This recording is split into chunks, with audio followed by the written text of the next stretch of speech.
ನಾರಾಯಣ ನಿನ್ನ ನಾಮದ ಸ್ಮರಣೆಯ ಸಾರಾಮೃತ ಎನ್ನ ಬಾಯಿಗೆ ಬರಲಿ.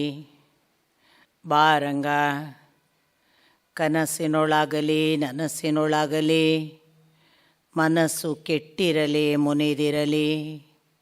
ಜನಕಜಾಪತಿ ನಿನ್ನ ಅಭೀಷ್ಟದ ಸ್ಮರಣೆಯ ಅಷ್ಟಾಕ್ಷರ ಮಂತ್ರ ಜಪಿಸುವ ಹಾಗೆ ಬಾರಂಗ.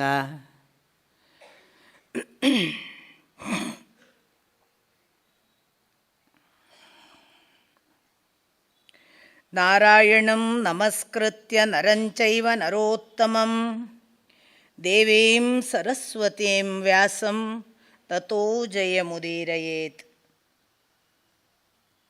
ಸತ್ಯಂ ಪರಂ ಧೀಮಹಿ.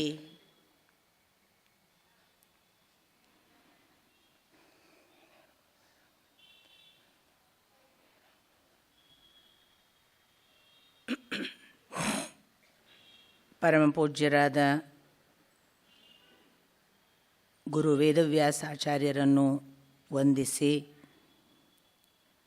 ಜಗದ್ಗುರುವಾದ ಶ್ರೀಕೃಷ್ಣನಿಗೆ ಭಕ್ತಿಪೂರ್ವಕ ಪ್ರಣಾಮಗಳನ್ನು ಸಲ್ಲಿಸಿ, ನೆರೆದಿರುವ ಎಲ್ಲ ಹಿರಿಕಿರಿಯರ ಪದತಲಕ್ಕೆ ಹಣೆ ಹಚ್ಚಿ ನಮಸ್ಕಾರ.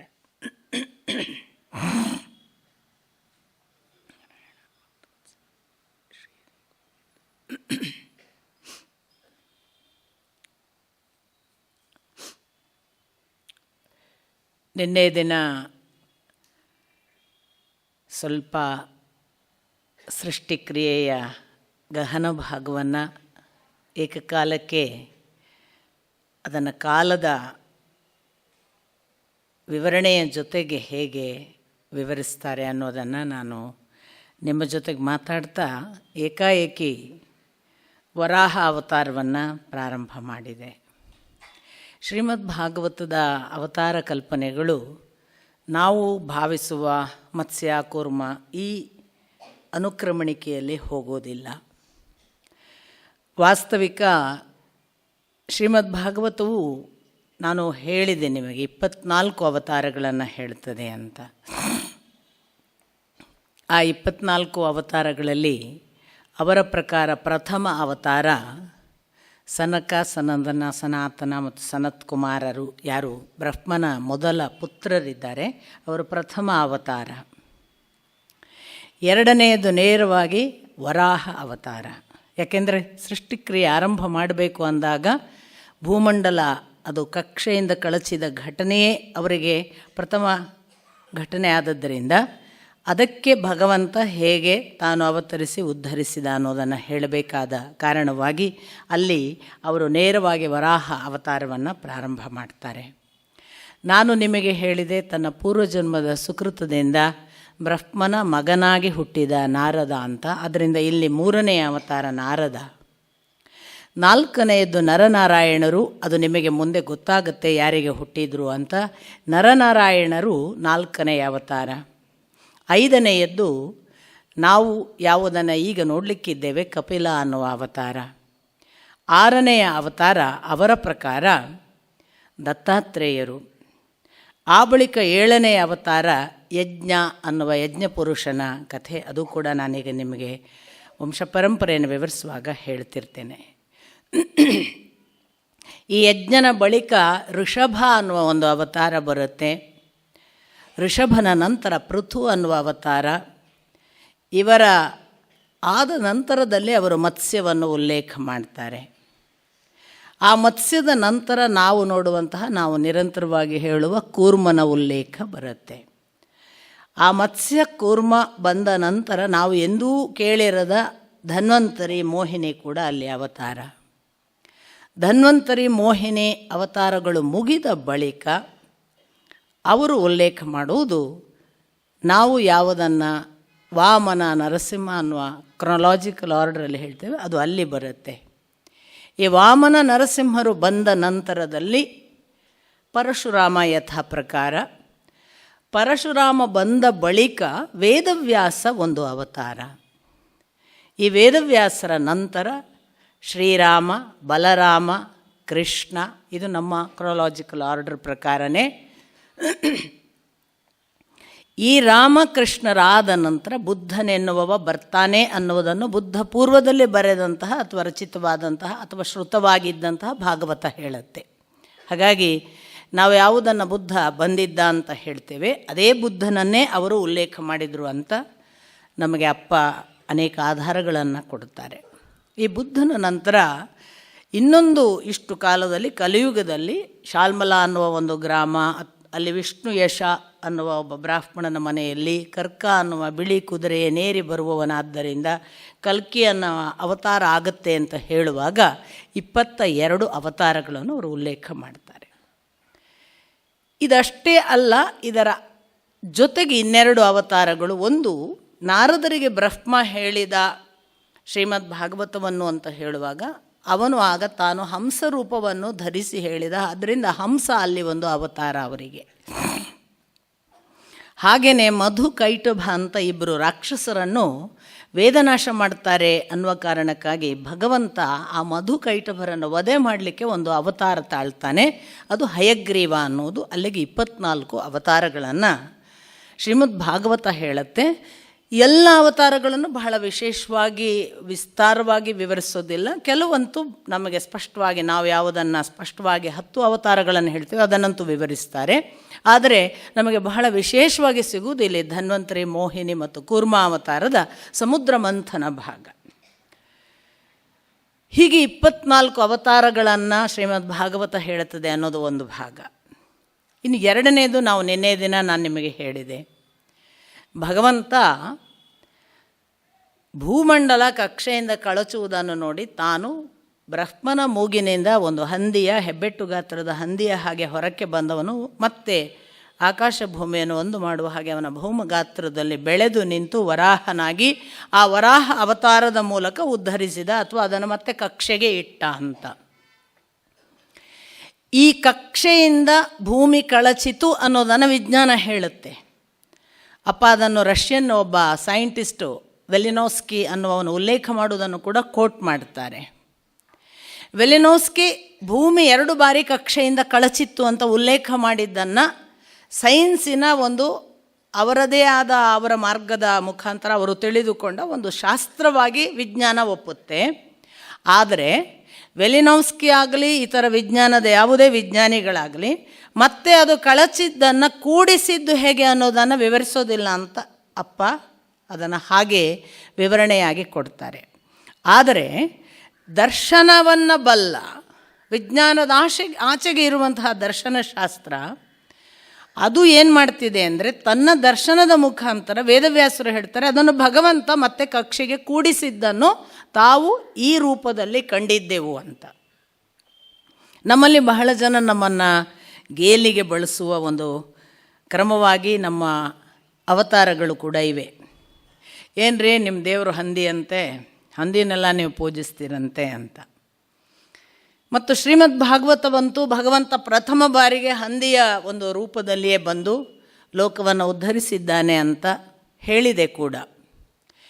ಈ ಸನಾತನ ಧರ್ಮದ ಅಥವಾ ನಾವು ನಂಬುವ ಒಟ್ಟು ಪರಂಪರೆಯ ಒಂದು ಬ್ಯೂಟಿ ಏನು ಅಂದರೆ ಭಗವಂತ ಹೇಗೆ ಬರ್ತಾನೆ ಅನ್ನುವುದು ನಿಯಮವಿಲ್ಲ. ಅವನು ಹೇಗೂ ಬರಬಹುದು ಅನ್ನುವುದು ಸಾಮಾನ್ಯ ಭಕ್ತರಿಂದ ಹಿಡಿದು ಋಷಿಮುನಿಗಳವರೆಗೆ ಇರೋ ಒಂದು ಸವಾಲು. ಅವನನ್ನು ಹೇಗೆ ನೀವು ಗ್ರಹಿಸ್ತೀರಿ ಅಂತ. ಅವನು ರೆಡಿಮೇಡ್ ಫಾರ್ಮು, ನಾವು ನೋಡಿದ ಫಾರ್ಮಲ್ಲೇ ಬಂದರೆ ಅದೇನು ದೊಡ್ಡದಲ್ಲ. ಓಹೋ ಇವನು ನಮ್ಮ ದೇವರು, ನಾವು ನೋಡಿದ್ದೆವು, ಇವನು ಹೀಗೆ ಇರೋದು ಅಂತ ಗೊತ್ತಿದ್ದವರು ನಾವು ನಮಸ್ಕರಿಸುವುದು ವಿಶೇಷವಲ್ಲ. ಅವನು ಹೇಗಿದ್ದಾನೆ ಗೊತ್ತಿಲ್ಲ, ಅವನು ಹೇಗೆ ಬರ್ತಾನೆ ಗೊತ್ತಿಲ್ಲ. ಅವನು ಹೇಗೆ ಬಂದಾಗಲೂ ಭಗವತ್ ತತ್ವವನ್ನು ಕಾಣಬಲ್ಲ ಸಾಮರ್ಥ್ಯ ನಮ್ಮಲ್ಲಿದ್ದರೆ ಅದು ನಿಜವಾದ ಭಕ್ತಿ ಅನ್ನುವುದನ್ನು ನಮ್ಮ ಧರ್ಮ ಮಾತ್ರ ಹೇಳಿದೆ. ಹಾಗಾಗಿ ಭಗವಂತ ಈ ಇಡೀ ನೀವು ಅವತಾರ ಪರಂಪರೆಯನ್ನು ನೋಡಿದರೆ ಅಲ್ಲಿ ಅವ ವರಾಹನಾಗಿ ಬರ್ತಾನೆ, ಅವನು ಕೂರ್ಮನಾಗಿ ಬರ್ತಾನೆ, ಅವನು ಒಂದು ಪುಟ್ಟ ಏನು ಪಡ್ಪೋಷಿ ಹುಡುಗ ಬಂತಲ್ಲ ಅನ್ನುವ ಹಾಗೆ ಬರ್ತಾನೆ, ಬಾಲಕನ ಹಾಗೆ, ಅಥವಾ ಅವನು ಸಾಮಾನ್ಯ ಒಬ್ಬ ಹುಚ್ಚ ಅವಧೂತನ ಹಾಗೆ ಬರ್ತಾನೆ, ಇನ್ನು ಕೆಲವೊಮ್ಮೆ ಅವನು ರಾಜ್ಯವನ್ನಾಳುವ ರಾಜನಾಗಿ ಬರ್ತಾನೆ. ಅಂದರೆ ನಾನು ಬರುವುದಕ್ಕೆ ಇದೇ ನಿಯಮ ಅಂತ ಇಲ್ಲ. ನಾನು ಆಕಾರ ತಳೆದಾಗ ಹೇಗೆ ಬೇಕಾದರೂ ಬರಬಹುದು. ನೀವು ಹೇಗೆ ಗ್ರಹಿಸಬಲ್ಲಿರಿ ಅನ್ನುವುದರ ಮೇಲೆ ನನ್ನ ಅಭಿವ್ಯಕ್ತಿ ಅನ್ನುವುದನ್ನು ಭಗವಂತ ನಮಗೆ ಒಂದು ಸವಾಲಾಗಿ ಈ ಧರ್ಮದಲ್ಲಿ ತೋರಿಸ್ತಾನೆ. ಹಾಗಾಗಿ ಭಗವಂತನ ಸಾಧ್ಯತೆಯನ್ನು ಅಲ್ಲಗಳೆಯುವವರಿಗೆ ಅವನು ಹೇಗೂ ಬರಬಹುದು ಮತ್ತು ಹೇಗೂ ಬಂದಾಗ ಒಪ್ಪಿಕೊಳ್ತೀವ ಅನ್ನುವುದೇ ನಮ್ಮ ಭಕ್ತಿಗೆ ಇರುವಂತಹ ಸವಾಲು ಅಂತ ನಾನು ಅದಕ್ಕೆ ಹೇಳ್ತಾ ಇರೋದು.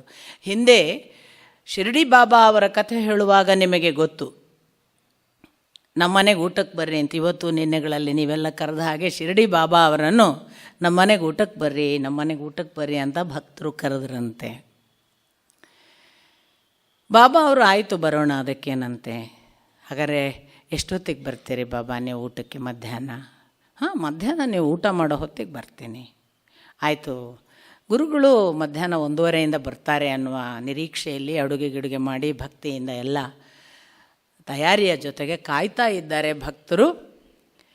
1:30 ಆಯಿತು, 2 ಆಯಿತು, 3 ಆಯಿತು, 3:30 ಆಯಿತು, 4 ಆಯಿತು, 5 ಆಯಿತು, 6 ಆಯಿತು. ಬಾಬಾ ಕಾಣಿಸಲಿಲ್ಲ. ಬಾಬಾ ಕಾಣಿಸಲಿಲ್ಲ ಅನ್ನೋ ಅತ್ಯಂತ ನಿರಾಶೆಯಿಂದ ಭಕ್ತ ಹೋಗಿ ಬಾಬಾ ಅವರ ಮುಂದೆ ತಾನು ಪ್ರಣಾಮಗಳನ್ನು ಮಾಡಿ ನಿವೇದಿಸಿಕೊಂಡ್ರಂತೆ. ಬಾಬಾ ಬರ್ತೇನೆ ಅಂದಿದ್ರಿ, ನಾನು ಮಧ್ಯಾಹ್ನ 6 ತನಕನೂ ಕಾದೆ, ಇಷ್ಟು ಹೊತ್ತಿನವರೆಗೂ ಊಟ ಕೂಡ ಹಾಗೇ ಇದೆ, ತಾವು ಬರಲೇ ಇಲ್ಲ. ಬಾಬಾ ಹೇಳಿದ್ರಂತೆ, 1:30ಗೆ ಸರಿಯಾಗಿ ನಿನ್ನ ಮನೆಗೆ ಬಂದಿದ್ದೆ, ನೀನು ಓಡಿಸಿದ್ದಿ ಅಂತ. ಎಲ್ಲಿ ಬಂದಿದ್ರಿ ಬಾಬಾ? ನಾನಂತೂ ನಿಮ್ಮನ್ನು ಕಾಯ್ಕೋತ ಕೂತಿದ್ದೆ. ಇಲ್ಲ, ನಾನು ನಾಯಿಯಾಗಿ ಬಂದಿದ್ದೆ, ನೀನು ನಾಯಿ ಅಂತ ಓಡಿಸಿದ್ದಿ, ಹೀಗಾಗಿ ನಾನು ಊಟ ಮಾಡಲಿಲ್ಲ. ಇದು ಸೂಚನೆ. ಅವರು ಇರುವಂತೆ ಬರುವಾಗ ನೀವು ಸ್ವೀಕರಿಸುವುದೋ ಪೂಜಿಸುವುದೋ ಅದರ ಬಗ್ಗೆ ಭಕ್ತಿಯನ್ನು ತಳೆಯುವುದೋ ಆರಾಧಿಸುವುದೋ ದೊಡ್ಡ ವಿಷಯ ಅಲ್ಲ. ಬಂದರೂ ಓಹೋ ಇದು ಅವನೇ. ಅದಕ್ಕೇ ಶುನಿಚೈವ ಶ್ವಪಾಕೇಶ ಶ್ವಪಾಕೇಚ ಪಂಡಿತಾ ಸಮದರ್ಶಿನ. ಅದನ್ನು ಕೃಷ್ಣ ಹೇಳಿದ್ದು. ಒಂದು ನಾಯಿ ಬರಲಿ, ಒಂದು ನಾಯಿ ಮಾಂಸ ತಿನ್ನುವವನು ಬರಲಿ, ಒಬ್ಬ ಪಂಡಿತ ಬರಲಿ ಅಥವಾ ಒಬ್ಬ ವಿದ್ಯಾಸಂಪನ್ನೆ ಅವನು ಬರಲಿ, ಗವಯ ಅವನೋ ಒಂದು ಗೋವಿನ ರೂಪದಲ್ಲಿ ಬರಲಿ, ಯಾವುದೇ ಬರಲಿ, ಅವನಲ್ಲಿ ಆ ಭಗವಂತನಿದ್ದಾನೆ ಅಂತ ನಿನಗೆ ಕಾಣುವುದಕ್ಕೆ ಬಂದರೆ ಅವತ್ತು ನೀನು ಸಮದರ್ಶನವನ್ನು ಪಡೆದ ಒಬ್ಬ ಪಂಡಿತನಾಗ್ತಿ, ಇಲ್ಲದ್ರೆ ಇಲ್ಲ ಅಂತ ಕೃಷ್ಣ ಅದನ್ನೇ ಸೂಚನೆ ಕೊಟ್ಟಿದ್ದು. ಅದು ನಮ್ಮ ಧರ್ಮ ಪರಂಪರೆಯಲ್ಲಿರುವ ಅವತಾರಗಳ ವಿಶಿಷ್ಟ ರೂಪ. ಈ ವಿಶಿಷ್ಟ ರೂಪವನ್ನು ಯಾಕೆ ಕೊಟ್ಟಿದ್ದಾನೆ ಅಂದರೆ ಭಗವಂತ ನಮ್ಮಲ್ಲಿ ಈ ದೇವರು ಅನ್ನೋದಿಗೆ ಒಂದೇ ಆಕಾರ, ದೇವರು ಅನ್ನೋನು ಒಬ್ಬನೇ, ದೇವರು ಅನ್ನೋನು ಇನ್ನು ಹಲವಾಗಕ್ಕೆ ಸಾಧ್ಯ ಇಲ್ಲ ಅನ್ನುವ ಸಿಮೆಟ್ರಿಕಲ್ ಥಿಂಕಿಂಗ್ ಇಲ್ಲ ನಮ್ಮಲ್ಲಿ. ಅದು ಹಲವು. ಅವನು ಒಂದು ಹುಲ್ಲಿನಲ್ಲಿರ್ಬೋದು, ಒಂದು ಯಾವುದೋ ಆಕಾರದಲ್ಲಿ ಬರ್ಬೋದು. ಇದೆಲ್ಲವನ್ನೂ ಒಳಗೊಂಡು ಈ ಅವತಾರವನ್ನು ನಾವು ಗ್ರಹಿಸಬೇಕು. ಇದು ಒಂದು ಭಾಗ. ಎರಡನೆಯದು, ನಾವು ನಿನ್ನೆ ದಿನ ನಾನು ನಿಮಗೆ ಹೇಳಿದೆ, ಹಂದಿಯ ಹಾಗೆ ಬಂದ ಅನ್ನುವಾಗ ಈ ಹೇಗೆ ಬಂದ ಅನ್ನೋದನ್ನು, ಅದರ ವೈಭವಗಳನ್ನು, ಅದರ ಯುದ್ಧ ಭಾಗಗಳನ್ನು ಒಂದು ಭಾಗವಾಗಿ ವಿವರಿಸುವಾಗ ನಮಗೆ ಭಗವಂತನ ಆ ಸಾಮರ್ಥ್ಯ ಪ್ರತ್ಯಕ್ಷ ಆಯಿತು. ಆದರೆ ಆ ಸಾಮರ್ಥ್ಯ ಪ್ರತ್ಯಕ್ಷ ಆಗುವ ಹೊತ್ತಿಗೆ ಅವರು ಕಾಲ ಅಂದರೆ ಏನು ಅನ್ನುವ ವಿವರಣೆಯನ್ನು ಕೊಟ್ಟು ಬಿಡ್ತಾರೆ. ಕಾಲಕ್ಕೆ ಅವರು ಕೊಡೋ ಒಂದು ಬಹಳ ಸುಂದರವಾದ ವ್ಯಾಖ್ಯಾನ ಇದೆ. ಅವರು ಹೇಳ್ತಾರೆ, ಕಾಲ ಅಂದರೆ ವಿಷಯವನ್ನು ರೂಪಾಂತರಗೊಳಿಸುವ ಸಂಗತಿಗೆ ಕಾಲ ಅಂತ ಹೆಸರು ಅಂತ. ಈಗ ನಾನು ಹೇಳಿದ್ದು ನಿಮಗೆ ವಾಕ್ಯ ವಿವರಣಾತ್ಮಕವಾಗಿ ಅರ್ಥ ಆಗಬೇಕಾದ್ರೆ, ಈಗ ಉದಾಹರಣೆಗೆ ಒಂದು ವಿಷಯ, ಈಗ ನಾನು ಅನ್ನೋದು ಒಂದು ವಿಷಯ ಅಂತ ಅಂದ್ಕೊಳ್ಳಿ. ನಾನು 25 ವರ್ಷಗಳ ಹಿಂದೆ ನೀವು ನನ್ನನ್ನು ನೋಡಿರ್ತೀರಿ ಅಂದ್ಕೊಳ್ಳೋಣ. ನಾನೀಗ 58ರಲ್ಲಿ ನಿಮಗೆ ಕಾಣಿಸ್ಕೊತೀನಿ. ನೀವು ಹೇಳ್ತೀರಿ ನನ್ನನ್ನು ನೋಡಿ, ಸುಮ್ಮನೆ ಕೂತ್ಕೊಳ್ಳಿ, ಹಿಂಗೆ ಅಂತ 58 ನಾನು 25ರಲ್ಲಿ ನೋಡಿದ ಹಾಗೆ ಇದ್ದಿ ಅಂದ್ರೇನು? ವಿಷಯವು ರೂಪಾಂತರಗೊಳ್ಳಲಿಲ್ಲ. ವಿಷಯ ರೂಪಾಂತರಗೊಳ್ಳದೇ ಇದ್ದರೆ ನಾನು ಕಾಲವನ್ನು ದಾಟಿದ್ದೇನೆ ಅಂತ ಅರ್ಥ. ಇದು ಒಂದು. ಇನ್ನೊಂದು ಬಹಳ ಸುಂದರವಾದ ಸಂಗತಿ ಏನು ಅಂದರೆ, ಇದಕ್ಕೆ ಇನ್ನೂ ಬಹಳ ಬ್ಯೂಟಿಫುಲ್ ಆದ ಎಕ್ಸಾಂಪಲ್ ಕೊಡೋ ಥಿಯರಿ ಆಫ್ ರಿಲೇಟಿವಿಟಿ ಅಂತ ನಿಮಗೆ ಐನ್ಸ್ಟೈನ್ ಹೇಳಿದ್ದು ಗೊತ್ತು. ಕಾಲವನ್ನು ಅದು ಸಾಪೇಕ್ಷ ಅಂದ ಅವನು. ಈ ಸಾಪೇಕ್ಷಕ್ಕೊಂದು ಅದ್ಭುತವಾದ ಉದಾಹರಣೆಯನ್ನು ನಾವು ಐನ್ಸ್ಟೈನಲ್ಲಿ ಅವನ ಕಾಲದಲ್ಲಿ ಅವನು ಸಾಪೇಕ್ಷ ಸಿದ್ಧಾಂತವನ್ನು ಹೇಳಿದಾಗ, ಅವನು ಇನ್ನೂ ಸಾಪೇಕ್ಷ ಸಿದ್ಧಾಂತವನ್ನು ಹೇಳಿದ್ದಾನೆ. ಅವನು ಹೇಳಿದಾಗ ಅವನ ಥಿಯರಿ ಹೇಳುವಾಗ ಅವನೇನು ಹೇಳಿದ ಅಂದರೆ, ಇಬ್ಬರು ಮಿತ್ರರಿದ್ದಾರೆ, ಇಬ್ಬರು ಮಿತ್ರರಲ್ಲಿ ಇಬ್ಬರಿಗೂ 40 ವರ್ಷ. 40 ವರ್ಷದ ಇಬ್ಬರು ಮಿತ್ರರಲ್ಲಿ ಒಬ್ಬ ಮಿತ್ರ 10 ವರ್ಷ ತಿರುಗಾಡಿ ಬಂದ, ಎಲ್ಲೆಲ್ಲೋ ಹೋದ. ಅವನು ಲೋಕ ಸಂಚಾರ ಮಾಡಿ 10 ವರ್ಷದ ನಂತರ ಮರಳಿ ಬಂದ. ಇಲ್ಲೇ ಇದ್ದವನಿಗೆ 50 ಆಗಿಬಿಟ್ಟಿತ್ತು, ಅವನು ತಿರುಗಾಡಿ ಬಂದವನಿಗೆ 40 ಅಂತ ಅವನ ಸಾಪೇಕ್ಷ ಸಿದ್ಧಾಂತ. ಇಡೀ ಅದಕ್ಕೆ ಆರ್ಗ್ಯುಮೆಂಟೆಲ್ಲ ಅವನ ವಿರುದ್ಧ ಬಂತು. ಏನು ಮಾತಾಡ್ತೀಯೋ, ಅವನು 10 ವರ್ಷ ತಿರುಗಾಡಿ ಬಂದ, ಇವನು ನಿತ್ತಲ್ಲೇ ನಿಂತಿದ್ದಾನೆ ಅಂದ್ಕೊಳ್ಳಿ, ಇವನಿಗೆ 50, ಅವನಿಗೆ 40 ಹೆಂಗಾಗುತ್ತೆ? ಇದೆಲ್ಲ ನಿಯಮವೇ ಅಲ್ಲ, ನೀವು ಹೇಳಿದ ಸರಿ ಇಲ್ಲ ಅಂತ. ಈ ಚರ್ಚೆ ವಿಜ್ಞಾನಿಗಳ ಮಧ್ಯೆ ನಡೀತಾ ಇರಬೇಕಾದ್ರೆ ಒಂದು ದಿನ ಐನ್ಸ್ಟೈನ್ ಕಾಫಿ ಕುಡಿಯೋಕ್ಕೆ ಒಂದು ಹೋಟೆಲ್ಗೆ ಹೋಗಿದ್ರಂತೆ. ಆ ಹೋಟೆಲ್ನಲ್ಲಿ ಕಾಫಿ ಕುಡಿತಾ ಇರೋ ಹೊತ್ತಿಗೆ, ಆ ಕಾಲಕ್ಕೆ ಇನ್ನೂ ಐನ್ಸ್ಟೈನ್ ಯಾರು ಅಂತ ಚಿತ್ರ ಗೊತ್ತಿಲ್ಲ ಯಾರಿಗೂ, ಐನ್ಸ್ಟೈನ್ನ ಥಿಯರಿ ಸುದ್ದಿಯಲ್ಲಿದೆ. ಆಗ ಐನ್ಸ್ಟೈನ್ ಕಾಫಿ ಕುಡಿತಾ ಇದ್ದಾರೆ, ಪಕ್ಕದಲ್ಲಿ ಇನ್ನೊಂದು ಟೇಬಲ್ ಮೇಲೆ ಇಬ್ಬರು ದರ್ಜಿಗಳು, ಟೈಲರ್ಸ್, ಅವ್ರು ಕೂತ್ಕೊಂಡು ಮಾತಾಡ್ತಿದ್ದಾರೆ, ಇಬ್ಬರು ಫ್ರೆಂಡ್ಸ್. ಒಬ್ಬ ಟೈಲರ್ ಇನ್ನೊಬ್ಬ ಟೈಲರ್ಗೆ ಹೇಳಿದಂತೆ, ಈ ಸಾರಿ ಒಬ್ಬ ವಿಜ್ಞಾನಿ ಐನ್ಸ್ಟೈನ್ ಅನ್ನೋ ಹೀಗೊಂದು ಥಿಯರಿ ಹೇಳಿದ್ದಾನೆ, ಥಿಯರಿ ಪ್ರಕಾರ ಅದು ಹೀಗಿದೆ ನೋಡು. ಏನು ಅಂದರೆ, ನಾನು ನೀನು ಇಬ್ಬರು ಈಗ ನಂಗೆ 40 ವರ್ಷ ನಮಗಿಬ್ಬರಿಗೂ, ಒಂದು ವೇಳೆ ನಾನು ಇವತ್ತು ಇದೇ ಊರಿನಲ್ಲಿದ್ದು ನೀನು 10 ವರ್ಷ ನೀನೆಲ್ಲೋ ತಿರುಗಾಡಿ ಬಂದರೆ ನಿಂಗೆ 40 ವರ್ಷ ಆಗಿರತ್ತೆ, ನಂಗೆ 50 ಆಗುತ್ತೆ. ಅವ ಬುಲ್ಶಿಟ್ ಅಂತಾನೆ ಎದುರ್ನವ, ನಾನ್ಸೆನ್ಸ್, ಅದು ಹೆಂಗಾಗುತ್ತೋ, ನನಗೂ 50 ಆಗುತ್ತೆ, ನಿನಗೂ 50 ಆಗುತ್ತೆ. ಇಲ್ಲ ಕಣೋ, ಅವ್ನು ಹೇಳಿರೋದು ತುಂಬ ಚೆನ್ನಾಗಿದೆ, ನಿಂಗೆ ಅರ್ಥ ಆಗಲಿಲ್ಲ, ನಾನು ಬೇರೆ ಥರ ಹೇಳ್ತೀನಿ ಅಂತ ಆ ದರ್ಜಿ ಒಂದು ಎಕ್ಸಾಂಪಲ್ ಕೊಡ್ತಾನೆ. ಏನು ಎಕ್ಸಾಂಪಲ್ ಕೊಡ್ತಾನೆ ಅಂದರೆ, ಒಂದು ಬಸ್ ಸ್ಟ್ಯಾಂಡ್, ಹಲವು ಜನ ಬಸ್ಸಿಗಾಗಿ ಕಾಯ್ತಾ ನಿಂತಿದ್ದಾರೆ. ಹಾಗೆ ಬಸ್ಸಿಗೆ ಕಾಯ್ತಾ ನಿಂತದ್ರಲ್ಲಿ ಒಬ್ಬ ಒಳ್ಳೆಯ ಹರೆಯದ ಯುವಕ ಇದ್ದಾನೆ. ಆ ಬಸ್ಸಿಗೆ ಕಾಯ್ತಾ ಇರುವ ಸೀಟ್ಗಳಲ್ಲಿ ಆ ಯುವಕನಿಗೆ ಒಳ್ಳೆ ಒಂದು ಸೀಟ್ ಸಿಕ್ಕಿದೆ ಕೂತು ಕಾಯುವುದಕ್ಕೆ. ಇನ್ನು ಬಂದರೆ ಸೀಟ್ ಇಲ್ಲ, ಅಷ್ಟು ಮುಗಿದಿದೆ. ಅಂಥ ಹೊತ್ತಿನಲ್ಲಿ ಒಬ್ಬಳು ಮುದುಕಿ ಬರ್ತಾಳೆ. ಅವಳಿಗೆ ಯಾರಾದರೂ ಸೀಟು ಕೊಟ್ಟರೆ ಸಾಕು ಅನ್ನುವ ವಯೋವೃದ್ಧ ಅವಸ್ಥೆ ಇದೆ. ಈ ಹುಡುಗ ಏನಂತಾನೆ, ತಾಯಿ ನೀವು ನನ್ನ ತೊಡೆ ಮೇಲೆ ಕೂತ್ಕೊಳ್ಳಿ ನಿಮ್ಮ ಬಸ್ ಬರುವವರೆಗೆ ಅಂತ ಕರೀತಾನೆ. ಅವಳು ಕೂತ್ಕೊಳ್ತಾಳೆ. ಅವಳ ಬಸ್ಸು 5 ನಿಮಿಷದಲ್ಲಿ ಬರುತ್ತೆ. ಅವಳು ಎದ್ದು ಹೋಗ್ತಾಳೆ. ಎದ್ದು ಹೋಗಿ ತನ್ನ ಬಸ್ ಹತ್ತಿದ ನಂತರದಲ್ಲಿ ಇವನು ಮತ್ತೆ ತನ್ನ ಬಸ್ಸು ಕಾಯ್ತಾ ಕೂತಿದ್ದಾನೆ. ಒಬ್ಬಳು ಇನ್ನಿಲ್ಲದ ಚೆಲುವೆ ಬರ್ತಾಳೆ, ಯುವತಿ. ಯಾರಿಗಾದರೂ ಕೂತವ್ರಿಗೆ ಅನಿಸುತ್ತೆ ಇವಳು ನನ್ನ ತೊಡೆ ಮೇಲೆ ಕೂತ್ಕೋಬೇಕು ಅಂತ. ಇವನು ಯಥಾ ಪ್ರಕಾರ ಆಫರ್ ಮಾಡ್ತಾನೆ, ನೀನು ನನ್ನ ತೊಡೆ ಮೇಲೆ ಕೂತ್ಕೋಬೋದು, ಕೂತು ವೆಯ್ಟ್ ಮಾಡ್ಬೋದು ಅಂತ. ಅವಳು ಕೂತ್ಕೋತಾಳೆ. ಅವಳಿಗೆ 30 ನಿಮಿಷವಾದರೂ ಬಸ್ ಬರುವುದಿಲ್ಲ. ಇವನು ತನ್ನ ಬಸ್ ಬತ್ತೋ ಇಲ್ವೋ ನೋಡಲ್ಲ. 30 ನಿಮಿಷದ ನಂತರ ಅವಳ ಬಸ್ ಬಂದು ಅವಳ ಹತ್ತಿ ಹೋದಾಗ ಅವನಿಗೆ ಏನು 1 ನಿಮಿಷದಲ್ಲಿ ಎದ್ದು ಹೋದ್ಲಲ್ಲ ಅಂತ ಅನ್ನಿಸ್ತದೆ. ಅದೇ ವಯೋವೃದ್ಧ ತಾಯಿ 5 ನಿಮಿಷ ಕೂತಿದ್ಲಲ್ಲ, ಎಷ್ಟು ಹೊತ್ತಪ್ಪ ಇವಳು ಎದ್ದೇ ಇಲ್ವಲ್ಲ ಅನ್ನಿಸಿತ್ತು ಅಂತ. ಇದು ದರ್ಜಿ ಕೊಟ್ಟ ಎಕ್ಸಾಂಪಲ್. ಸಮಯ ನಿಮ್ಮ ಭಾವಕ್ಕನುಗುಣವಾಗಿ ಕೆಲವೊಮ್ಮೆ ಯುಗವಾಗ್ತದೆ, ಕೆಲವೊಮ್ಮೆ ಕ್ಷಣವಾಗ್ತದೆ. ಸಂತೋಷದ ತುತ್ತ ತುದಿಯಲ್ಲಿ ನಾವು ಬದುಕನ್ನು ಕಳೆಯುವಾಗ ನಮಗೆ ಸಮಯ ಕ್ಷಣದ ಹಾಗೆ ಹೋಗ್ತದೆ. ದುಃಖದ ಪರಾಕಾಷ್ಠೆಯಲ್ಲಿ ಒದ್ದಾಡುವಾಗ ಕ್ಷಣವೂ ಕೂಡ ಯುಗವಾಗ್ತದೆ. ಇದನ್ನು ಅವನು ಹೇಳಿದ್ದು. ಇದಕ್ಕೆ ಬಹಳ ಬ್ಯೂಟಿಫುಲ್ಲಾದ ಒಂದು ಕಥಾಭಾಗ ವಾಮನ ಪುರಾಣದಲ್ಲೋ ವಾಯುಪುರಾಣದಲ್ಲೋ ಇದೆ. ವಾಯುಪುರಾಣದಲ್ಲಿ ಅಂತ ನನ್ನ ನೆನಪು. ಇವು ಬೇರೆ ಬೇರೆ ಪುರಾಣ ಓದಿರ್ತೀವಲ್ಲ, ಯಾವುದರಲ್ಲಿ ಅಂತ ಗೊತ್ತಾಗಲ್ಲ, ಕ್ಷಮಿಸಬೇಕು. ಬಹುತೇಕ ಅದು ವಾಯುಪುರಾಣದಲ್ಲಿ ಇರಬೇಕು. ಅಲ್ಲೊಬ್ಬ ಋಷಿ ಕೂತಿರ್ತಾನೆ ತಪಸ್ಸಿಗೆ. ಕೂತ ತಪಸ್ವಿಗೆ ತಕ್ಷಣ ಅನ್ನಿಸ್ತದೆ ಇದ್ದಕ್ಕಿದ್ದ ಹಾಗೆ, ತಾನು ಎಷ್ಟೋ ವರ್ಷ ತಪಸ್ಸು ಮಾಡಿರ್ತಾನೆ, ಅವನ ಜೊತೆಗೆ ಎಲ್ಲ ದಡದಲ್ಲಿ ಬೇರೆ ಬೇರೆ ಋಷಿಗಳು ತಪಸ್ವಿ ಕೂತಿದ್ದಾರೆ, ಅಂಥದ್ದೊಂದು ನದಿ ದಡ ಅದು. ಆ ಹೊತ್ತಿನಲ್ಲಿ ಅವನಿಗೆ ಇದ್ದಕ್ಕಿದ್ದ ಹಾಗೆ ತಾನು ತೀವ್ರವಾಗಿ ಆ ದೇವರ ಮಹಿಮೆ ಅನ್ನುವುದನ್ನು ಏನಿದೆ, ಆ ಮಾಯೆಯನ್ನು ತಾನು ನೋಡಬೇಕು ಅಂತ ಅನಿಸುತ್ತೆ. ತಪಸ್ವಿಗೆ ತೀವ್ರವಾಗಿ ಅನ್ನಿಸಿದ್ದರ ಪರಿಣಾಮ ಅವನು ಡಿಸಾಲ್ವ್ ಆಗ್ತಾನೆ. ಡಿಸಾಲ್ವ್ ಆಗಿ ನೀರಿನ ಒಂದು ಭಾಗವಾಗಿ ಸೇರ್ತಾನೆ. ಆ ನೀರನ್ನು ಬೇಡ ಕುಡಿತಾನೆ. ಬೇಡನಿಗೆ ಮಗುವಾಗಿ ಮಗಳಾಗಿ ಹುಡ್ತಾನೆ. ಈ ನಿಮಗೆ ಗೊತ್ತು, ಆಹಾರದಿಂದಲೇ ನಮ್ಮ ಪ್ರಾಣ ಅಂತ, ಸೃಷ್ಟಿಯೆಲ್ಲ ನಮ್ಮ ಆಹಾರ ಕೆಟ್ಟದ್ದಕ್ಕೆ ಈಗ ಸೃಷ್ಟಿ ಕೆಟ್ಟಿರೋದು. ಸೊ ನೀರಿನಲ್ಲಿ ವೀರ್ಯವಾಗಿ ಬಿಡ್ತದೆ, ಬೇಡನ ವೀರ್ಯವಾಗಿ ಬಿಡ್ತಾನೆ ಅವನು.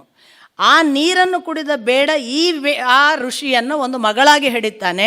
ಹಾಗೆ ಹಡೆದ ಮಗಳು ಬೇಡತಿಯಾಗಿ ಕಾಲ ಕಳೀತಾಳೆ. ಅವಳು ಬೇಡತಿಯಾಗಿ ಏನು ಮಾಡ್ತಾಳೆ ಅಂದರೆ, ಇಷ್ಟರವರೆಗೆ ಇವನೇನಿದ್ದನಲ್ಲ, ಇವನ ಇಡೀ ನಡೆ, ಅದು ವ್ರತ, ನಿಯಮ, ತಪಸ್ಸು, ಅದು ಏನೇನು ಮಾಡಬೇಕಿತ್ತು ಎಲ್ಲವನ್ನು ಅವನು ಸಾತ್ವಿಕವಾಗಿ ಬದುಕಿದವನು. ಇವಳು ಅದಕ್ಕೆ ತದ್ವಿರುದ್ಧವಾಗಿ ಬೇಟೆ ಆಡ್ತಾಳೆ, ಬೇಟೆ ಆಡಿದ ಪ್ರಾಣಿಗಳನ್ನು ಕೊಲ್ತಾಳೆ, ಮತ್ತು ಜೀವನವೆಲ್ಲ ಮಾಂಸಾಹಾರ. ಮತ್ತೊಂದು, ಅವಳು ಯಾವುದು ನಾವು ಅನಾಗರಿಕ ಅಂತ ಹೇಳ್ತೇವೆ ಆ ಎಲ್ಲ ಅನಾಗರಿಕವಾದ ನಡೆನುಡಿಗಳಲ್ಲೇ ಇರ್ತಾಳೆ. ಹೊಡೆಯೋದು, ಬಡಿಯೋದು, ಕೊಲ್ಲೋದು ಇವೆಲ್ಲವೂ ಇರುತ್ತೆ ಅವಳಿಗೆ. ಸೊ ಇದನ್ನು ಮಾಡ್ತಾ ಮಾಡ್ತಾ ಅವಳು 50 ವರ್ಷ ಆಗುತ್ತೆ ಬೇಡತಿಗೆ. ಒಂದು ದಿನ ಬೇಡತಿ ಇವನು ಯಾವಾಗ ಕೂತಿದ್ದನಲ್ಲ ಆ ದಡ, ನದಿ ದಡ, ಆ ದಡಕ್ಕೆ ಬರ್ತಾಳೆ ತಾನು ಬೇಟೆ ಆಡಿಕೊಂಡು. ಅವಳು ಹೀಗೆ ಆ ದಡವನ್ನು ಬಂದು ನಿಂತು, ದಡದಲ್ಲಿ ನಿಂತು ನೀರನ್ನು ನೋಡಿದ ತಕ್ಷಣ ಅವಳಿಗೆ ಪೂರ್ವಸ್ಮರಣೆ ಆಗ್ತದೆ. ಅರೆ, ನಾನು ಇಲ್ಲಿ ತಪಸ್ಸು ಮಾಡ್ತಿದ್ದೆ ಎಷ್ಟೋ ಕಾಲದಿಂದ, ನನ್ನ ತಪಸ್ಸಿನ ಎಷ್ಟೊಂದು ಉನ್ನತ ಸ್ಥಿತಿಯಲ್ಲಿದ್ದ ನಾನು ಯಾವುದೋ ಒಂದು ದಿನ ಭಗವಂತನ ಮುಂದೆ ನನಗೆ ನಿನ್ನ ಮಾಯೆಯನ್ನು ನೋಡಬೇಕು ಅಂತ ಕೇಳಿಕೊಂಡದ್ದರ ಪರಿಣಾಮ ಈಗ ನಾನು 50 ವರ್ಷ ನನ್ನ ಜೀವನವನ್ನೆಲ್ಲ ವ್ಯತಿರಿಕ್ತವಾಗಿ ಇದ್ದ ಬದುಕಿನ ಪೂರ್ಣ ತದ್ವಿರುದ್ಧ ರೀತಿಯಲ್ಲಿ ಬದುಕುವ ಹಾಗಾಯ್ತಲ್ಲ, ನಾನು ಹೀಗೆ ಬದುಕಬಾರ್ದಿತ್ತು, ನನ್ನ ಜೀವನ ಹಾಳು ಮಾಡಿಕೊಂಡೆ ಅಂತ ಅವಳು ನೀರಲ್ಲಿ ತನ್ನ ಪ್ರಾಣವನ್ನು ತ್ಯಜಿಸ್ತಾಳೆ. ತ್ಯಜಿಸಿದಾಗ ಮತ್ತೆ ಋಷಿ ಅಲ್ಲೇ ಕೂತಿದ್ದಾನೆ ದಡದಲ್ಲಿ. ಮುಂದಿನ ಭಾಗ ಬಹಳ ಇಂಟ್ರೆಸ್ಟಿಂಗ್. ಅಕ್ಕಪಕ್ಕದ ಋಷಿ ಮುನಿಗಳೆಲ್ಲ ಹೇಳ್ತಾರೆ, ಏನೋ ಬೆಳಿಗ್ಗೆ ಕೂತಿದ್ದಿ, ಸಂಜೆವರೆಗೂ ಕಾಣಿಸ್ಲಿಲ್ಲ, ಎಲ್ಲಿ ಹೋಗಿದ್ದಿ ಅಂತ. ಈಗ ನಿಮಗೆ ಅರ್ಥ ಆಗತ್ತೆ. ಬೆಳಿಗ್ಗೆ ಕೂತಿದ್ದಿ, ನಾವು ಕೂತ್ಕೊಂಡಾಗ ಕೂತದ್ದು, ನೀನು ಕೂತದ್ದು ನೋಡಿದ್ವಿ, ಇದ್ದಕ್ಕಿದ್ದಾಗೆ ಇಲ್ಲವಾಗಿದ್ದಿ. ಈಗ ಸಂಜೆ ಆದಂಗೆ ಬಂದುಬಿಟ್ಟೆಲ್ಲ ಎಲ್ಲಿ ಹೋಗಿದೆ ಅಂದರೆ ಬರೇ ಋಷಿಯ ಜೀವನದಲ್ಲಿ ನಡೆದದ್ದು ಬೆಳಗಿನಿಂದ ಸಂಜೆಯ ಘಟನೆ. ಆದರೆ ಅವನು ಅನುಭವಿಸಿದ್ದು 50 ವರ್ಷದ ಘಟನೆ. ಇದನ್ನು ಇಷ್ಟೇ ಹೇಳಿ ಮುಗಿಸ್ಬಿಡ್ತಾರೆ ವೇದವ್ಯಾಸರು. ಕಾಲ ಅನುಭವಕ್ಕೆ ಅನುಗುಣವಾಗಿ ತನ್ನ ಅಳತೆಯನ್ನು ಹೆಗ್ಗಿಸುತ್ತದೆ ಮತ್ತು ಕನಿಷ್ಠಗೊಳಿಸುತ್ತದೆ ಅಂತ ಮುಕ್ತಾಯ ಮಾಡ್ತಾರೆ. ಇದನ್ನು ನೀವು ಕಾಲದ ವಿಷಯದಲ್ಲಿ ಅರ್ಥ ಮಾಡಿಕೊಳ್ಬೇಕಾಗುವ ಸಂದರ್ಭವೇ ಭಗವಂತನ ನಿಮೇಷ ಆಗುವವರೆಗೆ ನಮ್ಮ ಕಾಲವನ್ನು ಹಿಗ್ಗಿಸ್ಲಿಕ್ಕೆ ಬರ್ತದೆ ಅಂತ. ಅಂದರೆ ನಮಗೆ ಯಾವುದು 100 ವರ್ಷ ಇದೆ ಅಲ್ಲ, ಆ 100 ವರ್ಷ ಅನ್ನುವುದನ್ನು 600 ವರ್ಷ ಮಾಡಿದರೆ ಒಬ್ಬ ವ್ಯಕ್ತಿ 100 ವರ್ಷ ಬದುಕುವವನು 600 ವರ್ಷ ಬದುಕುವುದು ಲೈಫ್ ಸ್ಪ್ಯಾನನ್ನು ಹಿಗ್ಗಿಸುವಾಗ ಅವನಿಗೆ 24 ಗಂಟೆ ಅನ್ನುವುದು ನಿಮಗೆ ನನಗೆ ತಿಳಿದಷ್ಟು ದೀರ್ಘವಲ್ಲ. ಅದು ಅದರಾಚೆಗೆ ಹೋಗುತ್ತೆ. ನನ್ನ 24 ಗಂಟೆ ಅವನಿಗೆ ನಾನು ಬದುಕುವ 100 ವರ್ಷದ ಅವಧಿಯ ಉಸಿರಾಟದ ಲೆಕ್ಕದಲ್ಲಿ 24 ವರ್ಷ. ನಾನು ಉಸಿರಾಡುವುದನ್ನು ಬಹಳ ಬೇಗ, ತುಂಬ ಸ್ಪೀಡಾಗಿ ಉಸಿರಾಡಿದರೆ ನನ್ನ ಆಯುಸ್ಸು ಕಡಿಮೆ ಆಗುತ್ತೆ. ನಾಯಿಗಳಿಗೆಲ್ಲ ಆಯುಸ್ಸು ಕಮ್ಮಿ, ಯಾಕೆ? ಆ ಉಸಿರಾಟದ ಸ್ಪೀಡಿಗೆ. ನಮಗೆ ಅವುಗಳಿಗಿಂತ ಹೆಚ್ಚು, ಯಾಕೆ ನಮ್ಮ ಸ್ಪೀಡ್ ಕಡಿಮೆ. ಇನ್ನೂ ಸ್ಪೀಡನ್ನು ಕಡಿಮೆ ಮಾಡುವ ಕುಂಭಕ, ಈ ಥರದ ಪ್ರಾಣಾಯಾಮಗಳನ್ನು ಮಾಡಿದ ಋಷಿಮುನಿಗಳು ಅದಕ್ಕೆ 600 ವರ್ಷ ಎಲ್ಲ ಬದುಕಿದ್ರು. ಯಾಕೆ ಬದುಕಬೇಕು, ಇರೋದೇ ಸಾಕು ಅನ್ನೋರು ಬೇಗ ಹೋಗ್ಬೋದು, ಅದು ಬೇರೆ ವಿಷಯ. ಕೆಲಸ ಇದ್ದವರಿಗೆ ಹೇಳಿದ್ದು ನಾನು. ಈ ಥರದ ಲೆಕ್ಕಾಚಾರವನ್ನು ಈ ಕಾಲದ ಕಲ್ಪನೆಯಲ್ಲಿ ಬಹಳ ಅದ್ಭುತವಾಗಿ ನಮಗೆ ವೇದವ್ಯಾಸರು ಕಟ್ಟಿಕೊಡ್ತಾರೆ. ಅದರಿಂದ ಈ ಕಾಲ ಅನ್ನುವ ನಡೆಯನ್ನು ನಾವು ಹೇಗೆ ಅಂತರ್ಗತ ಮಾಡಿಕೊಂಡು ನಮ್ಮ ಬದುಕಿನ ನಡೆಯಲ್ಲಿ ಹೇಗೆ ಅದನ್ನು ಬಳಸಬಹುದು, ಬೆಳೆಸಬಹುದು ಅನ್ನೋದನ್ನು ನಾವು ವಿಚಾರ ಮಾಡಬೇಕಾದ ಒಂದು ಹೊಸ ಇನ್ಸೈಟ್ ಆಗಿ ನನಗೆ ಅದು ತುಂಬ ಪ್ರಿಯವಾದ ವಿಷಯ. ಇನ್ನು ಇದರ ನಂತರ ನಾನು ನಿನ್ನೆ ದಿನ ನಿಮಗೆ ಹೇಳಿದೆ, ಸ್ವಯಂಭುವ ಮನು ಮತ್ತು ಶತರೂಪ ಅವರಿಗೆ ಸೃಷ್ಟಿ ಮಾಡಿಕೋ ಅಂತ ಆದೇಶ. ಸೃಷ್ಟಿಗೆ ಭೂಮಂಡಲ ಇರಲಿಲ್ಲ, ಆದ್ದರಿಂದ ಅವರ ಸೃಷ್ಟಿಕ್ರಿಯೆಯನ್ನು ಅವರು ನಿಲ್ಲಿಸಿದರು. ಇನ್ನು ನಂತರದಲ್ಲಿ ಈ ಸೃಷ್ಟಿಕ್ರಿಯೆಯನ್ನು ಮತ್ತೆ ಮುಂದುವರಿಸು, ಭೂಮಿ ಮತ್ತೆ ಯಥಾಸ್ಥಿತಿಗೆ ಬಂದಿದೆ ಅಂದಾಗ ಅವರ ಸೃಷ್ಟಿ ಆರಂಭವಾಯಿತು. ಆ ಸೃಷ್ಟಿಕ್ರಿಯೆಯ ಮುಂದುವರಿದ ಭಾಗವೇ ಅಂದರೆ ಸ್ವಯಂಭುವ ಮನು ಮತ್ತು ಶತರೂಪಾಳಿಗೆ ಮತ್ತೊಂದು ನಾವು ನೆನಪಿಟ್ಕೊಳ್ಬೇಕು. ನಮ್ಮ ಭಾರತೀಯ ಸನಾತನ ಧರ್ಮದಲ್ಲಿ ಹೆಣ್ಣು ಪುರುಷನ ಜೊತೆಗೆ ಪುರುಷನಂತೆಯೇ ಹುಟ್ಟುತ್ತಾಳೆ. ಬ್ರಹ್ಮನ 2 ಭಾಗವಾಗಿ ಗಂಡು ಹೆಣ್ಣು. ನಿಮಗೆ ಕ್ರೈಸ್ತ ಮತಕ್ಕೆ ಬಂದರೆ ಅವಳು ನಂತರ ಹುಟ್ಟುತ್ತಾಳೆ.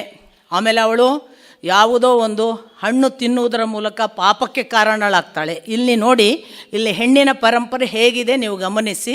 ಬಹಳ ಅದ್ಭುತವಾದ ಟ್ರೆಡಿಷನನ್ನು ವೆರಿ ಬಿಗಿನಿಂಗ್ ಅಂತ ನಾವು ಯಾವ ಕ್ರಿಯೇಷನ್ ಹೇಳ್ತೇವೆ ಅಲ್ಲಿ ಕೊಡಲಾಗಿದೆ. ಸೊ ಪ್ರಥಮದಲ್ಲಿ ಈ ಶತರೂಪ ಅನ್ನುವ ಹೆಣ್ಣು ಮತ್ತು ಸ್ವಯಂಭುವ ಮನು ಅವರು ತಮ್ಮ ತಪಸ್ಸಿನ ಮುಖಾಂತರ ಸೃಷ್ಟಿಸಿದ್ದು 5 ಮಕ್ಕಳನ್ನು. ಅದರಲ್ಲಿ ಪ್ರಥಮ ಹೆಣ್ಣು ಮಗಳು ದೇವಹೂತಿ, ಎರಡನೆಯವಳು ಆಕೂತಿ, ಮೂರನೆಯವಳು ಪ್ರಸೂತಿ ಮತ್ತು 2 ಹುಡುಗರು ಉತ್ತಾನಪಾದ ಮತ್ತು ಪ್ರಿಯವ್ರತ. ಈ 5 ಮಕ್ಕಳಲ್ಲಿ ದೇವಹೂತಿಯ ಕಥೆಯನ್ನೇ ಮೊದಲು ಪ್ರಾರಂಭ ಮಾಡ್ತಾರೆ. ನೋಡಿ, ಮಗಳ ಕಥೆಯನ್ನೇ ಮೊದಲು ಪ್ರಾರಂಭ ಮಾಡ್ತಾರೆ. ದೇವಹೂತಿಯನ್ನು ಅವಳಿಗೆ ಒಂದಿಷ್ಟು ವಯೋಸಹಜವಾದ ಮದುವೆಗೆ ಸಿದ್ಧತೆ ಆಗುವಂತಹ ದೇಹಸ್ಥಿತಿ ಬಂದಾಗ ಅವಳ ಯೌವನಾವಸ್ಥೆಯಲ್ಲಿ ಅವಳಿಗೊಂದು ಒಳ್ಳೆಯ ವರನನ್ನು ಹುಡುಕುವ ಸಂದರ್ಭ. ಈ ಹೊತ್ತಿಗೆ ಕರ್ದಮ ಅನ್ನುವ ಒಬ್ಬ ಭಗವಂತನ ಬ್ರಹ್ಮನ ಮಗ, ಬ್ರಹ್ಮ ಅಂದರೆ ಸೃಷ್ಟಿಕರ್ತ, ಬ್ರಹ್ಮನ ಮಗ. ಯಾರನ್ನೇ ನೀವು ಆರಂಭದಲ್ಲಿ ಕಂಡರೆ ಅದು ಬ್ರಹ್ಮನ ಮಗ ಅನ್ನೋದನ್ನು ಗಮನಿಸಬೇಕು. ಹೇಗೆ ಹುಟ್ಟಿದ ಅನ್ನೋದಕ್ಕೆ ಪ್ರತಿಯೊಂದಕ್ಕೂ ಒಂದೊಂದು ವಿವರಣೆ ಕೊಡ್ತಾರೆ. ಇವನ ಬ್ರಹ್ಮನ ನೆರಳಿನಿಂದ ಹುಟ್ಟಿದ ಅಂತ ಕರ್ದಮನಿಗಿರುವ ವಿವರಣೆ. ನೆರಳಿನಿಂದ ಏನ್ರಿ ಮಗ ಹುಟ್ಟುತ್ತಾರೆ? ನೋಡಿ, ಕ್ಲೋನ್ನಲ್ಲಿ ಒಂದು ಮಗ ಹುಟ್ಟುವುದನ್ನು ಇವತ್ತು ಸೈನ್ಸ್ ಒಪ್ತದೆ. ಒಂದು ಜೀವಕೋಶವನ್ನು ತೆಗೆದು ನನ್ನ ಜೀವಕೋಶವನ್ನೇ ಒಂದು ಎಕ್ಸ್ಪೆರಿಮೆಂಟಲ್ಲಿ ಮಕ್ಕಳನ್ನು ಮಾಡಬಹುದು ಅಂತ ಬೇರೆ ಪ್ರಾಣಿಗಳ ಮೇಲೆ ಒಂದು ರಾಸಾಯನಿಕ ಪ್ರಯೋಗಗಳನ್ನು ಮಾಡಿ ಸಕ್ಸಸ್ಫುಲ್ಲಾಗಿ ಜೀವಕೋಶಗಳನ್ನೇ ತೆಗೆದು ಮಕ್ಕಳನ್ನು ಹುಟ್ಟಿಸಬಹುದು ಅನ್ನೋ ವಿಜ್ಞಾನದ ಪ್ರಯೋಗ ಈಗ ಕಳೆದ 4-6 ವರ್ಷಗಳ ಹಿಂದೆ ಆಗಿದೆ. ಆದರೆ ಕ್ರೈಸ್ತ ಮತ ಅದನ್ನು ವೆಸ್ಟರ್ನ್ ಸೈಂಟಿಸ್ಟ್ಗಳಿಗೆ ಬಹಳ ವಿರೋಧ ಮಾಡಿ ಇದು ಇಡೀ ಭಗವಂತನ ಸೃಷ್ಟಿಯನ್ನು ಅಲ್ಲಗಳಿತದೆ, ಆದ್ದರಿಂದ ಮಾಡುವ ಹಾಗಿಲ್ಲ ಅಂದದ್ರಿಂದ ಅದು ಇನ್ನೂ ನಿಂತಿದೆ. ಅಂದರೆ ಮದುವೆ ಆಗದೆ ಯಾರೂ ಕೂಡ ತಮ್ಮ ಜೀವಕೋಶದಲ್ಲಿ ಇನ್ನೊಂದು ಮಗುವನ್ನು ಹುಟ್ಟಿಸ್ಬೋದು ಅನ್ನುವ ಹಂತಕ್ಕೆ ಹೋದರೆ ಇದು ಎಲ್ಲವೂ ಪ್ರಕೃತಿಗೆ ವಿರುದ್ಧವಾಗ್ತದೆ ಅಂತ ಅನ್ನುವ ಕಾರಣಕ್ಕಾಗಿ ನಿಂತಿದೆ. Nothing is impossible. ನಮಗೆ ಗೊತ್ತಿಲ್ಲ ಅಷ್ಟೇ. ತನ್ನ ನೆರಳಿನಿಂದ ಒಬ್ಬ ಮಗನನ್ನು ಹುಟ್ಟಿದ, ಈಸ್ ಇಟ್ ಪಾಸಿಬಲ್ ಅಂತ ಕೇಳಿದರೆ ಒಂದು ಕಾಲದಲ್ಲಿ ಏನೇನು ಶಕ್ತಿ ಇತ್ತು ಅನ್ನೋದನ್ನು ನಾವು ಗಮನಿಸಬೇಕು. ಬ್ರಹ್ಮನಿಗೆ ಯಾವ ಅಳತೆಯಿಂದ ಅದನ್ನು ಮಾಡೋಕ್ಕೆ ಸಾಧ್ಯ ಆಯಿತು? ಕರ್ದಮ ಹುಟ್ಟಿದ. ಈ ಕರ್ದಮ ಮಹಾಋಷಿ, ತಪಸ್ವಿ. ಎಂಥ ತಪಸ್ವಿ ಅಂದರೆ ಇನ್ನಿಲ್ಲದಂತೆ ನಿವೃತ್ತಿ ಮಾರ್ಗಕ್ಕಾಗಿ ಭಗವಂತನಿಗಾಗಿ ಹಸಿದವ. ಆದರೆ ಅವನ ತಪಸ್ಸಿಗೆ ಭಗವಂತ ಒಲಿದು ಏನು ಹೇಳ್ತಾನೆ ಅಂದರೆ, ನಿನಗೆ ಕೆಲವು ಸಾಂಸಾರಿಕ ಕಾರಣಗಳಿವೆ, ನಿನ್ನ ಸಾಂಸಾರಿಕ ಕಾರಣಗಳು ಮುಗಿದ ಬಳಿಕ ನೀನು ನನ್ನ ಬಳಿಗೆ ಬರ್ತೀಯ, ಅದಕ್ಕಾಗಿ ಸ್ವಲ್ಪ ನೀನು ಸಂಸಾರವನ್ನು ಒಪ್ಪಿಕೊಳ್ಬೇಕು. ನಿನ್ನನ್ನು ಸ್ವಯಂಭುವ ಮನುವಿನ ಮಗಳು ಬಂದು ದೇವಹೂತಿ ಮದುವೆ ಆಗ್ತಾಳೆ. ನೀನು ಅಲ್ಲಿಯವರೆಗೆ ನಿನ್ನ ತಪಸ್ಸನ್ನು ಇಲ್ಲಿ ಮುಂದುವರಿಸುವಂಥ ಬಿಂದು ಸರೋವರ ಅನ್ನುವ ಜಾಗ, ಇವತ್ತಿಗೂ ಕೂಡ ಆ ಹೆಸರನ್ನು ನೀವು ಕೇಳ್ತೀರಿ. ಯಾಕೆ ಬಿಂದು ಸರೋವರ ಅಂತಾರೆ ಅನ್ನೋದಕ್ಕೆ ಒಂದು ಉಲ್ಲೇಖ ಕೊಡ್ತಾರೆ. ಈ ಕರ್ದಮನ ಘನಘೋರ ತಪಸ್ಸು, ನಾನು ನಿಮಗೆ 4 ಸಾಲಲ್ಲಿ ಹೇಳಿದೆ, ಆ ಘನಘೋರ ತಪಸ್ಸನ್ನು ನೋಡಿ ಸಾಕ್ಷಾತ್ ಭಗವಂತ ಕಣ್ಣೀರಿನ ಬಿಂದು ಹರಿಸಿದನಂತೆ. ಆದ್ದರಿಂದ ಬಿಂದು ಸರೋವರ, ಅಷ್ಟು ಅವನ ತಪಸ್ಸಿತ್ತು ಅಂತ. ಹಾಗೆ ತನ್ನ ತಪಸ್ಸಿನಿಂದ ಭಗವಂತನನ್ನು ಒಲಿಸಿಕೊಂಡು ಅವನ ಆದೇಶದಂತೆ ಬಿಂದು ಸರೋವರದಲ್ಲಿ ತನ್ನ ಋಷಿ ಜೀವನವನ್ನು ನಡೆಸ್ಕೋತಾ ಇದ್ದಾನೆ ಕರ್ದಮ. ಅತ್ತ ಸ್ವಯಂಭುವ ಮನುವಿನ ಮಗಳು ದೇವಹೂತಿ ಬೆಳೆದು ನಿಂತಿದ್ದಾಳೆ. ಅವಳನ್ನು ಮದುವೆ ಮಾಡಿಸಿಕೊಡಬೇಕು ಅಂತ ಹೊರಟಾಗ ನಾರದರು ಬಂದು ಮೊದಲೇ ಸೂಚನೆ ಕೊಡ್ತಾರೆ. ದೇವಹೂತಿಗೆ ಇಂಥಲ್ಲೊಬ್ಬ ಹುಡುಗ ಇದ್ದಾನೆ, ಅವನನ್ನೇ ಅವಳು ಮದುವೆ ಆಗುವುದು, ನೀವು ಆ ಬಿಂದು ಸರೋವರದ ಹತ್ರ ಕರ್ಕೊಂಡು ಹೋಗಿ ಆ ಮದುವೆ ಆಗ್ತದೆ. ದೇವಹೂತಿಗೂ ಅದನ್ನು ತಿಳಿಸಲಾಗ್ತದೆ. ಅದಕ್ಕನುಗುಣವಾಗಿ ಸ್ವಯಂಭುವ ಮನು ಮತ್ತು ದೇವಹೂತಿಯನ್ನು ಕರೆದುಕೊಂಡು ಶತರೂಪ ಅವರಿಬ್ಬರು ಬರ್ತಾರೆ. ಬಿಂದು ಸರೋವರದಲ್ಲಿ ಕರ್ದಮನ ಮುಖಾಮುಖಿ ಆಗುತ್ತೆ. ಕರ್ದಮ ಒಂದು ನೇರವಾದ ಭಗವಂತ ತನಗೆ ಹೇಳಿದ ಆದೇಶವನ್ನು ಅವಳಿಗೆ ಹೇಳ್ತಾನೆ. ನಾನು ಮದುವೆ ಆಗೋದಕ್ಕೆ ಅಡ್ಡಿ ಇಲ್ಲ, ಆದರೆ ನಾನು ಮದುವೆಯಾಗಿ ನಿನಗೆ 9 ಹೆಣ್ಣು ಮಕ್ಕಳನ್ನು ಕೊಟ್ಟ ಬಳಿಕ ನಾನು ನಿವೃತ್ತಿ ಮಾರ್ಗಕ್ಕೆ ಹೊರಡ್ತೇನೆ. ಇದನ್ನು ಅವನು ಭಗವಂತ ಹೇಳಿರ್ತಾನೆ ಭಗವಂತನಿಗೆ, ಈ ಕರ್ದಮ ಆಗಲು ತಪಸ್ಸಿನಲ್ಲಿದ್ದಾಗ. ಸೊ ತಪಸ್ಸಿನ ಫಲವಾಗಿ ಹೇಳುವಾಗ ಭಗವಂತ ಹೇಳ್ತಾನೆ, 9 ಹೆಣ್ಣು ಮಕ್ಕಳಿಗೆ ನೀನು ಮುಗಿಸೋದಿಲ್ಲ, ನಿನಗೆ ಇನ್ನೊಂದು ಗಂಡು ಮಗು ನಾನೇ ಅಂಶಾವತಾರನಾಗಿ ಬರ್ತೇನೆ, ಅಲ್ಲಿಯವರೆಗೆ ನೀನು ತಪಸ್ಸು ಮುಂದುವರಿಸ್ತೀಯ ಅಥವಾ ಆ ಹೆಂಡತಿಯ ಜೊತೆಗೆ ಇರ್ತೀಯ ಅಂತ. ಸೊ ಹಾಗಾಗಿ ಅವನು ಅದನ್ನು ಮೊದಲು ಮಾತ್ರ ಹೇಳ್ತಾನೆ, ನಿನಗೆ 9 ಹೆಣ್ಣು ಮಕ್ಕಳು ಹುಟ್ಟಿದ ತಕ್ಷಣ ನಾನು ಹೊರಡ್ತೇನೆ, ಇದಕ್ಕೆ ಇಲ್ಲ ಅನ್ನದೇ ಇದ್ದರೆ ನೀನು ಮದುವೆ ಆಗಬಹುದು. ದೇವಹೂತಿಗೆ ಇದು ಗೊತ್ತಿತ್ತು ನಾರದರಿಂದ, ಅವಳು ಒಪ್ಪಿಕೊಳ್ತಾಳೆ. ನೋಡಿ, ಒಂದು ಕಾಲಕ್ಕೆ ಸ್ವಯಂಭುವ ಮನು ಮತ್ತು ಶತರೂಪರು ಆ ಕಾಲದ ರಾಜರು ಅಂತ ಅರ್ಥ. ರಾಜಮನೆತನದ ಹೆಣ್ಣು ಮಗಳು ದೇವಹೂತಿ ಬಂದದ್ದು ಋಷಿ ಕುಟೀರಕ್ಕೆ, ತಪಸ್ವಿಗಳ ನಾರುಮುಡಿ ಮತ್ತೊಂದನ್ನು ಉಟ್ಟುಕೊಂಡು ಅಲ್ಲಿ ಸಾಕ್ಷಾತ್ ಒಬ್ಬ ಋಷಿ ಪತ್ನಿಯಾಗಿ ಬದುಕುವ ಅತ್ಯಂತ ಕಠೋರ ಜೀವನ. ಇದನ್ನು ನಡೆಸ್ತಾಳೆ, ಅದರಲ್ಲಿ ಗೆಲ್ತಾಳೆ, ಅದರಿಂದ ಸಂತುಷ್ಟನಾಗ್ತಾನೆ ಕರ್ದಮ. ಎಷ್ಟೋ ವರ್ಷಗಳ ತಪಸ್ವಿ ಜೀವನದ ನಂತರ ಒಂದು ದಿನ ಸಂತಾನಕ್ಕಾಗಿ ಅಪೇಕ್ಷೆ ಪಡ್ತಾಳೆ. ಸಂತಾನವನ್ನು ಕರುಣಿಸುವಾಗ, ನೀನು ಇಷ್ಟು ದಿನ ಪಟ್ಟ ಕಷ್ಟಕ್ಕಾಗಿ ನಿನಗನುಗ್ರಹ ಅಂತ ಒಂದು ಪುಷ್ಪಕ ವಿಮಾನವನ್ನೇ ಸಿದ್ಧ ಮಾಡಿದ ಅಂತ ಕಪಿಲನ ಅವತಾರದ ಕಾಲಕ್ಕೇನೆ, ಅಂದರೆ ಪ್ರಪ್ರಥಮ ಸ್ಥಿತಿಯಲ್ಲಿ, ಇನ್ನೂ ನಾವು ರಾವಣನ ಕಾಲ ಅಲ್ಲ, ಅದಕ್ಕೂ ಮೊದಲು ಅಂತ ಭಾವಿಸಬೇಕು. ಯಾಕಂದರೆ ರಾಮಾವತಾರ ಬರೋದು ಇನ್ನು ಬಹಳ ಮುಂದೆ. ಈ ಸಂದರ್ಭದಲ್ಲಿ ಒಂದು ಪುಷ್ಪಕ ವಿಮಾನ ಅದು ಎಂಥ ದೊಡ್ಡದಿತ್ತು ಅನ್ನೋದನ್ನೆಲ್ಲ ನೀವು ಓದಬೇಕು. ಪುಷ್ಪಕ ವಿಮಾನ ಹೇಗಿತ್ತು, ಅದನ್ನು ಎಷ್ಟು ಬೇಕಾದರೆ ದೊಡ್ಡ ರಾಜ್ಯ ಮಾಡಲಿಕ್ಕೆ ಬರ್ತಿತ್ತಂತೆ, ಎಷ್ಟು ಬೇಕಾದರೆ ಸಂಕುಚಿತ ಮಾಡಲಿಕ್ಕೆ ಬರ್ತಿತ್ತು. ಅಂಥದ್ದೊಂದು ಪುಷ್ಪಕ ವಿಮಾನ ಬೇಕಾದಲ್ಲಿ ಹಾರ್ತಿತ್ತು, ಬೇಕಾದಲ್ಲಿ ಸ್ಥಿರವಾಗಿ ನಿಂತರೆ ಅರಮನೆ ಹಾಗಾಗ್ತಿತ್ತು. ಇಂಥದ್ದೊಂದು ಆ ಕಾಲದ ಒಂದು ಸಾಧನವನ್ನು ಅವನು ಪ್ರಕಟಿಸಿ ಅವಳನ್ನು ಶ್ರೀಮಂತ ಉಡುಗೊರೆಗಳ ಮೂಲಕ ಅವಳ ವೈಭವಯುತ ಬದುಕನ್ನು ನಡೆಸ್ತಾ ಇರುವ ಹಾಗೆ ಅವಳ ಜೊತೆಗೆ ಬೇಕಾದಷ್ಟು ಲೋಕ ಸಂಚಾರ ಮಾಡಿ ಆ ಬಳಿಕ 9 ಹೆಣ್ಣು ಮಕ್ಕಳನ್ನು ಅವಳು ಹಡಿತಾಳೆ. ಈ 9 ಹೆಣ್ಣು ಮಕ್ಕಳನ್ನು ಈಗ ನಿಮಗೆ ವಾಪಸ್ ನಾನು ಬರ್ತೀನಿ. ಬ್ರಹ್ಮ ಹೆತ್ತ 9 ಗಂಡು ಮಕ್ಕಳಿದ್ರಲ್ಲ, ಮರೀಚಿ, ಅತ್ರಿ, ಅಂಗಿರಸ ಅಂತ, ಅವರಿಗೆ ಮದುವೆ ಮಾಡಿಸಿ ಕೊಡಲಾಗ್ತದೆ. ಮರೀಚಿಗೆ ಕಲಾ ಅನ್ನುವ ಮೊದಲ ಮಗಳನ್ನು, ಈ ಮರೀಚಿಗೆ ಕಲಾ ಅನ್ನುವವಳನ್ನು ಮದುವೆ ಮಾಡಿಸಿ ಕೊಟ್ಟ ಮೇಲೆ ಯಾರು ಹುಟ್ಟಿದ್ರು ಅನ್ನೋದನ್ನು ಈಗಲೇ ಹೇಳಿಬಿಟ್ಟಿರ್ತೀನಿ. ಯಾಕಂದರೆ ವಂಶ ಪರಂಪರೆಯನ್ನು ಮತ್ತು ನಾನು ಯಾಕೆ ವಂಶ ಪರಂಪರೆಯನ್ನು ಹೇಳ್ತೀನಿ ಅಂತ ನಾನು ವೈಯಕ್ತಿಕವಾಗಿ ನನ್ನ ತಂದೆ ತಾನು ತನ್ನ ಪ್ರಾಣತ್ಯಾಗಕ್ಕೆ 2 ದಿನದ ಮೊದಲು ನನಗೆ ಒಂದು ಮಾತು ಕೇಳಿದರು. ಮಗಳೇ, ನೀನು ಯಾವತ್ತಾದರೂ ಮಂಗಲಾಷ್ಟಕ ಹೇಳಿದ್ದೀಯಾ ಅಂತ. ಅಪ್ಪ, ನಾನು ಹೇಳಿಲ್ಲ, ಕೇಳಿದ್ದೇನೆ ಅಂದೆ ನಾನು. ಮಗಳೇ, ನೀನು ಮಂಗಲಾಷ್ಟಕವನ್ನು ನಿತ್ಯ ಸಂಜೆ ಹೇಳು, ಅದು ನಿನಗೆ ಲೋಕದ ಸಕಲ ಅನುಗ್ರಹವನ್ನು ಮಾಡ್ತದೆ ಅಂತ ನನಗೆ ಆಶೀರ್ವದಿಸಿದರು ನನ್ನ ಅಪ್ಪ. ಆವತ್ತಿಂದ ನಾನು ಮಂಗಲಾಷ್ಟಕವನ್ನು ಸಂಜೆ ಓದೋದಕ್ಕೆ ಪ್ರಾರಂಭ ಮಾಡಿದೆ. ಆ ಬಳಿಕ ನಮ್ಮ ಗುಂಪಿನ ಎಲ್ಲರೂ ಅದನ್ನು ಓದ್ತಾರೆ. ಅದು ನಾವು ಕೂಡಿ ಪಡೀತಾ ಇರುವಂತಹ ಒಂದು ಸೌಭಾಗ್ಯ. ಈ ಮಂಗಲಾಷ್ಟಕವನ್ನು ಓದಿದ ಎಷ್ಟೋ ಕಾಲದ ನಂತರ ಭೀಷ್ಮಾಚಾರ್ಯರು ಪಂಚಪಾಂಡವರಿಗೆ ಒಂದು ದಿವಸ ಕೃಷ್ಣ ಜ್ಞಾನಸೂರ್ಯ ಮುಳುಗ್ತಿದ್ದಾನೆ, ಶರಶೈಯಲ್ಲಿದ್ದಾರೆ, ಅವರಿನ್ನೇನು ತೀರಿಕೊಳ್ತಾರೆ, ಬನ್ನಿ ಹೋಗೋಣ ಅಂತ ಪಾಂಡವರನ್ನು ಕರ್ಕೊಂಡು ಹೋಗ್ತಾನಲ್ಲ, ಅಂಥ ಹೊತ್ತಿನಲ್ಲಿ ಭೀಷ್ಮಾಚಾರ್ಯರು ಶರಶೈಯಲ್ಲಿದ್ದಾಗ ಒಂದು ಮಂತ್ರವನ್ನು ಬೋಧಿಸ್ತಾರೆ ಪಾಂಡವರಿಗೆ. ಅದು ಬಹುತೇಕ ಮಂಗಲಾಷ್ಟಕ ಯಾವುದನ್ನು ಉದ್ದೇಶಿಸಿದೆಯಲ್ಲ, ಲೋಕದ ಸಕಲ ಪರ್ವತಗಳನ್ನು ನೆನೆಯುವುದು, ಲೋಕದ ಸಕಲ ನದಿಗಳನ್ನು ನೆನೆಯುವುದು, ಸಕಲ ಅವತಾರಗಳನ್ನು ನೆನೆಯುವುದು, ಸಕಲ ರಾಜಪರಂಪರೆಯನ್ನು ನೆನೆಯುವುದು, ಹೀಗೆ 8 ಸಂಗತಿಗಳು, ಗ್ರಹ ನಕ್ಷತ್ರಾದಿಗಳನ್ನು ನೆನೆಯುವುದು, ಹೀಗೆ 8 ಸಂಗತಿಗಳನ್ನುಳ್ಳ ಅಥವಾ 7 ಸಂಗತಿಗಳು 8ನೇದ್ದು ಅದಕ್ಕೆ ಪೂರ್ಣವನ್ನು ಹೇಳುವಂತಹ ಮಂಗಲ. ಸೊ 7 ಸಂಗತಿಗಳನ್ನುಳ್ಳಂತಹ ಯಾವ ಅರ್ಥವಿದೆಯಲ್ಲ ಮಂಗಲಾಷ್ಟಕದಲ್ಲಿ, ಅದೇ ಅರ್ಥವುಳ್ಳ ಮಂತ್ರವನ್ನು ಭೀಷ್ಮರು ಪಾಂಡವರಿಗೆ ಬೋಧಿಸಿ, ನೀವು ನಿತ್ಯ ಈ ಮಂತ್ರ ಹೇಳಿ ನಿಮಗೆ ಲೋಕದ ಸಕಲ ಅನುಗ್ರಹ ಆಗ್ತದೆ ಅಂತ ಭೀಷ್ಮಾಚಾರ್ಯರು ಹೇಳ್ತಾರೆ. ಇನ್ನೊಂದು ಸಂದರ್ಭ ಬಹುಶಃ ವಿಷ್ಣು ಪುರಾಣ ಅಥವಾ ಹರಿವಂಶ ಓದುವಾಗ ಅಲ್ಲಿ ನನಗೆ ಗೊತ್ತಾದ ಮತ್ತೊಂದು ಸಂಗತಿ, ಒಂದು ದಿನ ಪ್ರದ್ಯುಮ್ನ ಬಲರಾಮನನ್ನು ಕೇಳ್ತಾನೆ, ನನಗೊಂದು ಲೋಕಕ್ಕೆ ಆಶೀರ್ವಾದ ಮಾಡಬೇಕು, ಲೋಕವೇ ನನ್ನನ್ನು ಅಂಥದ್ದೊಂದು ಮಂತ್ರ ಹೇಳು ಅಂದಾಗ, ಪ್ರದ್ಯುಮ್ನನಿಗೆ ಬಲರಾಮ ಉಪದೇಶಿಸುವ ಮಂತ್ರವೂ ಕೂಡ ಇದೇ ಗ್ರಹ ನಕ್ಷತ್ರಗಳು, ನದಿಗಳು, ರಾಜರು, ಋಷಿ ಮುನಿಗಳು ಅಥವಾ ನಾವು ಹೇಳುವ ಎಲ್ಲ ಲೋಕಕ್ಕೆ ಸಂಬಂಧಪಟ್ಟ ನದಿ ಇತ್ಯಾದಿಗಳನ್ನೊಳಗೊಂಡ ಮಂತ್ರವನ್ನೇ ಬಲರಾಮ ಕೂಡ ಬೋಧಿಸ್ತಾನೆ. ಆ ಮಂಗಲಾಷ್ಟಕದ ಅರ್ಥವನ್ನೇ ಉಳ್ಳ ಮಂತ್ರವನ್ನು ಪ್ರದ್ಯುಮ್ನನಿಗೆ ಬೋಧಿಸಿದ ಬಳಿಕ ಬಲರಾಮ ಹೇಳ್ತಾನೆ, ಇದನ್ನು ನಿತ್ಯ ಹೇಳಿದರೆ ನಿನಗೆ ಲೋಕದ ಸಕಲ ಅನುಗ್ರಹ ಆಗ್ತದೆ. ನನ್ನ ಅಪ್ಪ ಒಂದು ದೃಷ್ಟಿಯಿಂದ ಭೀಷ್ಮನ ಶರಶಯ್ಯೆಯಲ್ಲಿ ಪಾಂಡವರಿಗೆ ಹೇಳಿದ ಹಾಗೆ ನನಗೆ ಕೂಡ ಕೃತಜ್ಞತೆಯ ಒಂದು ನೆನಪು ಸದಾ ಇಟ್ಟುಕೊಳ್ಳುವ ಹಾಗೆ ಆಶೀರ್ವದಿಸಿದರು ಅಂತ ಕಾಣಿಸುತ್ತೆ. ಆ ಅರ್ಥದಲ್ಲಿ ನಾನು ಯಾಕೆ ವಂಶ ಪರಂಪರೆಯನ್ನು ನೆನೆಯಬೇಕು ಅಂತಂದರೆ, ನಮ್ಮ ಪೂರ್ವಜರು ನಮಗೆ ಉಳಿಸಿ ಹೋದ ಈ ದೊಡ್ಡ ಸಂಸ್ಕೃತಿ, ಪರಂಪರೆ, ಧರ್ಮ, ಶಾಸ್ತ್ರ, ಅದರ ಜೊತೆಗೆ ಈ ಭೂಮಂಡಲ, ಇದರ ಇಡೀ ಚರಿತ್ರೆ ಇದೆಯಲ್ಲ, ಇದು ನಾವು ಅವರಿಗೆ ಸದಾ ಕೃತಜ್ಞರಾಗಿ ಇರಬೇಕು ನಡೆಯುವವರು ಅನ್ನೋದನ್ನು ಆ ಒಳ್ಳೆಯ ಒಂದು ಉದ್ದೇಶ ಇಟ್ಟುಕೊಂಡು ಹೇಳ್ತಾರೆ. ವಾಸ್ತವಿಕ ರಾಮನ ಚರಿತ್ರೆಯನ್ನು ಯಾಕೆ ಹೇಳೋದು ರಾಮಾಯಣದ ಮೊದಲು? ರಾಮನ ಪರಂಪರೆಯನ್ನು ಹೇಳಿ ನಾವು ರಾಮಾಯಣ ಹೇಳಬೇಕು ಅಂತಾರೆ. ಕೃಷ್ಣನ ಚರಿತ್ರೆ ಹೇಳುವ ಕೃಷ್ಣನ ಪರಂಪರೆ ಹೇಳಬೇಕು. ಯಾಕೆ ಹೇಳಬೇಕು?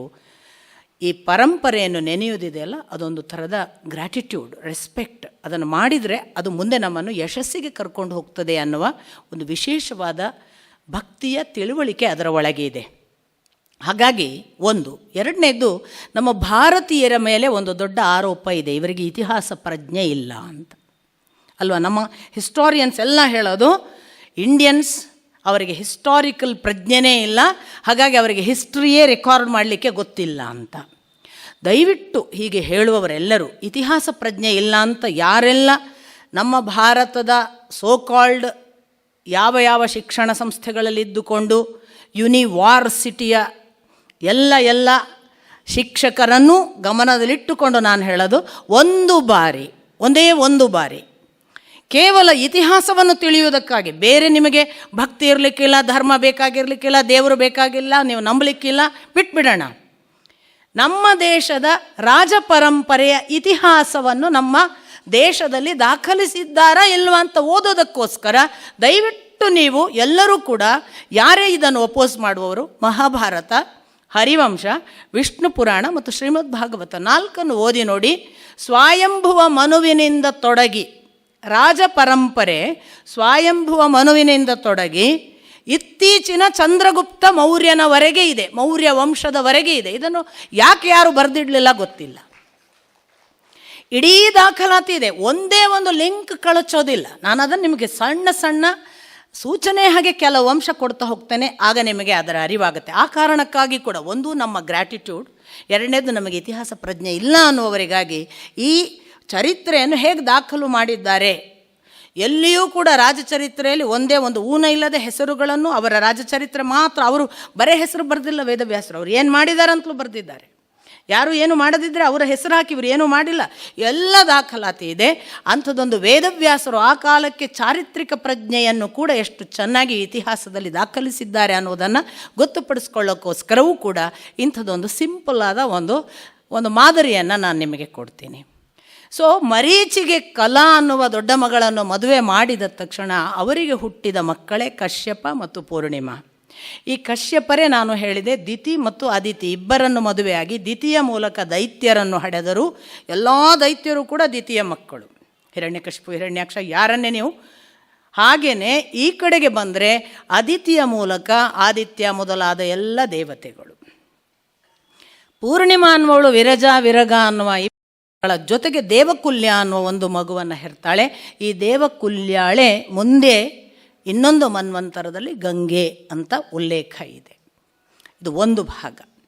ಇನ್ನು ಮರೀಚಿ ಅಲ್ಲದೆ ಅತ್ರಿಗೆ ಬಂದಾಗ, ಅತ್ರಿಗೆ ಅನಸೂಯಾಳನ್ನು ಮದುವೆ ಮಾಡಿಸಿಕೊಡು. ನಿಮಗೆ ಗೊತ್ತು ಅತ್ರಿ ಅನಸೂಯರು ಅಂತ ಹೇಳಿ. ಅವರು ಬ್ರಹ್ಮ ವಿಷ್ಣು ಮಹೇಶ್ವರ ಮೂವರನ್ನೂ ತಮಗೆ ಸಂತಾನವನ್ನು ಕರುಣಿಸುವಂತ ಪ್ರಾರ್ಥಿಸಿದ್ದಕ್ಕೆ 3 ದೇವರುಗಳ ಅನುಗ್ರಹವಾಗಿ 3 ಮಕ್ಕಳನ್ನು ಪಡೀತಾಳೆ. ಅವರೇ ಬ್ರಹ್ಮನಿಂದ ಚಂದ್ರ, ವಿಷ್ಣುವಿನಿಂದ ದತ್ತಾತ್ರೇಯ ಮತ್ತು ಶಿವನಿಂದ ದುರ್ವಾಸರು, 3 ಮಕ್ಕಳು. ಸೊ ಚಂದ್ರ ದತ್ತಾತ್ರೇಯ ಅವನು ಅವತಾರ. ಇಲ್ಲಿ ಬರುವ ಈ ಉಲ್ಲೇಖ ನಿಮಗೆ ಗೊತ್ತಾಯಿತು. ದೇವಹೂತಿಯ ಮಗ ದೇವರ ಅವತಾರ. ನೋಡಿ, ಒಂದು ಮಗಳು ಅನ್ನುವವಳ ತನ್ನ ಪುತ್ರಿಯ ಮೂಲಕ ಅವಳು ದೇವರನ್ನು ಪಡೀತಾಳೆ. ಇಡೀ ನೀವು ವಂಶ ಪರಂಪರೆ ನೋಡಿ, ಎಲ್ಲ ಹೆಣ್ಣು ಮಕ್ಕಳಲ್ಲೇ ದೇವರ ಅವತಾರ, ಪುರುಷರಿಲ್ಲ. ಗಮನಿಸಬೇಕು, ಇಂಪಾರ್ಟೆನ್ಸ್ ಅಂತ ಅಲ್ಲ, ದಾಖಲಾತಿ ಆ್ಯಸ್ ಇಟ್ ಈಸ್ ನಾನು ನಿಮಗೆ ಹೇಳ್ತಿರೋದು. ಅದಾದ ಮೇಲೆ ಅಂಗಿರಸರಿಗೆ ಶ್ರದ್ಧಾ ಅನ್ನುವ ಮಗಳು, ಅದರಲ್ಲಿ ನಾವು ಸಿನಿವಾಲೆ, ರಾಕ, ಕುಹು ಹೀಗೆ 3-4 ಹೆಣ್ಣು ಮಕ್ಕಳು, ಬೃಹಸ್ಪತಿ ಮತ್ತು ಉತಥ್ಯ ಅಂತ ಉಲ್ಲೇಖ ಮಾಡಬಹುದಾದ ಋಷಿಗಳು ಮುಂದಿನ ಮನ್ವಂತರದಲ್ಲಿ ಅಂತ ಹೇಳ್ತಾರೆ ಇವರಿಬ್ಬರಿಗೆ. ಈ ಅಂಗಿರಸ ಶ್ರದ್ಧಾ ಅಲ್ಲದೆ ಪುಲಸ್ತ್ಯ ಅನ್ನುವ ಹೆಸರನ್ನು ನೀವು ಕೇಳಿರ್ತೀರಿ. ಹವಿರ್ಭೂ ಅಂತ ಅವಳಿಗೆ ಮಗಳನ್ನು ಕೊಡ್ತಾರೆ. ಆ ಹವಿರ್ಭೂ ಮುಖಾಂತರ ಹುಟ್ಟುವ ಮಕ್ಕಳೇ ನಮಗೆಲ್ಲರಿಗೂ ಚಿರಪರಿಚಿತ ಇರುವಂತಹ ಅಗಸ್ತ್ಯರು ಮತ್ತು ವಿಶ್ರವಸ್ ಅನ್ನುವವ. ಈ ವಿಶ್ರವಸ್ಸಿಗೆ ಇಡಾವಿಡ ಅನ್ನುವ ಹೆಣ್ಣಿನಿಂದ ಹುಟ್ಟಿದ ಮಗ ಕುಬೇರ. ನಾವು ಕುಬೇರನನ್ನು ಬಹಳ ಯಕ್ಷರಿಗೆ ದೊರೆ ಅಥವಾ ನಾವು ಸಂಪತ್ತಿಗೆ ದೊರೆ ಅಂತ, ಅವ ಕುಬೇರ.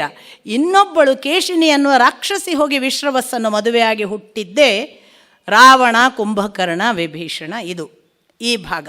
ನಾನು ಯಾರು ಪ್ರಮುಖವಾಗಿ ನಮ್ಮ ಇತಿಹಾಸ ದಾಖಲೆಯಲ್ಲಿ ಮುಂದೆ ನೆನಪು ಮಾಡಿಕೊಳ್ಳಿಕ್ಕಿದ್ದಾರೆ ಅವರನ್ನೇ ಹೇಳ್ತಿದ್ದೇನೆ, ಉಳಿದವರನ್ನಲ್ಲ. ಪುಲಹ ಗತಿಗೆ 3-4 ಹೆಣ್ಣು ಮಕ್ಕಳು. ಅದಾದ ನಂತರ ಕ್ರತುಕ್ರಿಯ ಅನ್ನುವವರಿಗೆ ಹುಟ್ಟುವವರು 60,000 ಜನ ವಾಲಖಿಲ್ಯ ಅನ್ನುವ ಋಷಿಗಳು. ಅವರು ಸೂರ್ಯನಿಗೆ ರಥ ನಡೆಸಿದವರು ಅಂತ ಅವರ ಉಲ್ಲೇಖ. ಈ ಕ್ರತುಕ್ರಿಯಾ ಅಲ್ಲದೆ ನಾವು ಮತ್ತೆ ಮತ್ತೆ ಕೇಳುವ ಭೃಗು ಅಥವಾ ಭಾರ್ಗವ ವಂಶ, ಈ ಭೃಗುವಿಗೆ ಅವರು ಮದುವೆ ಮಾಡಿಸಿಕೊಡುವುದು ತಮ್ಮ ಮಗಳು ಖ್ಯಾತಿಯನ್ನು. ಭೃಗುವಿಗೆ ಖ್ಯಾತಿಯನ್ನು ಮದುವೆ ಮಾಡಿಸಿಕೊಟ್ಟ ಮಕ್ಕಳೇ ಧಾತ ಮತ್ತು ವಿಧಾತ. ಈ ಧಾತ ವಿಧಾತರಿಗೆ ಹುಟ್ಟುವ ಮಕ್ಕಳು, ಧಾತಾಗೆ ಹುಟ್ಟುವ ಮಗ ಮೃಕಂಡ, ವಿಧಾತಾಗೆ ಹುಟ್ಟುವ ಮಗ ಪ್ರಾಣ. ಈ ಧಾತ ವಿಧಾತನ ಮೃಕಂಡ ಪ್ರಾಣನ ಮಕ್ಕಳೇ, ಮೃಕಂಡನ ಮಗನನ್ನೇ ನಾವು ಮಾರ್ಕಂಡೇಯರು ಅಂತ ಹೇಳೋದು. ಈ ಪ್ರಾಣನ ಮಗನೇ ವೇದಶಿರ ಅಂತ ಒಬ್ಬ ಋಷಿ. ಇದಲ್ಲದೆ ಅವನಿಗೆ ಕವಿ ಅಂತ ಇನ್ನೊಬ್ಬ ಮಗ ಇರ್ತಾರೆ ಭೃಗುಗಳಿಗೆ. ಅವರ ಮಗನೇ ನಾವು ಹೇಳುವ ಶುಕ್ರಾಚಾರ್ಯರು. ಉಷನಸ್ ನೋಡಿ, ಎಲ್ಲಿಯೂ ಕೂಡ ಲಿಂಕ್ ತಪ್ಪುವುದಿಲ್ಲ. ನೀವು ಯಾರೋ ಎಲ್ಲಿಂದ ವ್ಯಾಕ್ಯೂಮಿನಿಂದ ತಂದು ಶುಕ್ರಾಚಾರ್ಯರು ಹೇಳೋದಲ್ಲ. There is a lineage. ಅವ್ರು ಎಲ್ಲಿಂದ ಹುಟ್ಟಿದ್ರು, ಯಾರಿಗೆ ಹುಟ್ಟಿದ್ರು, ಎಲ್ಲ ಲೆಕ್ಕಾಚಾರ. ಶುಕ್ರಾಚಾರ್ಯರ ಮಗಳೇ ದೇವಯಾನಿ, ಇದು ನಿಮಗೆ ಗೊತ್ತಿದೆ. ಇದರ ಜೊತೆಗೆ ಇನ್ನೊಬ್ಬ ಋಷಿಯನ್ನು ಅವರು ಉಲ್ಲೇಖ ಮಾಡುವುದು ವಸಿಷ್ಠ ಮತ್ತು ಅರುಂಧತಿ. ಅದು ಕೂಡ ನಾವು ಪ್ರಚಲಿತವಾಗಿ ಆಕಾಶದಲ್ಲಿ ಮದುವೆ ದಿನ ತೋರಿಸುವಂತಹ ನಕ್ಷತ್ರ. ಈ ವಸಿಷ್ಠ ಅರುಂಧತಿಯರ ಮಕ್ಕಳು ಚಿತ್ರಕೇತು ಮತ್ತು ಒಟ್ಟು 5-6 ಜನ. ಅದಲ್ಲದೆ ಇನ್ನೊಬ್ಬ ಹೆಂಡತಿಯಿಂದ ಶಕ್ತಿ ಮೊದಲಾದ 100 ಮಕ್ಕಳು ವಸಿಷ್ಠರಿಗೆ. ಇವರಲ್ಲದೆ ಅಥರ್ವ ಅಂತ ಒಬ್ಬ ಋಷಿ. ಆ ಅಥರ್ವನಿಗೆ ಅವರು ಚಿತ್ತ ಅಥವಾ ಶಾಂತಿ ಅನ್ನುವ ಮಗಳನ್ನು, ಅಲ್ಲಿಗೆ 9 ಮಕ್ಕಳು ಹೆಣ್ಣುಮಕ್ಕಳು ಆದರೂ ದೇವಹೂತಿ ಇದ್ದು, 9ನೇ ಹೆಣ್ಣು ಮಗಳು ಚಿತ್ತಾಳನ್ನು ಮದುವೆ ಮಾಡಿಸಿ ಹುಟ್ಟಿದ್ದೇ ದಧೀಚಿ ಅನ್ನುವ ಋಷಿ. ಅವನಿಗೆ ಅಶ್ವಶಿರ ಅಂತ ಇನ್ನೊಂದು ಹೆಸರು. ಈ ದಧೀಚಿ ಕೂಡ ಮುಂದೆ ನಿಮಗೆ ವೃತ್ರಾಸುರನ ವಧೆಯಲ್ಲಿ ಉಲ್ಲೇಖ ಆಗ್ತಾನೆ.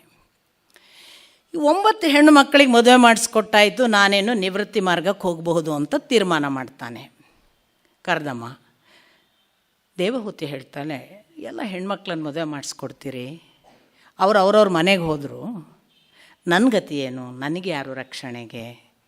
ಆಗ ಹೌದು, ಭಗವಂತ ಹೇಳಿದ್ದಾನೆ, ತಾನೇ ಅಂಶಾವತಾರವಾಗಿ ನನ್ನಲ್ಲಿ ಬರ್ತಾನೆ ಅಂತ, ತಪಸ್ಸು ಮಾಡೋಣ, ಮುಂದೆ ನೀನು ಗರ್ಭವತಿಯಾಗಿ ಮಗುವನ್ನು ಹೆತ್ತ ಮೇಲೆ ಹೋಗ್ತೇನೆ. ಹಾಗೆ ಹುಟ್ಟಿದವನೇ ಭಗವಂತನೇ ಸಾಕ್ಷಾತ್ ಅವತರಿಸಿ ಕಪಿಲ ಅನ್ನುವ ಅವತಾರ.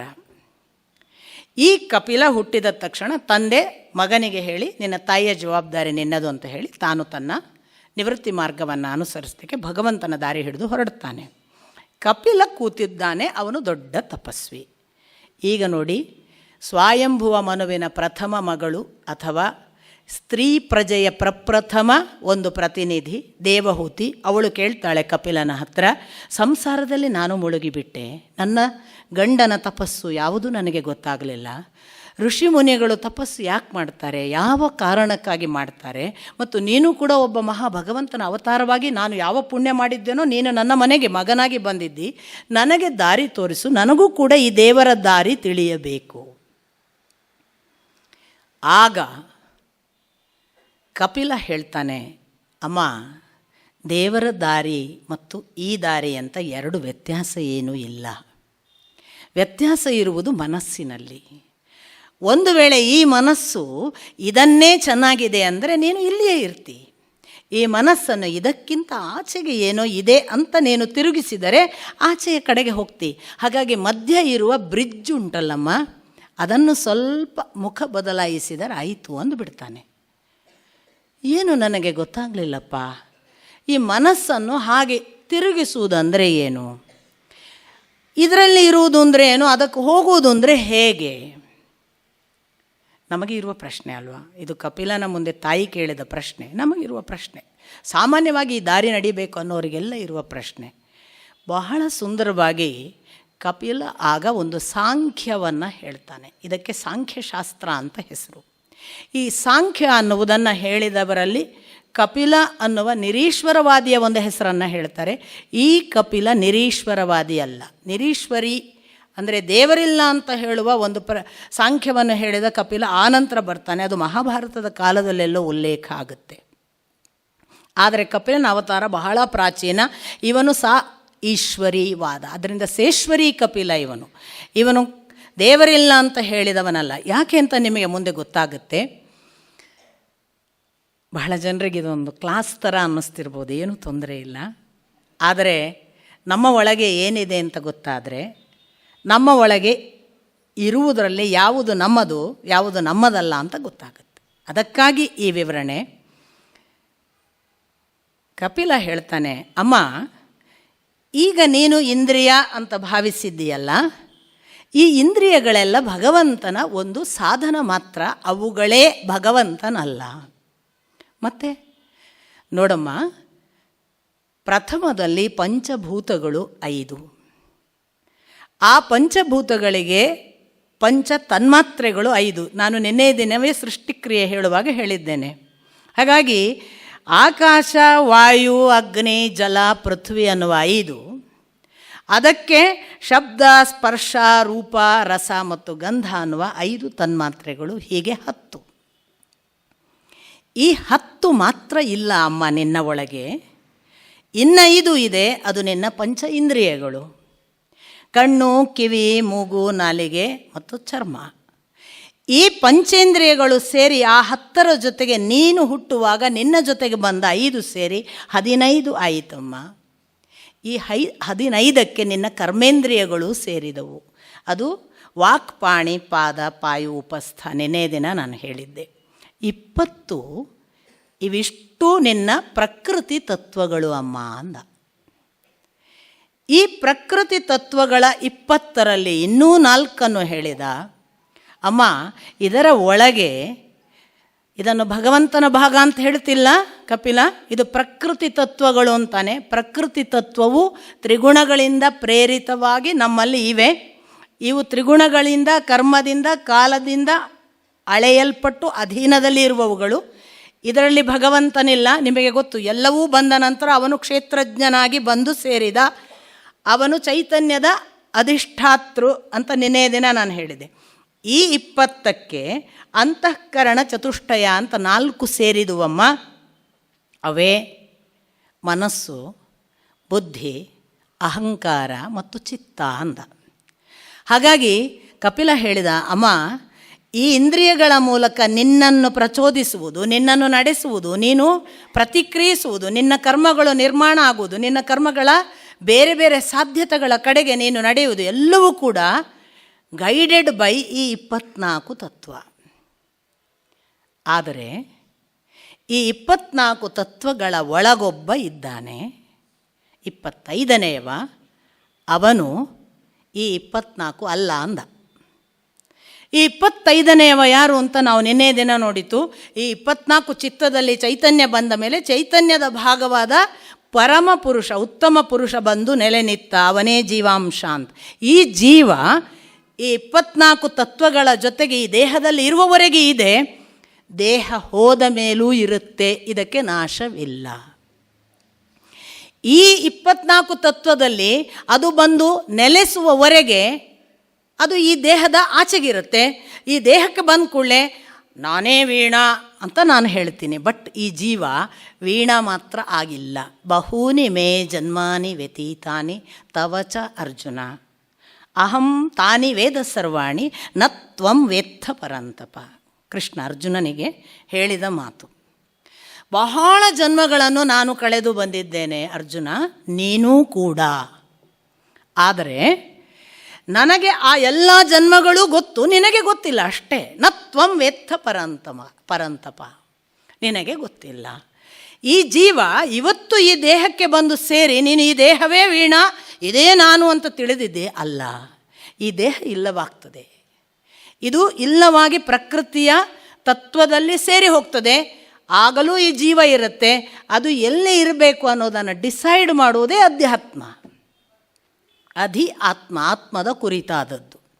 ಅದು ಈ ದೇಹದಲ್ಲಿ ಇರುವುದು ಮಾತ್ರ, ದೇಹವೇ ಅಲ್ಲ. ದೇಹದ ಆಚೆಗೆ ಎಲ್ಲ ಹೋಗಬೇಕು ಅಂತ ನೀನು ನಿರ್ಣಯಿಸಬಹುದು. ಎಲ್ಲಿ ಹೋಗಬೇಕು? ಅದು ಭಗವಂತನ ಹತ್ರ ಹೋಗಬೇಕಾ? ಅದು ಮತ್ತೆ ಈ ಸಂಸಾರಕ್ಕೆ ಬರಬೇಕಾ? ಮತ್ತೆ ದೇಹವನ್ನು ಪಡಿಬೇಕಾ? ಮತ್ತೆ ಇನ್ನೊಂದು ಅನುಭವಿಸಬೇಕಾ? ಇದೆಲ್ಲವೂ ನಿನ್ನ ಕೈಯಲ್ಲಿರುವುದಮ್ಮ. ಡಿಸೈಡ್ ಮಾಡುವುದು ಮನಸ್ಸಿನ ಮುಖಾಂತರ. ಅಂತಃಕರಣ ಚತುಷ್ಟಯಗಳು ಅಂತ ಹೇಳಿ ಮನಸ್ಸು, ಬುದ್ಧಿ, ಅಹಂಕಾರ, ಚಿತ್ತ ಅಂದ. ಬಹಳ ಇಂಟ್ರೆಸ್ಟಿಂಗ್ಲಿ ಈ ಮನಸ್ಸು, ಬುದ್ಧಿ, ಚಿತ್ತ, ಅಹಂಕಾರ ಹೆಸರು ಕೇಳಿ ನಮಗೆಲ್ಲ ಗೊತ್ತು. ಮನಸ್ಸು ಅಂದರೆ ಏನಪ್ಪ? ಯಾರಿಗಾದರೂ ಒಂದು ವ್ಯಾಖ್ಯಾನ ಮಾಡಿ ಅಂದರೆ ವ್ಯಾಖ್ಯಾನ ಮಾಡಲಿಕ್ಕೆ ಗೊತ್ತಿಲ್ಲ. ಅದೇ ನಾವು ಕೆಲವು ಸರಿ ಬಹಳ ಸರಳವಾಗಿ ಬಳಸ್ತೇವೆ. ನಂಗೆ ಮನಸ್ಸಿಲ್ಲ ಕಣೋ. ಅಲ್ಲ, ಮನಸ್ಸಿಲ್ಲ ಕಣೋ ಅಂತೀರಿ. ಮನಸ್ಸಂದರೆ ಏನು? ಇನ್ನು ಅವನಿಗೆ ಬುದ್ಧಿ ಸರಿ ಇಲ್ಲ ಅಂತೀವಿ. ಬುದ್ಧಿ ಅಂದರೆ ಏನು? ಅವನಿಗೆ ಅಹಂಕಾರ ನೋಡು ಅಂತೀವಿ. ಅಹಂಕಾರ ಅಂದರೆ ಏನು ಗೊತ್ತಿಲ್ಲ. ಸುಮ್ಮನೆ ಒಂದು ಎಕ್ಸಾಂಪಲ್ ಕೊಡ್ತೀನಿ, ಕ್ಲಿಯರ್ ಆಗಲಿಕ್ಕಷ್ಟೇ. ಅದೇ ಮುಂದೆ ನೀವು ಅದನ್ನು ಅನುಸಂಧಾನ ಮಾಡುವಾಗ ಹೆಚ್ಚು ಮನಸ್ಸು ಯಾವುದು ಗೊತ್ತಾಗ್ಬೋದು. ಒಂದು ಪುಟ್ಟ ಮಗು ತನ್ನ ಪಾಡಿಗೆ ರೋಡಲ್ಲಿ ಅಮ್ಮನ ಜೊತೆಗೆ ಹೋಗುತ್ತೆ. ಅಮ್ಮ ನಂಗೆ ಅದು ಮನಸ್ಸು. ಮನಸ್ಸು ನಮ್ಮನ್ನು ಅತ್ತಿತ್ತ ಎಳೆಯುವ ಒಂದು ಅಪೂರ್ವ ಸಾಧನ. ಅದನ್ನು ಬಹಳ ಬಾರಿ ತಪ್ಪು ಮಾಡಿ ಮಂಗ ಕಪ್ಪಿ ಅಂತೆಲ್ಲ ಹೇಳಲಾಗಿದೆ. ಹಾಗೇನೂ ಅಲ್ಲ. ಅದು ಎಲ್ಲಿಗೆ ಬೇಕೋ ಅಲ್ಲಿಗೆ ಕರೆದುಕೊಂಡು ಹೋಗಬಲ್ಲ ಅತ್ಯಂತ ಸ್ಪೀಡಾದ ಒಂದು ಸಾಧನ. ಇನ್ಯಾವುದು ಅದರಷ್ಟು ವೇಗ ಇಲ್ಲ. ಬೆಳಕಿನ ವೇಗಕ್ಕಿಂತ ಸ್ಪೀಡ್. ಅಮ್ಮ ಅದು ಬೇಕು ಅನ್ನತ್ತೆ. ಅಮ್ಮ ಹೇಳ್ತಾಳೆ ನಿಂಗಲ್ಲ ಅದು. ಯಾಕೆ? ಮಗುವನ್ನು ಇನ್ನು ಬುದ್ಧಿ ಬೆಳೆಯದ ಮಗು ಆದದ್ದರಿಂದ ಅಮ್ಮ ಅದನ್ನು ಕೊಡಿಸಲ್ಲ. ಅಥವಾ ಹೌದು ಇದು ಮಗುವಿಗೆ ಕೊಡಬೇಕಾದದ್ದು ಅನಿಸಿದರೆ ಕೊಡ್ತಾಳೆ. ಅದು ಪ್ರಾರಂಭದ ಹಂತದಲ್ಲಿ ಮನಸ್ಸು ಮಾತ್ರ ನಮ್ಮದು ಎದ್ದಿರೋದು. ನಂತರದ ಹಂತ ಮಗು ಹೇಳುತ್ತೆ, ಸ್ವಲ್ಪ ಪ್ರೌಢವಾಗಿದೆ. ಅಮ್ಮ ಅದು SSLCಯ ಹುಡುಗಿಯೋ ಹುಡುಗನೋ ಇದೆ ಅಂದ್ಕೊಳ್ಳಿ. ಆ ಹುಡುಗಿ ಹೇಳ್ತಾಳೆ, ಅಮ್ಮ ನಂಗೆ ಆ ಅಂಗಿ ಬೇಕು. ಅದು ನೀನು ಚೆಂದ ಕಾಣೋದಿಲ್ಲ, ಬೇಡ. ಏನು ನನಗೀಗ ಬುದ್ಧಿ ಬೆಳೆದಿದೆ, ನೀನೆಲ್ಲ ಹೇಳೋದು ಬೇಡ, ನಂಗೆ ಅದು ಅಂಗಿ ಬೇಕು. ಅಮ್ಮನಿಗೆ ಬುದ್ಧಿ ಬೆಳೆದಿದೆ ಹೇಳುವ ಒಂದು ಹಂತ ಬಂತು ನೋಡಿ. ಬುದ್ಧಿ ನನಗೆ ಬೇಕು ಬೇಡ ಅನ್ನುವುದನ್ನು ನಿರ್ಣಯಿಸಬಲ್ಲ ತಾಕತ್ತು. ಮನಸ್ಸು ಜಸ್ಟ್ ಆಕರ್ಷಣೆ. ಆ ಆಕರ್ಷಣೆ ತೋರಿದ್ದನ್ನೆಲ್ಲ ಬುದ್ಧಿ ಬೇಕು ಬೇಡ ಅಂತ ನಿರ್ಣಯಿಸಿ ಹೋಗಬೇಕಾ ಬೇಡವಾ ಅನ್ನತ್ತೆ. ಅಲ್ಲಿ ಹೋಗು ಅಂತ ಮನಸ್ಸನ್ನತ್ತೆ. ಬುದ್ಧಿ ಹೇಳುತ್ತೆ ಅಲ್ಲಿ ಹೋಗಬೇಡ, ಅದು ಒಳ್ಳೆಯದಲ್ಲ. ಈ ಬುದ್ಧಿ ನಿರ್ಣಯ ಮಾಡುವಂತಹ ಬ್ರಹ್ಮ. ಅದು ಓವರ್ಫ್ಲೋ ಆಫ್ ಥಾಟ್ಸ್. ಯಾಕೆ? ಬ್ರಹ್ಮ ಸೃಷ್ಟಿಕರ್ತ ಅಲ್ಲಿ ಕೂತಿರೋದು. ನಮಗೆ ಒಂದು ಥಾಟ್ಗೆ 100 ಥಾಟನ್ನು ಹುಟ್ಟಿಸ್ತದೆ. ಅದು ಯಾಕೆ ಬೇಡ, ಚೆನ್ನಾಗಿದೆ ಅಲ್ಲ, ಯಾಕೆ ಬೇಡ ಅಂತಿ ಅನ್ನೋದು ಇನ್ನೊಂದನ್ನು ಹೇಳಿಸ್ತಾನೆ ಅವನು ಬ್ರಹ್ಮ. ನಾನು ಆ ವಯಸ್ಸಿನಲ್ಲಿ ಅಲ್ಲಿಗೆ ಹೋಗೋದಲ್ಲ. ನೀನು ಏನಾಗಿದೆ, ನಿನಗೆ ವಯಸ್ಸು ಒಂದೇ ನೋಡ್ತೀಯ, ಅಲ್ಲಿ ಹೋಗು, ಅನುಭವ ನೋಡು. ಬೇಡವಾದದ್ರ ಕಡೆಗೂ ಪ್ರಚೋದಿಸುವಾಗ ಬುದ್ಧಿ ಸಪೋರ್ಟ್ ಮಾಡಿದರೆ ನಾವು ಕೆಟ್ಟ ಮನಸ್ಸು ಹೇಳಿದ ಕೆಟ್ಟ ಕಡೆಗೂ ಹೋಗ್ಬೋದು. ಒಳ್ಳೆಯ ಬುದ್ಧಿಯ ಸಪೋರ್ಟ್ ತಗೊಂಡು ನಾವು ಮನಸ್ಸು ಹೇಳಿದ ಆಕರ್ಷಣೆಗೆ ಹೋಗದೇ ಇರ್ಬೋದು. 3ನೇ ಹಂತ ಇದೆ. ಹೌದು, ಅಂಗಿ ತಗೊಂಡಿತು. ಬುದ್ಧಿ ಹೇಳಿದ್ದು ಸರಿ ಅಂತ ಸಾಬೀತು ಮಾಡಿ ಅಮ್ಮನನ್ನು ಒಪ್ಪಿಸಿ ಅಂಗಿ ತಗೊಂಡಿತು ಹುಡುಗಿ. ಹಾಕ್ಕೊಂಡು ಚಂದ ಕಾಣ್ತೇನೆ ಅಂತ ಕನ್ನಡಿ ಮುಂದೆ ನಿಂತು ಒಂದು ಸರಿ ಬೀಗಿತು ಅಹಂಕಾರ. ಅಷ್ಟೇ ಅಲ್ಲ, ಹೊರಗೆ ಬಂದಾಗ ಹೊಸದ ನ್ಯೂ ಪಿಂಚ್, ಇನ್ನೂ ಅಹಂಕಾರ ಬೀಗಿತು. ಓಹೋ ತುಂಬ ಚಂದ ಕಾಣ್ತಿ, ಮತ್ತು ಅಹಂಕಾರಕ್ಕೆ ಖುಷಿಯಾಯಿತು. ಯಾರೂ ನೋಡಲಿಲ್ಲ, ಹೊಸದ ಕೇಳಲಿಲ್ಲ, ಅಹಂಕಾರಕ್ಕೆ ಸಪ್ಪೆ ಆಯಿತು. ನೋಡಿ, ಬುದ್ಧಿ ಅಹಂಕಾರದ ಅಳತೆ ಸಿಕ್ಕಿತು. ಇಷ್ಟು ಮಾಡುವಾಗ ಬೀಗ್ತಾ ಇರುವ ಅಹಂಕಾರ, ಹಾಕಿದ್ದು ಚಂದ ಇದೆ ಅಂತ ಹೇಳುವ ಸ್ವಮನಸ್ಸಿನ ಯಾವುದೋ ಪ್ರತಿಕ್ರಿಯೆ ಎಲ್ಲವನ್ನ ಗಮನಿಸ್ತಾ ಅಹಂಕಾರದಲ್ಲಿರುವಾಗ ಎಲ್ಲೋ ಒಂದು ದೂರದ ವೆಲ್ ವಿಷರ್ನಾಗೆ ಒಂದು ಧ್ವನಿ ಕೇಳ್ತಾ ಇರ್ತದೆ ಒಳಗೆ. ಈ ಬಟ್ಟೆ ನೀನಾ? ಈ ಬಟ್ಟೆ ಇಲ್ಲದ್ರೆ ನೀನಿಲ್ವಾ? ಎಷ್ಟು ಬಟ್ಟೆ ತಗೊಳ್ತಿ? ದಿನಕ್ಕೆ ಒಂದು ಹಾಕಿದರೂ 100 ಬಟ್ಟೆ ಉಂಟು. 100 ದಿವಸ ಒಂದು ಥರ ಹಾಕಲಿಕ್ಕೆ ಸಾಧ್ಯವ ನಿಮಗೆ ಒಂದೇ ದಿವಸದಲ್ಲಿ? ಬಟ್ಟೆ ಆಚೆಗೆ ಯೋಚನೆ ಮಾಡು ಅಂತ ಹೇಳುತ್ತಲ್ಲ, ಅದು ಚಿತ್ತ. ನಾವು ಈ ಚಿತ್ತವನ್ನು ಕೇಳೋದೇ ಇಲ್ಲ. ಅಹಂಕಾರಕ್ಕೆ ನಮ್ಮದು ಸ್ಟಾಪ್. ಚಿತ್ತ ಯಾವಾಗಲೂ ಕೂಡ ಇಂಥದನ್ನು ಗೈಡ್ ಮಾಡುತ್ತೆ. Make god your guru, let him tell now what to do, listen, he is calling you. Take time to listen, have courage to obey. The inner voice is calling you. There are voices all around us, my enemies and my friends. Do this, don't do that. Chorus never ends. But I shall always listen to the quiet inner voice. It is still and definite. And I have made my choice. Make God your guru. ಯಾರು ಒಳಗಿರುವ ಧ್ವನಿಯೇ ನಿನ್ನ ಅಂತರಾತ್ಮನೇ ನಿನ್ನ ಗುರು. ಅರವಿಂದರು ಸಾಕ್ಷಾತ್ ಶ್ರೀಕೃಷ್ಣನು ಇದನ್ನೇ ಹೇಳೋದು, ಹೊರಗಿಲ್ಲ ಗುರು, ನಿನ್ನೊಳಗಿದ್ದಾನೆ, ಅವನನ್ನು ಕೇಳು. ಅವನನ್ನು ಕೇಳುವಾಗ ತುಂಬ ಡೇಂಜರಸ್ ಕೂಡ ಇದೆ. ಕೊಲೆಗಾರನಿಗೂ ಕೊಲೆ ಮಾಡುವಂಥ ಒಳಗಿದ್ದ ಧ್ವನಿಯೇ ಹೇಳಲ್ವಾ? ಸೊ ಇಲ್ಲಿಗೆ ಬಂದುಬಿಡ್ತು ಪ್ರಾಬ್ಲಮ್. ಯಾವುದು ನನ್ನ ಧ್ವನಿ, ಯಾವುದು ಅದರ ಧ್ವನಿ ಅಂತ ಗೊತ್ತಾಗುವ ಕ್ಲಾರಿಟಿ ತಪ್ಪಬಹುದು ಅಂತ ಹೇಳಿ ಹೊರಗೊಬ್ಬ ಗುರುವನ್ನು ಇಟ್ಟುಕೋ ಅಂತ ಬಂತು. ಹಾಗಾಗಿ ಗುರುವಿನ ಬೆನ್ನು ಹತ್ತು ನೀನೇ ನಿನ್ನ ಅಂತರಾತ್ಮನ ಧ್ವನಿ ಯಾವುದು ಅಂತ ಗೊತ್ತಾಗದೆ ಮಿಸ್ಗೈಡ್ ಆಗಬಹುದು ಅಂತ. ಯಾಕೆ ಮಿಸ್ಗೈಡ್ ಆಗಬೇಕು? ನಮಗೆ ಕ್ಲಾರಿಟಿ ಇಲ್ಲದಿದ್ದರೆ ಮಿಸ್ಗೈಡ್ ಆಗ್ತೀವಿ. ಈಗ ಕೊಲೆ ಮಾಡುವುದು ಒಬ್ಬ ಕೊಲೆಗಡುಕನಿಗೆ ಹೇಳುತ್ತೆ, ನೀನು ಕೊಂದು ತೋರಿಸು, ಜಗತ್ತಿಗೆ ಗೊತ್ತಾಗಬೇಕು ನಿನಗೂ ಶಕ್ತಿ ಇದೆ ಅಂತ. ಹೋಗು ಕೊಲ್ಲು ಅನ್ನತ್ತೆ ಅವನಿಗೂ ಕೂಡ. ಕಳ್ಳತನ ಮಾಡುವನಿಗೂ ಹೇಳುತ್ತೆ, ಈಗ ಹೋಗು ಕಳ್ಳತನ ಮಾಡು, ಇಲ್ಲಾಂದ್ರೆ ಹೆಂಗೆ ಬದುಕ್ತೀಯ. ಅವನು ಹೇಳ್ತಾನೆ, ನನಗೆ ಒಳಗಿದ್ದು ಅಂತರಾತ್ಮನೇ ಹೇಳಿದ್ರಿ, ನಾನು ನನ್ನ ಗುರು ಹೇಳಿದ್ದಾನೆ ಕೇಳಿದ್ದು ಅಂದರೆ ಅಲ್ಲ. ಆಗ ಏನು ಮಾಡಬೇಕು, ಲೋಕ ರೂಢಿಯನ್ನು ವಿವೇಚನೆ ಮಾಡಿ ನೋಡಬೇಕು. ನನ್ನ ಅಂತರಾತ್ಮನ ಮಾತಿನ ಜೊತೆಗೆ ಅಂತರಾತ್ಮನ ಮಾತು ಕೊಲೆ ಮಾಡು ಅಂತಿದೆ, ಲೋಕ ಕೊಲೆ ಮಾಡುವುದನ್ನು ತಪ್ಪು ಅನ್ನುತ್ತಾ ಸರಿ ಅನ್ನುತ್ತಾ ನೋಡಬೇಕು. ಲೋಕ ರೂಢಿಯ ಜೊತೆಗೆ ಅದನ್ನು ಪಕ್ಕಕ್ಕಿಟ್ಟು ನೋಡಬೇಕು. ಏಕಕಾಲಕ್ಕೆ ಹಿರಿಯರ ಮಾತುಗಳನ್ನು ಅವಗಣಿಸಬೇಕು. ಹಿರಿಯರ ಮಾತುಗಳಲ್ಲಿ ಕೊಲೆ ಮಾಡಬಾರ್ದಪ್ಪ ಅಂತ ಚಿಕ್ಕಂದಿನಿಂದ ಹೇಳಿದ ಹಿರಿಯರ ಮಾತುಗಳಿದ್ರೆ ಓಹೋ ಕೊಲೆ ಮಾಡುವುದಲ್ಲ, ಕಳ್ಳತನ ಮಾಡಬೇಡ ಅಂತ ಹೇಳ್ಕೊಂಡು ಬಂದ ಮಾತುಗಳಿದ್ರೆ ಹಾಗಾದರೆ ಕಳ್ಳತನ ಮಾಡು ಅನ್ನೋದು ಅಂತರಾತ್ಮನ ಮಾತಲ್ಲ, ನನ್ನ ಅಹಂಕಾರದ ಮಾತು.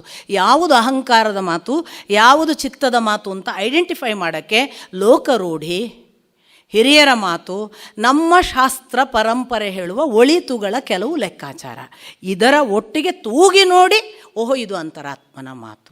ಈಗ ಉದಾಹರಣೆಗೆ ನನ್ನ ಪಕ್ಕದ ಡೆಸ್ಕಿನ ಒಂದು ಪೆನ್ಸಿಲನ್ನು ನಾನು ಪುಟ್ಟ ಮಗು ಇರುವಾಗ ನಂಗೆ ತೆಕ್ಕೋಬೇಕು ಅನ್ನಿಸ್ತು. ಎಲ್ಲ ಮಕ್ಕಳಿಗೆ ಅನಿಸುತ್ತೆ ನನ್ನಕ್ಕಿಂತ ಅವ್ರ ಪೆನ್ನು ಚೆನ್ನಾಗಿದೆ, ಅವ್ರ ಪೆನ್ಸಿಲ್ ಚೆನ್ನಾಗಿದೆ ಅಂತ. ನಾನು ತಗೊಳಕ್ಕೆ ಕೈ ಹಾಕುವಾಗ ನನ್ನ ಒಳಗಿದ್ದು ಹೇಳುತ್ತೆ, ಹಾಗೆ ಪಕ್ಕದವರ ಪೆನ್ಸಿಲ್ ಕದಿಬೇಡ, ಅದು ಒಳ್ಳೆಯ ಗುಣ ಅಲ್ಲ ಅಂತ. ಇದು ಚಿತ್ತದ ಮಾತು. ಯಾರು ಆ ಕ್ಷಣ ಆ ಪೆನ್ಸಿಲ್ ಕದಿಯುವುದನ್ನು ಬಿಡ್ತಾರೆ ನೋಡಿ, ಆ ಚಿತ್ತದ ಮಾತು ಮುಂದೆ ಲೌಡಾಗಿ ನಿಮ್ಮನ್ನು ಗೈಡ್ ಮಾಡಿಯೇ ಮಾಡುತ್ತೆ. ಬಾಲ್ಯದಲ್ಲಿ ನಾವು ಅದನ್ನು ಕೇಳಿಲ್ಲದಿದ್ದರೆ ಅದು ಹಶಪ್ ಆಗಿ ಸೈಲೆಂಟ್ ಆಗುತ್ತೆ, ಏನು ಹೇಳಲ್ಲ, ನಿನ್ನ ಅಹಂಕಾರ ನೀನೇನು ನಡೆಸ್ತೀಯೋ ಹಾಳಾಗಿ ಹೋಗು ಅಂತ. ಯಾರು ಚಿಕ್ಕಂದಿನಿಂದ ಅಂತರಾತ್ಮನ ಮಾತನ್ನು ಕೇಳಿ ಹೌದು ಅಂತ ರೆಸ್ಪಾಂಡ್ ಮಾಡ್ತಾರಲ್ಲ, ಸಣ್ಣ ಸಣ್ಣ ಘಟನೆ, ನೀನು ಹಾಗೆ ಅಲ್ಲಿ ಹೋಗಬೇಡ, ಸರಿಯಲ್ಲ ಅಂದ್ಕೂಳೆ ನಿಂತು ಬಿಡಬೇಕು, ಅದು ಹೇಳಿದೆ ಅಂತ. ಈ ಥರದ ಅದರ ಮಾತಿಗೆ ಕಿವಿ ಕೊಡುವ ಒಂದು ಗುಣ ಬಂದರೆ ನಾವು ನೆಕ್ಸ್ಟ್ ಬಹಳ ಹತ್ತಿರ ಮುಂದಿನ ದಾರಿಗೆ ಅಂತರಾತ್ಮ ಅಷ್ಟು ಚಂದ ನಡೆಸಬಲ್ಲ. ಇದನ್ನು ಅವನು ಹೇಳಿದ. ಇಲ್ಲಿ 4 ಅಂತಃಕರಣ ಚತುಷ್ಟಯಗಳಿವೆ. ಯಾಕೆ ಚಿತ್ತ ಆ ಥರ ಹೇಳುತ್ತೆ ಅಂದರೆ ಅದು ಶಕ್ತಿಯ ಭಾಗ, ಅದು ಪ್ರಕೃತಿ ತತ್ವದ ಸುಪ್ರೀಂ ಎನರ್ಜಿಯ ಒಂದು ಪಾರ್ಟ್. ಸೊ ಅವಳು ಲಕ್ಷ್ಮಿಯೋ ಪಾರ್ವತಿಯೋ ಶಕ್ತಿಯೋ ಆದದ್ರಿಂದ ಅವಳು ತನ್ನ ಮಗು ಕೆಡದ ಹಾಗೆ ಇಲ್ಲಿ ಕೂತು ನಿರಂತರ ಹೇಳ್ತಾಳೆ. ಆ ಚಿತ್ತದ ಮಾತನ್ನು ಕೇಳಿದವನಿಗೆ ಅದರ ಪಕ್ಕದಲ್ಲಿರುವ ಕ್ಷೇತ್ರಜ್ಞ ಜೀವಾಂಶ ಭಗವಂತನ ಅಂಶವಾಗಿ ಅವನು ತಕ್ಷಣಕ್ಕೆ ಉದ್ಧರಿಸುವುದಕ್ಕೆ ಕೈ ಹಿಡಿತಾನೆ. ನಮಗೆ ಒಂದೊಂದೇ ಅನುಭವಕ್ಕೆ ಬರೋಕ್ಕೆ ಶುರುವಾಗುತ್ತೆ. ನಾನು ಅಂತರಾತ್ಮನ ಮಾತು ಕೇಳಿದ ಹಾಗೆ ನನಗೆ ಸಪೋರ್ಟ್ ತುಂಬ ಬರ್ತಿದೆ, ನನಗೆ ಎಲ್ಲ ಕಡೆ ರಕ್ಷಣೆ ಬರ್ತಿದೆ, ನಾನು ತಪ್ಪದ ಹಾಗೆ ಭಗವಂತ ನನಗೆ ಸಹಾಯ ಮಾಡ್ತಿದ್ದಾನೆ, ನಾನು ಎಡವಿ ಬಿದ್ದಾಗ ಅವನು ತಕ್ಷಣ ನನ್ನನ್ನು ರಕ್ಷಿಸುವ ಹೊಣೆಗಾರಿಕೆ ಹೊರ್ತಾನೆ. ಇವೆಲ್ಲ ನಿಮಗೆ ಲಿಟರಲಿ ಎಕ್ಸ್ಪೀರಿಯನ್ಸಿಗೆ ಬರುತ್ತೆ. ನಾನು ಯಾವುದನ್ನು ಉತ್ಪ್ರೇಕ್ಷೆ ಮಾಡಿ ಹೇಳ್ತಿಲ್ಲ, ಇದು ನಾವು ಅನುಭವಿಸಬಹುದಾದಷ್ಟು ನಮಗೆ ಅನುಭವಕ್ಕೆ ಬರುತ್ತದೆ ಚಿತ್ತದ ಮಾತು ಕೇಳ್ತಾ ಹೋದರೆ. ಇದನ್ನು ಹೇಳಿ ಕಪಿಲ, ಅಮ್ಮ ಈ ಇಷ್ಟರ ಒಳಗೊಬ್ಬ ಇದ್ದಾನಲ್ಲ, ಅವನು ನಿನ್ನ ಒಳಗೇ ಇದ್ದಾನೆ, ಆದರೆ ನಿನಗೆ ಗೊತ್ತಿಲ್ಲ. ಅವನು ಹೊರಗಿದ್ದಾನೆ ಅಂತ ನೀನು ಹೊರಗೆ ಹುಡುಕುವುದರಿಂದ ಮತ್ತು ಒಳಗಿರುವವನು ನಾನೇ ಅನ್ನುವ ಅಹಂಕಾರದಿಂದ ಬೀಗಿರುವುದರಿಂದ ನೀನು ಹೊರಗಿರುವ ಅವನ ಕಡೆಗೆ ನೋಡ್ತಿಲ್ಲ. ಮನಸ್ಸು ಒಂದು ಇದೆಯಲ್ಲಮ್ಮ, ತುಂಬ ಅಪೂರ್ವವಾದ ಶಕ್ತಿ ಉಳ್ಳದು. ಅದನ್ನು ಬರೇ ಇಂದ್ರಿಯಗಳಿಗೆ ನೀನು ಗಮನ ಕೊಟ್ಟರೆ ಅದು ಆಚೆಗಿನದನ್ನು ನೋಡುವುದಕ್ಕೆ ಹೋಗಲ್ಲ. ಯಾಕೆಂದರೆ ಮನಸ್ಸಿನ ಗುಣ ಏನು ಗೊತ್ತಾ, ಅವನು ಬಹಳ ಸುಂದರವಾಗಿ ಹೇಳ್ತಾನೆ. ಮನಸ್ಸಿನ ಗುಣ ಏನು ಅಂದರೆ ಅದು ನಿರಂತರ ಆ್ಯಕ್ಟಿವ್ ಇರೋಕ್ಕೆ ಅಪೇಕ್ಷೆ ಪಡುತ್ತೆ. ಹೌದಾ ಅಲ್ವಾ? ನೋಡಿ, ಅದು 100 ಟೈಮ್ಸ್ ನಮಗಿಂತ ಸ್ಪೀಡಿದೆ. ಅದು ಎಷ್ಟು ವೆರೈಟಿಯನ್ನು ಒಂದಾದ ಮೇಲೆ ಒಂದು ನಮ್ಮ ಮುಂದೆ ಹಾಕ್ತಾ ಇರುತ್ತೆ.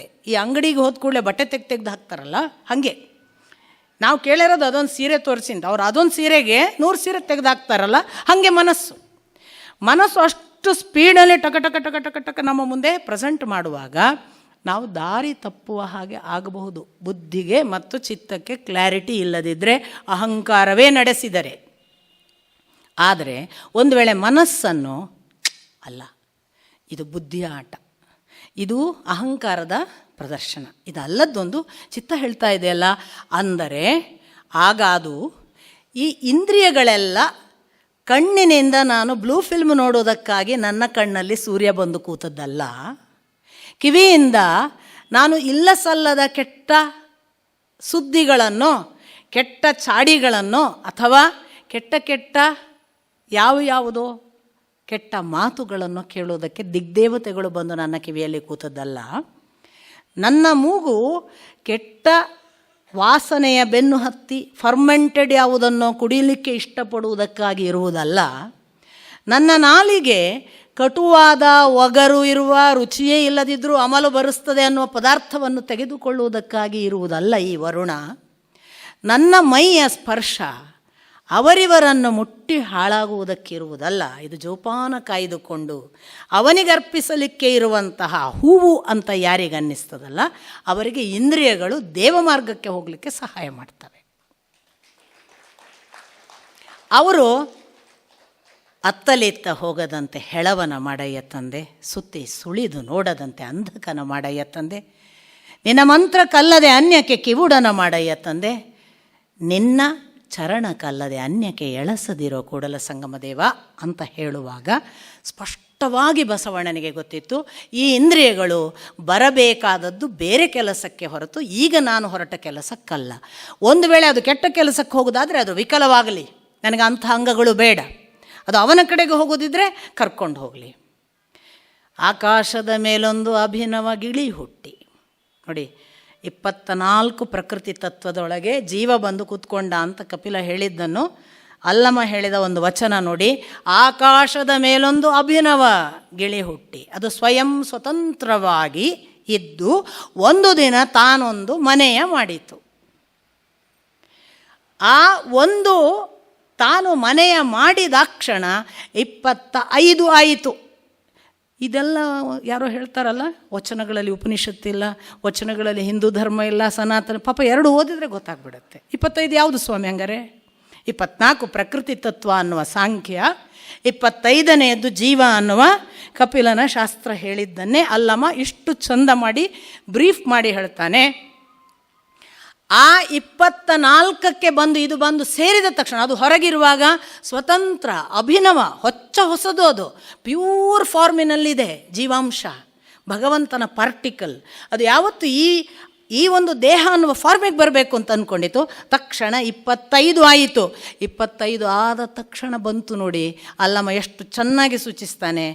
ಒಮ್ಮೆ 25ಕ್ಕೆ ಬಂದ ತಕ್ಷಣ, ಅದು 25 ಆದ ತಕ್ಷಣ ಬ್ರಹ್ಮಾದಕ್ಕೆ ಪಂಜರವಾದ, ಹುಟ್ಟು ಸಾವು ನಿರ್ಮಾಣ ಆಗಿ ಆಯಿತು. ಅವ ಹುಟ್ಟು ಸಾವಿನ ಬಂಧನಕ್ಕೆ ಸಿಕ್ಕಿಕೊಂಡ, ಒಳಗೆ ಬಂದ ಸಿಕ್ಕಿಕೊಂಡ. ಅಷ್ಟೇನಾ, ವಿಷ್ಣು ಅದಕ್ಕೆ ಕೂಳ ನೆಕ್ಕಿದ, ಒಬ್ಬ ಪೋಷಿಸುವವ ಬೇಕಾಯಿತು. ತಾನಾಗಿ ಸ್ವತಂತ್ರವಾಗಿ ಭಗವಂತನ ಜೊತೆಗಿತ್ತು, ಇಲ್ಲ ಈಗ ಒಬ್ಬ ನೋಡಿಕೊಳ್ಳುವವ ಬೇಕು. ಆಮೇಲೆ ಎಷ್ಟು ಈ ದೇಹವನ್ನು ಎಂಜಾಯ್ ಮಾಡೋಕ್ಕೆ ಶುರು ಮಾಡಿತ್ತು ಈ ಮನೆಯನ್ನು ಅಂದರೆ, ಅದು ರುದ್ರ ಅದಕ್ಕೆ ಕೋಲಾದ. ಬರ್ತೀಯ ಇಲ್ವ ಅಂತ ಕೇಳಿಕೊಬ್ಬ ಬರಬೇಕಾಯಿತು. 3 ಉಂಟಲ್ಲ, ಇದು ವಾಸ್ತವಿಕ.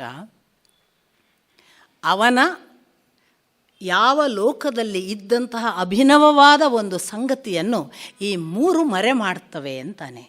ಸೃಷ್ಟಿ, ಪೋಷಣೆ ಮತ್ತು ಕಾಲ ಅನ್ನುವ 3 ನಿಜವಾದ ಒರಿಜಿನಲ್ ಜೀವದ ಗುಣವನ್ನು ಮರೆಮಾಚಿ ದೃಶ್ಯವೂ ಅದೃಶ್ಯವಾಯಿತು ನೋಡ ಗುಹೇಶ್ವರ.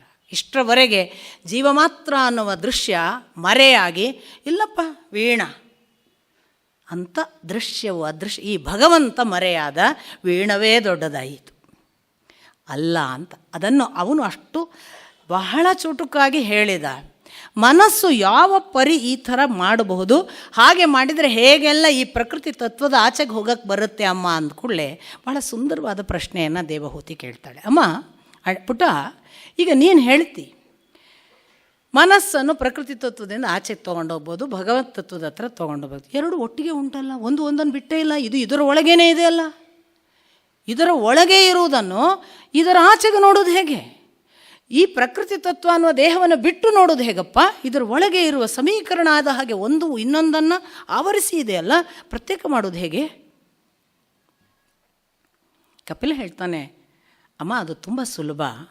ಅರಣಿ ಅಂತ ಕೇಳಿದ್ದೀರಿ ನೀವು ಕೂಡ. ಈ ಹಿಂದಿನ ಕಾಲದಲ್ಲಿ ಯಜ್ಞವನ್ನೇ 2 ಕಟ್ಟಿಗೆಗಳನ್ನು, ಅರಣಿ ಅನ್ನುವ ಕಟ್ಟಿಗೆಗಳನ್ನು ಹೀಗೆ ತಿಕ್ಕಿ ಅದರ ಮುಖಾಂತರ ಘರ್ಷಣೆಗೆ ಉಂಟಾದ ಕಿಡಿಯಿಂದ ಯಜ್ಞಕ್ಕೆ ಅಗ್ನಿಯನ್ನು ಸ್ಥಾಪಿಸಲಾಗ್ತಿತ್ತು. ಅಗ್ನಿಗೆ ಬೆಂಕಿ ಕಡ್ಡಿಗೆ ಇರ್ತಿರಲಿಲ್ಲ. ಸೊ ಈ ಅರಣಿಯಲ್ಲಿ ಕಪಿಲ ಕೊಡೋ ಉದಾಹರಣೆ, ಅಮ್ಮ ಅರಣಿ ತನ್ನ ಘರ್ಷಣೆಯಿಂದ ಅಗ್ನಿಯನ್ನು ಸೃಷ್ಟಿಸಿತು. ಯಾವ ಯಜ್ಞದಲ್ಲಿ ಅಗ್ನಿ ಸ್ಥಾಪನೆ ಆಯಿತು ಅದಕ್ಕೆ ತನ್ನನ್ನು ಸಮರ್ಪಿಸಿಕೊಳ್ತದೆ ಅರಣಿ. ಹಾಗೆ ಅಮ್ಮ ನಿನ್ನ ಒಳಗಿನ ಆ ಭಗವಂತನೆಂಬ ಅಗ್ನಿಯನ್ನು ಕಂಡ ತಕ್ಷಣ ಈ ಪ್ರಕೃತಿಯನ್ನು ಅಗ್ನಿಯನ್ನು ಅದಕ್ಕೆ ಸಮರ್ಪಿಸಿಕೊಂಡರಾಯಿತು. ಮತ್ತೆ ಆ ದೊಡ್ಡ ಅಗ್ನಿ, ಆ ಬೆಳಕು ನಿನಗೆ ಕರ್ಕೊಂಡು ಹೋಗುತ್ತೆ. ಸಮರ್ಪಿಸಿಕೊಳ್ಳುವ ಗುಣ ಬೇಕು ಅಷ್ಟೇ. ಈ ಅರಣಿಯನ್ನು ತೆಗೆದಿಡ್ತೀನಿ ನಾಳೆಗಲ್ಲ, ಇದನ್ನು ಅಗ್ನಿಕುಂಡಕ್ಕೆ ಹಾಕ್ತೀನಿ, ಹೀಗೆ ಮಾಡು.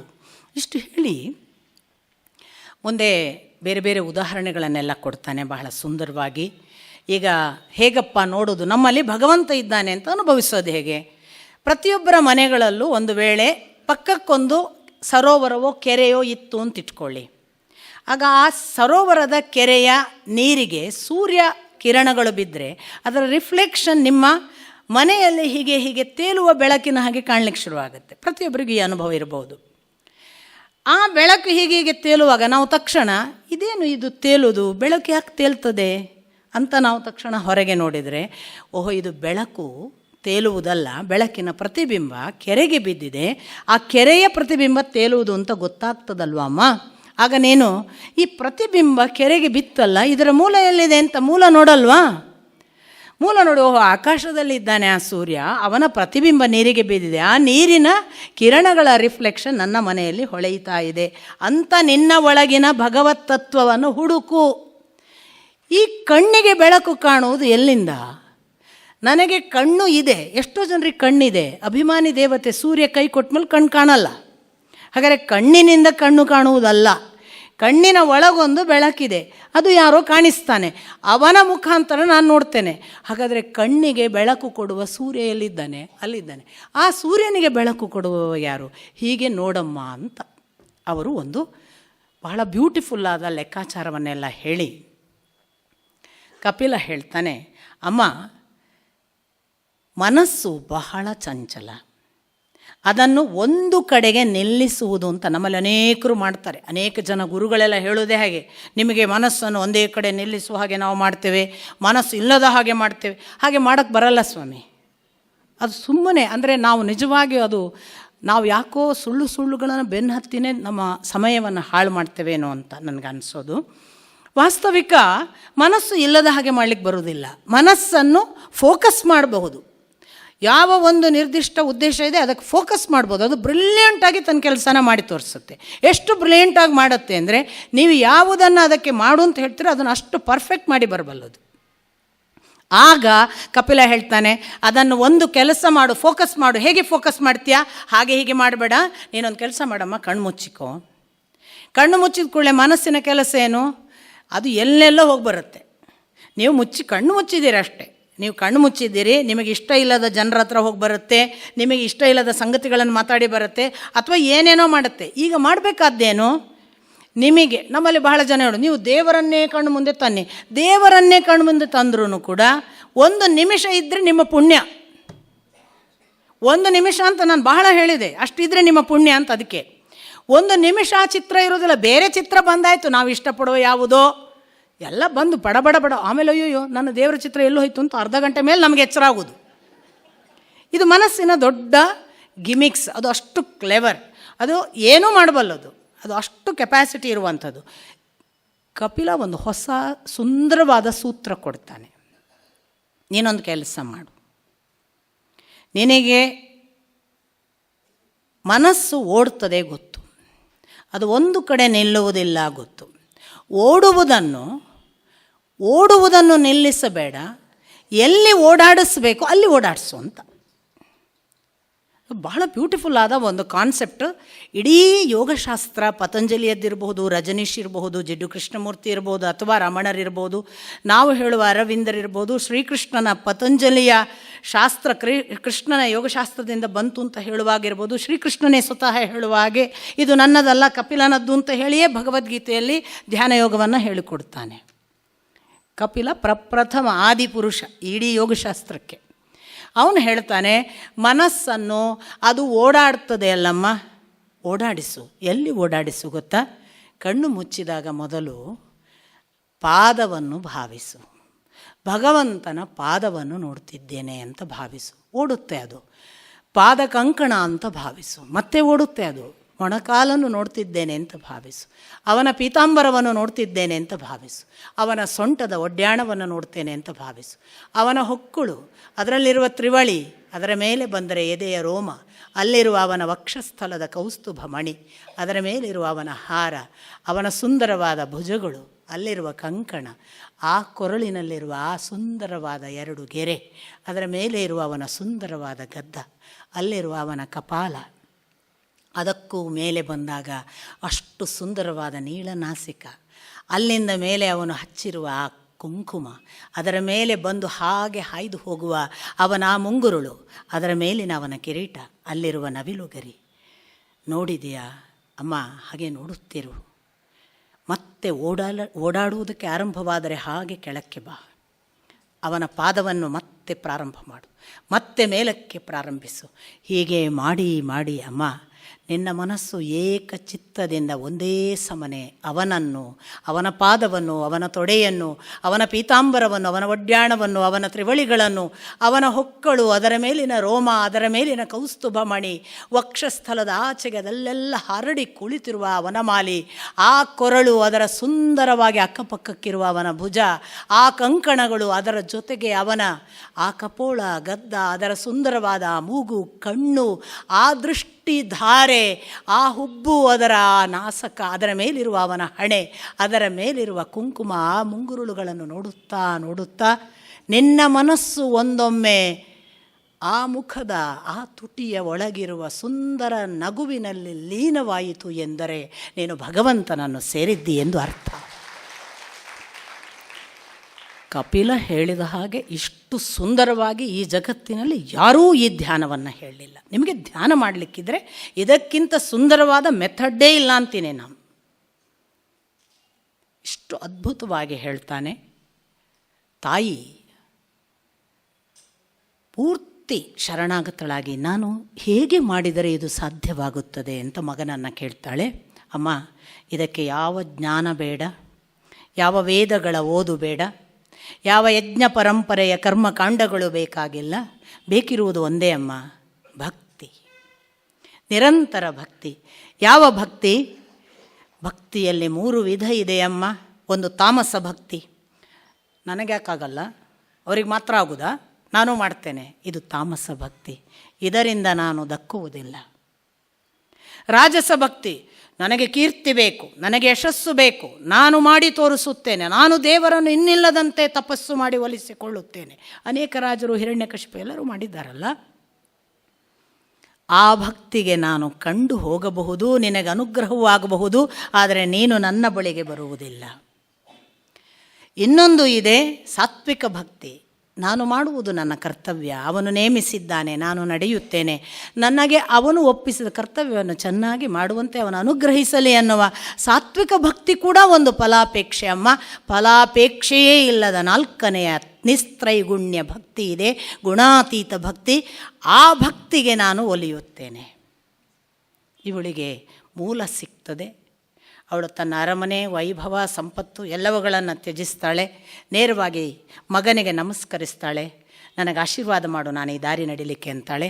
ಹೋಗಿ ತಪಸ್ಸಿಗೆ ಕೂತ್ಕೊಳ್ತಾಳೆ. ಕಪಿಲ ಎಲ್ಲಿಗೂ ಹೋಗಿಬಿಡ್ತಾನೆ. ಮಗನಿಲ್ಲದ ದುಃಖ ಸ್ವಲ್ಪ ಸಮಯ ಅವನ ದಾರಿ ನಡೀಲಿಕ್ಕೆ ಇವಳಿಗೆ ತಡ ಆಗ್ತದೆ. ಆ ಬಳಿಕ ಮಾತ್ರ ಕಪಿಲನನ್ನೂ ಕಳಚಿಕೊಂಡ ಮನಸ್ಥಿತಿಯಲ್ಲಿ ಸಂಪೂರ್ಣ ಭಕ್ತಿಯ ತುತ್ತ ತುದಿಯಲ್ಲಿ ಗೊತ್ತಿರಲಿ, ಭಾರತೀಯ ಪರಂಪರೆಯ ಪ್ರಥಮ ರೆಕಾರ್ಡ್ ಸಾಕ್ಷಾತ್ಕಾರ ಆದದ್ದು ದೇವಹೂತಿ ಅನ್ನುವ ಹೆಣ್ಣು ಮಗಳಿಗೆ. ಸಾಕ್ಷಾತ್ ಮಗನಿಂದ, ಮಗನ ರೂಪದಲ್ಲಿ ಭಗವಂತನೇ ಬಂದು ತಾಯಿಯನ್ನು ಉದ್ಧರಿಸಿದ ಪ್ರಥಮ ಕಥೆ ನಮ್ಮ ಇತಿಹಾಸದ ದಾಖಲೆ. ಹಾಗೆ ದೇವಹೂತಿ ತಾನು ಆ ದಾರಿಯನ್ನು ನಡೆದಳು, ಯೋಗ ಸಾಕ್ಷಾತ್ಕಾರ ಆಯಿತು, ಅವಳು ಮುಕ್ತಿಗೆ ಹೋದಳು ಅನ್ನುವುದು ಈ ದೇವಹೂತಿಯ ಒಂದು ಕಥಾಭಾಗ. ಇನ್ನು ನಂತರದವರು ಆಕೂತಿಗೆ ರುಚಿ ಎನ್ನುವ ಪ್ರಜಾಪತಿ ಅಂದರೆ ಬ್ರಹ್ಮನ ಮಗ ಅಂತ. ರುಚಿ ಎನ್ನುವ ಪ್ರಜಾಪತಿಯಲ್ಲಿ ಹುಟ್ಟಿದ ಮಗನೇ ಯಜ್ಞ ಅಥವಾ ಯಜ್ಞ ಪುರುಷ ಅನ್ನುವ ಅವತಾರ. ಅವನು ದಕ್ಷಿಣ ಮತ್ತು ಯಜ್ಞ ಪುರುಷ ಅನ್ನುವ ಇಬ್ಬರು ಹುಡ್ತಾರೆ. ದಕ್ಷಿಣಾಳನ್ನೇ ಮದುವೆ ಆಗ್ತಾನೆ. ಹಿಂದಿನ ಕಾಲಕ್ಕೆ ಹೆಣ್ಣು ಮಕ್ಕಳು ಆಗ ಇನ್ನೂ ಹೊಸ ಹುಟ್ಟಾದ್ರಿಂದ ಬಹುಶಃ ಮಗನನ್ನು ಮಗಳು ಮದುವೆ ಆಗುವ ಧರ್ಮ ಇದ್ದಿರಬೇಕು. ಹಾಗಾಗಿ ದಕ್ಷಿಣ ಯಜ್ಞ ಪುರುಷರು ಮದುವೆಯಾಗಿ ಯಜ್ಞ ಪುರುಷ ಮತ್ತು ದಕ್ಷಿಣಾರಿಗೆ ಹುಟ್ಟುವುದು 12 ಜನ ತುಷಿತ ದೇವತೆಗಳು, ತೋಷ, ಪ್ರತೋಷ, ಸಂತೋಷ ಮೊದಲಾದ ಭದ್ರ ಇತರ ಹೆಸರುಗಳಿವೆ. ಅವರು 12 ಜನ ತುಷಿತ ದೇವತೆಗಳು ಹುಟ್ಟುತ್ತಾರೆ. ಯಜ್ಞ ಪುರುಷನ ಉಲ್ಲೇಖ ಅಷ್ಟೇ ಬರ್ತದೆ. ಆದರೆ ಅಪ್ಪ ಹೇಳ್ತಾರೆ, ಯಜ್ಞ ಪುರುಷ ಎಲ್ಲಿ ತನ್ನ ಅವತಾರದ ಕೆಲಸ ಮಾಡಿದ ಅಂದರೆ, ನಿಮಗೆ ಸ್ವಯಂಭುವ ಮನು ಭೂಮಿ ಕಳಚಿದಾಗ ಪ್ರಾರ್ಥನೆ ಮಾಡಿದ ಅನ್ನೋದು ಗೊತ್ತು. ಈ ಪ್ರಾರ್ಥನೆಯ ಸಂದರ್ಭದಲ್ಲಿ ಬ್ರಹ್ಮ ಪ್ರಾರ್ಥನೆ ಮಾಡಿ ವರಾಹ ಅವತಾರ ಆಯಿತು. ಸ್ವಯಂಭುವ ಮನು ಕೂಡ ಪ್ರಾರ್ಥನೆ ಮಾಡ್ತಾ ಇದ್ದನಂತೆ, ನನಗೆ ಇದರಿಂದ ದಾಟಿಸು, ಈ ಭೂಮಿ ಕಳಚಿದೆಯಲ್ಲ, ನಮ್ಮನ್ನು ರಕ್ಷಿಸುವಂತ. ಅದು 2ನೇ ಬಾರಿ ಅಂತ ಒಂದು ಉಲ್ಲೇಖ ಇದೆ. 2 ಬಾರಿ ಕಳಚಿದೆ ಅಂತ. 2ನೇ ಬಾರಿ ಕಳಚಿದಾಗ ಸ್ವಯಂಭುವ ಮನು ಪ್ರಾರ್ಥಿಸಿದನಲ್ಲ, ಆಗ ಯಜ್ಞ ಪುರುಷ ಬಂದು ಅವನ ಭಯಕ್ಕೆ ಉತ್ತರ ಕೊಟ್ಟ ಅಂತ. ಆ ಯಜ್ಞ ಪುರುಷ ಬಂದು ಉತ್ತರ ಕೊಟ್ಟದ್ದೇ ನಾವು ಈಗ ಹೇಳುವ ಈಶಾವಾಸ್ಯ ಉಪನಿಷತ್ತು. ಅದಕ್ಕೆ ನಮ್ಮ ಅಪ್ಪ ಹೇಳ್ತಾರೆ, ಅದು ಯಜ್ಞ ಪುರುಷನಿಂದ ಹೇಳಿದ ಮಂತ್ರಗಳ ಒಂದು ಉಪದೇಶ. ಅದನ್ನು ಈಶಾವಾಸ್ಯ ಅನ್ನುವ ಅದರ ಆರಂಭದ ಶಬ್ದಕ್ಕನುಗುಣವಾಗಿ ಹೆಸರಿಸಬಾರದು. ಅದು ಯಾಜ್ಞೀಯ ಮಂತ್ರೋಪನಿಷತ್ ಅಂತ ಕರೆಯಬೇಕು. ಯಾಕಂದರೆ ಅದು ಯಜ್ಞ ಪುರುಷನಿಂದ ಉಪದೇಶಿತವಾದ ಸ್ವಯಂಭುವ ಮನು ಸಾಕ್ಷಾತ್ ಕೇಳಿದ ಮಂತ್ರ. ಆದ್ದರಿಂದ ಯಾಜ್ಞೀಯ ಅನ್ನುವ ಮಂತ್ರೋಪನಿಷತ್ತಿಗೆ ಕಾರಣನಾದ ಅವತಾರ. ಇದಲ್ಲದೆ ನಾನು ನಿಮಗೆ ಇನ್ನೊಬ್ಬನನ್ನು ಹೇಳಿದೆ, ಇನ್ನೊಬ್ಬಳು ಮಗಳು ಇದ್ದಾಳೆ ಅಂತ. ಆಕೂತಿ ರುಚಿ ಅಲ್ಲದೆ ಪ್ರಸೂತಿ ಅನ್ನುವ 3ನೆಯ ಮಗಳು, ಅವಳನ್ನು ದಕ್ಷ ಅನ್ನುವ ಮಗ, ನಾನು ನಿಮಗೆ ಒಂದು ಲಿಸ್ಟ್ ಮಾಡುವಾಗ ಮರೀಚಿ, ಅತ್ರಿ, ಅಂಗಿರಸರ ಜೊತೆಗೆ ದಕ್ಷ ಕೂಡ ಹುಟ್ಟಿದ್ದ ಅಂತ ಹೇಳಿದೆ. ಈ ದಕ್ಷನಿಗೆ ಮದುವೆ ಮಾಡಿಸಿ ಕೊಡಲಾಗುತ್ತೆ. ದಕ್ಷನಿಗೆ ಮದುವೆ ಮಾಡಿಕೊಟ್ಟಾಗ ಅವರಿಗೆ ಹುಟ್ಟುವ 16 ಮಕ್ಕಳಲ್ಲಿ, ಅವನಿಗೆ ಹುಟ್ಟಿರುವ ಹೆಣ್ಣು ಮಕ್ಕಳಲ್ಲಿ 16 ಜನ ಹೆಣ್ಮಕ್ಕಳು. 13 ಹೆಣ್ಣು ಮಕ್ಕಳನ್ನು ಧರ್ಮ ಅನ್ನುವವನಿಗೆ ಮದುವೆ ಮಾಡಿಸಿಕೊಡ್ತಾರೆ. ಆ ಧರ್ಮನಿಗೆ ಮದುವೆ ಮಾಡಿಸಿಕೊಟ್ಟ 13 ಹೆಣ್ಣು ಮಕ್ಕಳಲ್ಲಿ ಒಬ್ಬಳು ಮೂರ್ತಿ ಅಂತ. ಆ ಮೂರ್ತಿ ಅನ್ನುವ ಹೆಣ್ಣು ಮಗಳಿಗೆ ಹುಟ್ಟಿದ ಮಗನೇ ನರನಾರಾಯಣ, ಮತ್ತೆ ಅವತಾರ. ಈ ನರನಾರಾಯಣರ ಬಗ್ಗೆ ಹೆಚ್ಚು ವಿಶದವಾದ ಉಲ್ಲೇಖ ಇಲ್ಲಿ ಇಲ್ಲ, ಯಾವ ನಮ್ಮ ಭಾಗವತದಲ್ಲಿ. ಆದರೆ ಮಹಾಭಾರತದಲ್ಲಿ ಅರ್ಜುನನಿಗೆ ನರನಾರಾಯಣರು ಯಾರು ಅಂತ ತೋರಿಸುವ ಕೃಷ್ಣ ಘಟನೆ ಇದೆ. ಅದು ಇಲ್ಲಿ ಉಲ್ಲೇಖ ಇಲ್ಲ. ಒಟ್ಟಿನಲ್ಲಿ ಅವನು ನರನಾರಾಯಣ ಅವತಾರ. ಶುಕಮುನಿಗಳು ಹೇಳ್ತಾರೆ, ಅದೇ ನರನಾರಾಯಣ ಈಗ ನೀನು ನೋಡುವ ಅರ್ಜುನ ಮತ್ತು ಕೃಷ್ಣ ಅಂತ ಪರೀಕ್ಷಿತನಿಗೆ ಉಲ್ಲೇಖ ಮಾಡ್ತಾರೆ. ಸೊ ನರನಾರಾಯಣರೇ ಮುಂದೆ ಕೃಷ್ಣಾರ್ಜುನರಾಗಿ ಅಥವಾ ಅರ್ಜುನ ಕೃಷ್ಣರಾಗಿ ಬಂದಿರುವಂಥದ್ದು. ಇದಾದ ಮೇಲೆ ಅವರ ಇನ್ನೂ 3 ಮಕ್ಕಳಿದ್ದಾರಲ್ಲ, 13 ಜನ ಮದುವೆ ಮಾಡಿಸಿಕೊಟ್ಟ ಧರ್ಮನಿಗೆ ಇನ್ನೂ 3 ಮಕ್ಕಳಲ್ಲಿ ಸ್ವಾಹ ಅನ್ನುವ ಹೆಣ್ಣು ಮಗಳನ್ನು ಅಗ್ನಿಗೆ ಮದುವೆ ಮಾಡಿಸಿಕೊಟ್ಟು ಅವರಿಗೆ ಪಾವಕ, ಪವಮಾನ, ಶುಚಿ ಅಂತ 3 ಅಗ್ನಿ ಮಕ್ಕಳು, ಅಗ್ನಿಪುತ್ರರು. ಅವರ ಜೊತೆಗೆ ಅಗ್ನಿ ಸೇರಿ 4 ಅಗ್ನಿ. ಅವರಿಗೆ ಮತ್ತೆ 45 ಅಗ್ನಿಪುತ್ರರು ಹುಡ್ತಾರೆ. ಒಟ್ಟು 49 ಅಗ್ನಿ. ಇದು ಒಂದು ಉಲ್ಲೇಖ ಬರುತ್ತೆ. ಇನ್ನು ಸ್ವಧಾ ಅಂತ ಒಬ್ಬಳು ಹೆಣ್ಣು ಮಗಳು, ಅವಳನ್ನು ಪಿತೃದೇವತೆಗಳಿಗೆ ಮದುವೆ ಮಾಡಿಸಿಕೊಡ್ತಾರೆ. ಪಿತೃದೇವತೆಗಳಿಗೆ ಮದುವೆ ಮಾಡಿಸಿಕೊಟ್ಟ ಸ್ವಧಾಗೆ 2 ಹೆಣ್ಣು ಮಕ್ಕಳು. ಇದಾದ ನಂತರ ಸತಿ ಅನ್ನುವ ಹೆಣ್ಣು ಮಗಳು 16ನೇಯವಳು, ಅವಳನ್ನು ಶಿವನಿಗೆ ಮದುವೆ ಮಾಡಿಸಿಕೊಡ್ತಾರೆ. ಶುಕಮುನಿಗಳು ಅಥವಾ ಇತ್ತ ವಿದುರನಿಗೆ ಮೈತ್ರೇಯಿಗಳು ಹೇಳ್ತಾರೆ, ಅಥವಾ ಶೌನಕಾದಿಗಳಿಗೆ ಸೂತ ಪುರಾಣಿಕರು ಹೇಳ್ತಾರೆ, ಸತಿಗೆ ಮಕ್ಕಳಿಲ್ಲ. ಯಾಕೆಂದರೆ ಅವಳು ಮದುವೆ ಆದ ತಕ್ಷಣ ಸಂತಾನ ಆಗುವ ಪೂರ್ವದಲ್ಲೇ ಸತ್ತಳು ಅಂತ, ಆತ್ಮಾಹುತಿಗೆ ಒಳಗಾದಳು. ಯಾಕೆ ಅಂತ ಕೇಳುವಾಗ ನಿಮಗೆಲ್ಲರಿಗೂ ಗೊತ್ತಿರುವ ದಕ್ಷ ಯಜ್ಞ ಕಥೆ.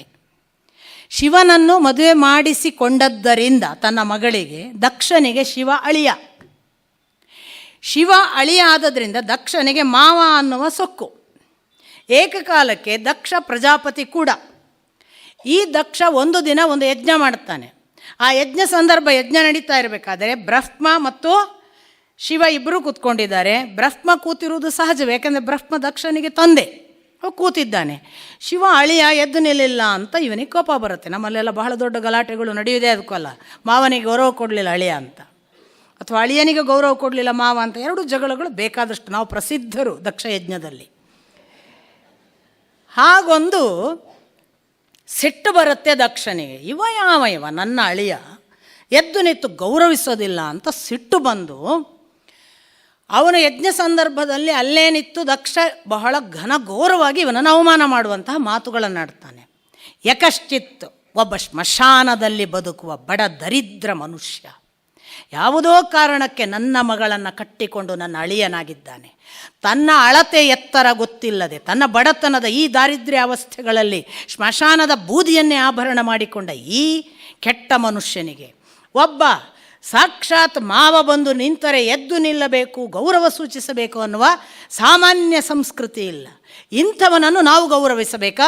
ಇನ್ನು ಮುಂದೆ ಯಜ್ಞದಲ್ಲಿ ಇವನಿಗೆ ಹವಿರ್ಭಾವಗಳನ್ನು, ಹವಿಸ್ಸುಗಳನ್ನು ಕೊಡಲಿಕ್ಕಿಲ್ಲ ಅಂತ ತೀರ್ಮಾನ ಮಾಡ್ತಾನೆ. ಅವನು ರಾಜ. ಶಿವ ಮಾತಾಡದೆ ನಗ್ತಾ ನೋಡ್ತಾನೆ, ಏನೂ ಉತ್ತರಿಸೋದಿಲ್ಲ.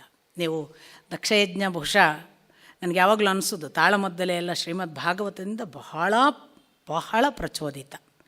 ಶ್ರೀಮದ್ ಭಾಗವತವನ್ನು ನೀವು ಓದಿದರೆ ದಕ್ಷಯಜ್ಞದ ತಾಳಮದ್ದಲೆ ಕೂತ್ರೆ ನಿಮಗೆ ಪಕ್ಕಾ ಗೊತ್ತಾಗುತ್ತೆ ಅಲ್ಲಿಯದ್ದೇ ಡೈಲಾಗ್. ಅಲ್ಲಿ ಹೇಳೋದನ್ನೇ ಇಲ್ಲಿ ಹೇಳೋದು. ಅದನ್ನು ಮತ್ತೆ ಸ್ವಲ್ಪ ಎಕ್ಸ್ಪ್ಯಾನ್ಷನ್ ಎಲ್ಲ ಈಗ ನಾನು ಮಾಡಿದ ಹಾಗೆಲ್ಲ ಮಾಡ್ತಾರೆ, ಅಳಿಯ ಮಾವನ ಕಥೆ ಎಲ್ಲ ಹೇಳಿ. ಅದರ್ವೈಸ್ ಅದು ಮೂಲ ಅಲ್ಲಿದ್ದೆ. ಭಾಗವತರು ಅಂತ ಬಂದದ್ದು ಅಲ್ಲಿಂದಲೇ ಅಂತ ಕಾಣಿಸುತ್ತೆ. ಆ ಹಾಡುವವರಿಗೆ ಭಾಗವತರು, ಯಾಕೆ ಅವರು ಕನೆಕ್ಟ್ ಮಾಡಿ ಕೊಡ್ತಾ ಇರ್ತಾರೆ ಕಥೆಯನ್ನು. ಇಲ್ಲಿ ಶುಕಮುನಿಗಳು ಪರೀಕ್ಷಿತನಿಗೆ ಭಾಗವತ ಹೇಳಿದ ಹಾಗೆ, ಹಾಗಾಗಿ ಅವರು ಭಾಗವತರು ಇರ್ಬೋದು, ಅಂಥದ್ದೆಲ್ಲ ಹಿನ್ನೆಲೆಗಳಿರ್ಬೋದು. ಇಷ್ಟಾಯಿತು. ಶಿವ ಅದನ್ನೇನು ಪರಿಗಣಿಸಲಿಲ್ಲ. ಆದರೆ ಅವನಿಗೆ ಹವಿಸ್ಸಿನಲ್ಲಿ ಭಾಗ ಇಲ್ಲವಾಯಿತು.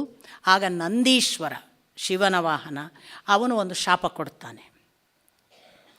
ಇಷ್ಟು ಜನ ಶಿವನನ್ನು ಅವಮಾನಿಸಿದ್ದೀರಿ, ಅವನಿಗೆ ಹವಿಸ್ಸಿಲ್ಲದ ಹಾಗೆ ಮಾಡಿದ್ದೀರಲ್ಲ, ಅದಕ್ಕೆ ಫಲವನ್ನು ನೀವು ಕೂಡ ಅನುಭವಿಸ್ತೀರಿ.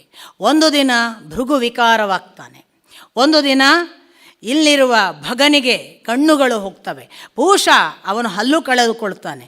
ಅಥವಾ ಎಲ್ಲ ಬ್ರಾಹ್ಮಣರು ನೀವೀಗ ಪೌರೋಹಿತ್ಯಕ್ಕೆ ಕೂತಿದ್ದೀರಲ್ಲ, ನೀವು ಇನ್ನೊಂದು ಕಾಲದಲ್ಲಿ ಯಾವ ಮನುಷ್ಯ ಹೇಗಾದರೂ ಮಾಡಿ ನಮಗೊಂದು ಯಜ್ಞ, ಒಂದು ಹೋಮ ನಡೆಸಿಕೊಡಲಿ ಅಂತ ಬೆನ್ನು ಹತ್ತುವ ಹಾಗೆ ಅಲೆಮಾರಿಗಳಾಗ್ತೀರಿ. ಪ್ರತಿ ಮನೆಗೆ ಹೋಗಿ ಪೌರೋಹಿತ್ಯಕ್ಕೆ ಕಾಣಿಕೆ ಬೇಡುವ, ಭಿಕ್ಷೆ ಬೇಡುವ ಸ್ಥಿತಿ ನಿಮಗೆ ಬರುತ್ತೆ ಅಂತ ನಂದೀಶ್ವರ ಆಗ ಶಾಪ ಕೊಟ್ಟಿದ್ದಾನೆ. ಹೌದಾ ಏನೋ ಅನಿಸುತ್ತೆ ಈಗ ನೋಡುವಾಗ. ಹೀಗೆ ಎಲ್ಲ ಶಾಪ ಕೊಟ್ಟು ಶಿವ ಏನೂ ಮಾತಾಡದೆ ಹೋದ. ಕಾಲಾಂತರವಾಯಿತು. ದಕ್ಷನನ್ನು ಪ್ರಜಾಪತಿ ಅಂತ ಘೋಷಿಸಲಾಯಿತು. ಅವ ಬೃಹಸ್ಪತಿ ಸವ ಅಂತ ಇನ್ನೊಂದು ಯಜ್ಞ ಮಾಡಿದ. ಈ ಬಾರಿ ಕರೀಲಿಲ್ಲ ಶಿವನನ್ನು. ಶಿವ ತನ್ನ ಪಾಡಿಗೆ ಮನೆಯಲ್ಲಿದ್ದಾನೆ. ಪಾಪ ಸತಿಗೆ ಏನೂ ಗೊತ್ತಿಲ್ಲ. ಸತಿ ತನ್ನ ಮನೆಯಲ್ಲಿರುವಾಗ ಆಕಾಶ ಮಾರ್ಗವಾಗಿ ಎಲ್ಲ ದೇವತೆಗಳು, ಮತ್ತೊಬ್ಬರು ಬಂಧುಗಳು ಎಲ್ಲ ಹೋಗೋದು ಗೊತ್ತಾಗ್ತದೆ. ಅವ್ರು ಮಾತಾಡ್ಕೊಳ್ಳೋದು ಗೊತ್ತಾಗುತ್ತೆ. ದಕ್ಷನ ಮನೇಲಿ ಯಜ್ಞ, ಅಲ್ಲಿ ಹೋಗ್ತಾ ಇದ್ದಾವೆ, ಇವಳು ಇಲ್ಲಿ ಕೂತ್ಕೊಂಡು ನಾವು ಯಾಕೆ ಹೋಗಲ್ಲ? ಅವಳು ಬಂದು ಮೆಲ್ಲನೆ ಕೇಳ್ತಾಳೆ, ಯಾಕೆ ನಾವು ಹೋಗಲ್ಲ? ನಮ್ಮ ತಂದೆ ಮನೇಲಿ ಇವತ್ತು ಬಹಳ ದೊಡ್ಡ ಯಜ್ಞ ನಡೀತದಂತಲ್ಲ. ಅವನು ಹೇಳ್ತಾನೆ, ಇಲ್ಲ, ನಮಗೇನು ಅದಕ್ಕೆ ಕರೆ ಇಲ್ಲ, ಆಮಂತ್ರಣವಿಲ್ಲ, ಹೋಗಲ್ಲ ಅಂತ. ಕರೆ ಯಾಕೆ ಬೇಕು? ತಂದೆ ತಾಯಿ ಮನೆಗೆ ಕರೆ ಯಾಕೆ ಬೇಕು? ಗಂಡನ ಮನೆಗೆ ಕರೆ ಯಾಕೆ ಬೇಕು? ಮಿತ್ರನ ಮನೆಗೆ, ಗುರುವಿನ ಮನೆಗೆ, ಸಹೋದರನ ಮನೆಗೆ ಕರಿಬೇಕು ಯಾಕೆ? ಕರೀಲಿಲ್ಲ ಅಂತ ಇಟ್ಕೊಳ್ಳೋಣ ಅಪ್ಪ. ಕರೆಯದಿದ್ದರೆ ಏನು ತೊಂದರೆ? ಈ ಹೆಣ್ಮಕ್ಳಿಗೆ ತವ್ರ ಮನೆಯದ್ದು ಎಳೆಯುವುದು ಜಾಸ್ತಿ, ಅವ್ರು ಏನಾದರೂ ಮಾಡಿ ಹೋಗುವ ಅಂತ. ಹಾಗಾಗಿ ಅಪ್ಪ ಅವ್ರು ಕರೆಯದಿದ್ರು ಹೋಗುವಲ್ವಾ ಅಂತ ಒಂದು ಕಡೆಯಿಂದ ಶಿವನನ್ನು ಒಲಿಸ್ಲಿಕ್ಕೆ ನೋಡ್ತಾಳೆ. ಶಿವ ಹೇಳ್ತಾನೆ, ನೀನು ಹೇಳಿದ್ದು ನಿಜ, ಬಂಧುಗಳ ಮನೆಗೆ ಕರೆ ಇಲ್ಲದೆ ಹೋಗಬಹುದು. ಆದರೆ ಬಂಧುಗಳು ದುರಭಿಮಾನದಿಂದ ಹುಬ್ಬುಗಂಟಿಕ್ಕಿ ನಮ್ಮ ಕಡೆಗೆ ನೋಡುತ್ತಾರೆ ಎಂದಾದರೆ, ಅವರು ದರ್ಪದಿಂದ ನಮ್ಮನ್ನು ಆಹ್ವಾನಿಸದೆ ತಮ್ಮ ದರ್ಪವನ್ನು ಮೆರೆಯುವುದಕ್ಕಾಗಿ ನಮ್ಮನ್ನು ಅವಜ್ಞೆ ಮಾಡಿದ್ದಾರೆ ಎಂದಾದರೆ, ಅದು ತಂದೆ ತಾಯಿಯ ಮನೆ ಇದ್ದರೂ ಹೋಗಬಾರದು, ಅದು ಸಹೋದರನ ಮನೆ ಇದ್ದರೂ ಹೋಗಬಾರದು, ಮಿತ್ರನಿರಲಿ, ಗುರುವಿರಲಿ, ಪತಿಯ ಮನೆ ಇದ್ದರೂ ಹೋಗಬಾರದು. ಅಷ್ಟು ಮಾತ್ರ ಹೇಳಲಿಲ್ಲ. ಯೌವನ, ಸಂಪತ್ತು, ವಿದ್ಯೆ, ಅಹಂಕಾರಗಳೆಲ್ಲ ಒಬ್ಬ ದುಷ್ಟನ ಜೊತೆಗಿದ್ದರೆ ಅದು ಅವನಿಗೆ ಒಳಿತಲ್ಲ, ಶೋಭೆಯಲ್ಲ, ಶಾಪ. ಇಂಥ ಎಲ್ಲ ಸಂಗತಿಗಳ ಜೊತೆಗೆ ನಿಮ್ಮ ಅಪ್ಪನಿದ್ದಾನೆ. ಮತ್ತೆ ನೋಡಿ, ತಕ್ಷಣ ಇವಳು ಒಳಗೊಂದು ಪ್ರಶ್ನೆ ಇದ್ದರೆ ಮಗಳಿಗೆ, ನಮ್ಮ ಅಪ್ಪ ಬರೋ ಅನಿತಿದ್ರು ಏನಾಗ್ತಿತ್ತು ನಿಮಗೆ ಅಂತ ಏನಾದರೂ ಅವಳಿಗಿದ್ದರೆ, ಮುಂದಿನ ಮಾತು ಶಿವ ತಾನೇ ಹೇಳ್ತಾನೆ, ನಿನಗೊಂದು ಪ್ರಶ್ನೆ ಇರಬಹುದು.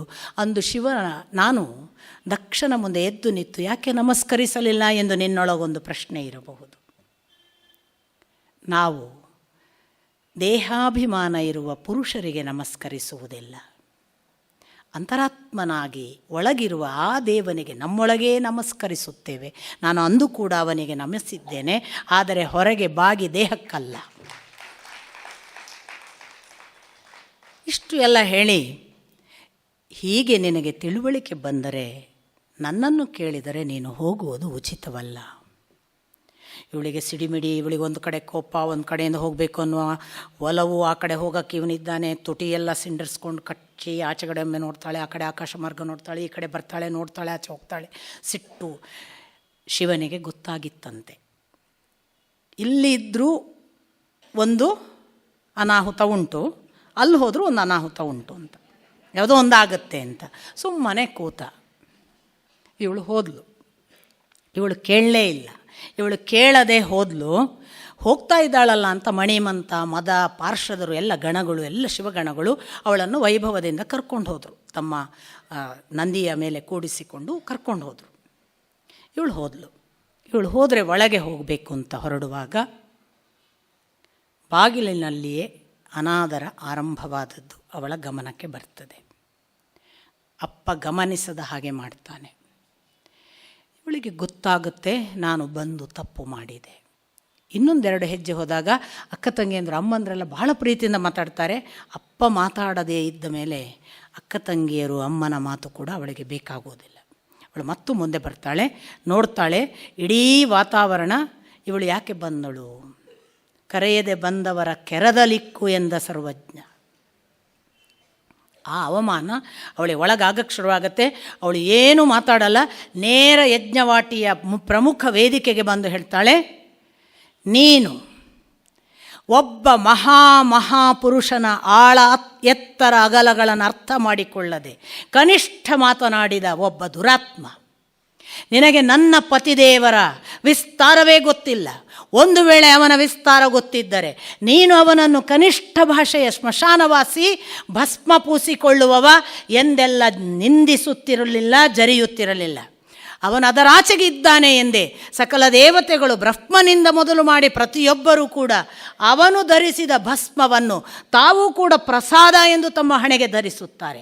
ಅಂಥ ಶಿವನನ್ನು ಒಬ್ಬ ಸಾಮಾನ್ಯ ಮನುಷ್ಯನೂ ಕೂಡ ಅರ್ಥ ಮಾಡಿಕೊಳ್ಳುತ್ತಾನೆ. ಅವನನ್ನು ನೀನು ಒಬ್ಬ ಮಾವನಾಗಿ, ಒಬ್ಬ ರಾಜನಾಗಿ ಅರ್ಥ ಮಾಡಿಕೊಳ್ಳದೆ ತುಂಬ ಯಕಶ್ಚಿತ್, ಯಾವ ತಿಳುವಳಿಕೆ ಇಲ್ಲದ ಮನುಷ್ಯನ ಹಾಗೆ ಮಾತನಾಡಿದ್ದಿ. ನಿನ್ನಂಥ ಮಾತುಗಳನ್ನು ಕೇಳಿ ನಾನು ಬದುಕಿದ್ದೇನಲ್ಲ, ಅದು ನನ್ನ ತಪ್ಪು. ಯಾರಾದರೂ ನಮಗೆ ಬೇಕಾದ ನಮ್ಮ ಗುರುವನ್ನು, ನಮ್ಮ ಪತಿಯನ್ನು, ನಮ್ಮ ತಂದೆಯನ್ನು ನಿಂದಿಸಿದರೆ ಒಂದೋ ಅಲ್ಲಿ ನಿಲ್ಲಬಾರದು, ಎದ್ದು ಹೊರಡಬೇಕು. ಇಲ್ಲ, ಸಾಧ್ಯವಿದ್ದರೆ ಅಧಿಕಾರವನ್ನು ಉಪಯೋಗಿಸಿ ಅವನನ್ನು ಶಿಕ್ಷಿಸಬೇಕು. ಮೂರನೆಯ ಸಾಧ್ಯತೆ, ಬಲಪ್ರಯೋಗದ ಸಾಮರ್ಥ್ಯದ ಮೂಲಕ ಅವನ ನಾಲಿಗೆ ಸೀಳಿ ಹಾಕಬೇಕು. ನಾನು ಈ ಮೂರು ಸ್ಥಿತಿಗಳಲ್ಲೂ ಇಲ್ಲ. ಆದರೆ ನಿನಗೆ ಗೊತ್ತಿರಲಿ, ನಾಳೆಯ ದಿನ ಈ ಚರಿತ್ರೆ ನಾನು ಬದುಕಿ ಉಳಿದಾಗೆಲ್ಲ ನಿನ್ನ ಹೆಸರಿನಲ್ಲಿ ನನ್ನನ್ನು ಗುರುತಿಸುತ್ತದೆ. ದಕ್ಷನ ಮಗಳು ದಾಕ್ಷಾಯಣಿ, ಆ ಉಳಿಕೆಯೇ ಬೇಡ. ನಿನ್ನ ಹೆಸರಿನಲ್ಲಿ ಕರೆಸಿಕೊಳ್ಳುವ ಪಾಠವೋ ಶಬ್ದವೋ ನಾನು ಕೇಳುವುದಕ್ಕಾಗಿ ಬದುಕಿ ಉಳಿಯುವುದಿಲ್ಲ. ಇಲ್ಲಿಗೆ ಈ ದೇಹ ಯಾವ ಒಬ್ಬ ಅನುಚಿತ ಅಪ್ಪನಿಂದ ಸೃಷ್ಟಿಯಾಗಿದೆ, ಅವನ ಮುಂದೆಯೇ ಇಲ್ಲವಾಗಲಿ ಅಂತ ನಾನು ಯಾವುದನ್ನು ಶುಕಮುನಿಗಳು ಯೋಗ ಮಾರ್ಗದ ಕ್ರಮಮುಕ್ತಿ ಮಾರ್ಗ ಮತ್ತು ಮುಕ್ತಿ ಮಾರ್ಗ ಅನ್ನುವ ಒಂದು ಪದ್ಧತಿ ಹೇಳಿದ್ರಲ್ಲ, ಅದೇ ಥರ ಅವಳು ತಾನು ವಜ್ರ ಆಸನದಲ್ಲಿ ಕೂತು ಪ್ರಾಣವನ್ನು ನಾಭಿಯಿಂದ ಉತ್ಕ್ರಮಣ ಅವಸ್ಥೆಗೆ ಎಳ್ಕೊಂಡು ಬಂದು ತಾನು ಇಡೀ ಪ್ರಾಣವನ್ನು ಆಜ್ಞಾಚಕ್ರದವರೆಗೆ ತಂದು ದೇಹವನ್ನಿಡೀ ಅಗ್ನಿಯನ್ನು ಆವಾಹಿಸ್ತಾಳೆ ಅಂತ. ಅಗ್ನಿಯನ್ನು ಆವಾಹಿಸಿ ತಾನು ಅಗ್ನಿಗೆ ಭಸ್ಮಳಾಗಿ ಆ ವೇದಿಕೆಯಲ್ಲಿ ಹೋಗುವಾಗ ಅಲ್ಲಿದ್ದ ಎಲ್ಲರೂ ಕೂಡ, ಆಗಲೂ ಕೂಡ ಸಾಕಷ್ಟು ಮಣಿಮಂತ, ಮದ ಮೊದಲಾದ ನಂದಿ ಎಲ್ಲರೂ ಕೂಡ ತಾವು ಯಜ್ಞ ಕೆಡಿಸುವ ಮತ್ತು ಶಪಿಸುವ ಕೆಲಸಗಳನ್ನು ಮಾಡ್ತಾರೆ. ಆಗ ಭೃಗು ಅದನ್ನು, ಆ ಶಾಪವನ್ನು ತಡೆಯುವ ಹಾಗೆ, ನೀವು ಪಾಷಂಡಿ ಮತಗಳಾಗಿ ಶಿವನನ್ನು ಆರಾಧಿಸುವವರೆಲ್ಲರೂ ಕೂಡ ಒಂದು ದೃಷ್ಟಿಯಿಂದ ಲೋಕ ನಿಯಮಕ್ಕೆ ಬಾಹಿರರು ಅನ್ನಿಸುವಂತೆ ಆಗಲಿ ಅಂತ ಆಗ ಭೃಗು ಶಾಪ ಕೊಡ್ತಾರೆ. ಇಂಥ ಎಲ್ಲ ಘಟನೆಗಳ ನಂತರ ಭೃಗುವಿನ ಶಾಪದ ಪರಿಣಾಮವಾಗಿ ಆ ಯಜ್ಞಕುಂಡದಲ್ಲಿ ಉಂಟಾದ ಬೇರೆ ವಿಭು ಅನ್ನುವ ಶಕ್ತಿಗಳೆಲ್ಲ ಇವರನ್ನು ಓಡಿಸಿ ಇವರು ಮನೆಗೆ ಬಂದು ಸುದ್ದಿ ಮುಟ್ಟುತ್ತದೆ ಶಿವನಿಗೆ. ಶಿವ ಇನ್ನಿಲ್ಲದಂತಹ ಮಹಾ ಉಗ್ರನಾಗಿ ತನ್ನ ಜಟೆಯನ್ನು ಕಿತ್ತು ನೆಲಕ್ಕೆ ಹಾಕಿ ತನಗೆ ಬೇಕಿದ್ದಂತಹ ಒಬ್ಬ ವೀರಭದ್ರ ಅನ್ನುವ ಪುತ್ರನನ್ನು ಸೃಷ್ಟಿ ಮಾಡಿ, ಹೋಗು, ಅಲ್ಲಿ ನಡೆಯುತ್ತಿರುವ ಯಜ್ಞವಾಟಿಯಲ್ಲಿ ಯಾರು ನನಗೆ ಅವಮಾನ ಮಾಡಿದ್ದಾರೆ ಅವರನ್ನು ಶಿಕ್ಷಿಸಿ ಬಾ ಅಂತ ಕಳುಹಿಸಿ, ಆ ವೀರಭದ್ರ ಅಲ್ಲಿಗೆ ಹೋಗಿ ಯಜ್ಞವಾಟಿಯಲ್ಲಿರುವಂತಹ ಭೃಗುವಿನ ಗಡ್ಡ ಮೀಸೆ ಕಿತ್ತು ಭಗನ ಕಣ್ಣು ಕಿತ್ತು, ಪೂಷಣನ ಹಲ್ಲು ಕಿತ್ತು, ದಕ್ಷನ ತಲೆಯನ್ನು ಕತ್ತರಿಸಲಿಕ್ಕೆ ನೋಡ್ತಾನೆ. ಕತ್ತರಿಸೋದಕ್ಕಾಗೋದಿಲ್ಲ. ಆಡು ಹೋತಗಳನ್ನು ಹೇಗೆ ಉಸಿರುಗಟ್ಟಿಸಿ ಆಗ ಬಲಿ ಕೊಡ್ತಿದ್ರಂತೆ, ಹಾಗೆ ದಕ್ಷನ ಉಸಿರು ಕಟ್ಟಿಸಿ ಕೊಂದು ಹಾಕ್ತಾನೆ. ಇಡೀ ಪೂರ್ಣಾಹುತಿ ಆಗುವ ಮೊದಲೇ ಯಜ್ಞ ಭಂಗವಾಗ್ತದೆ. ಇತ್ತ ಶಿವ ತಾನು ತನ್ನ ತಪಸ್ಸಿಗೆ ಹೋಗ್ತಾನೆ.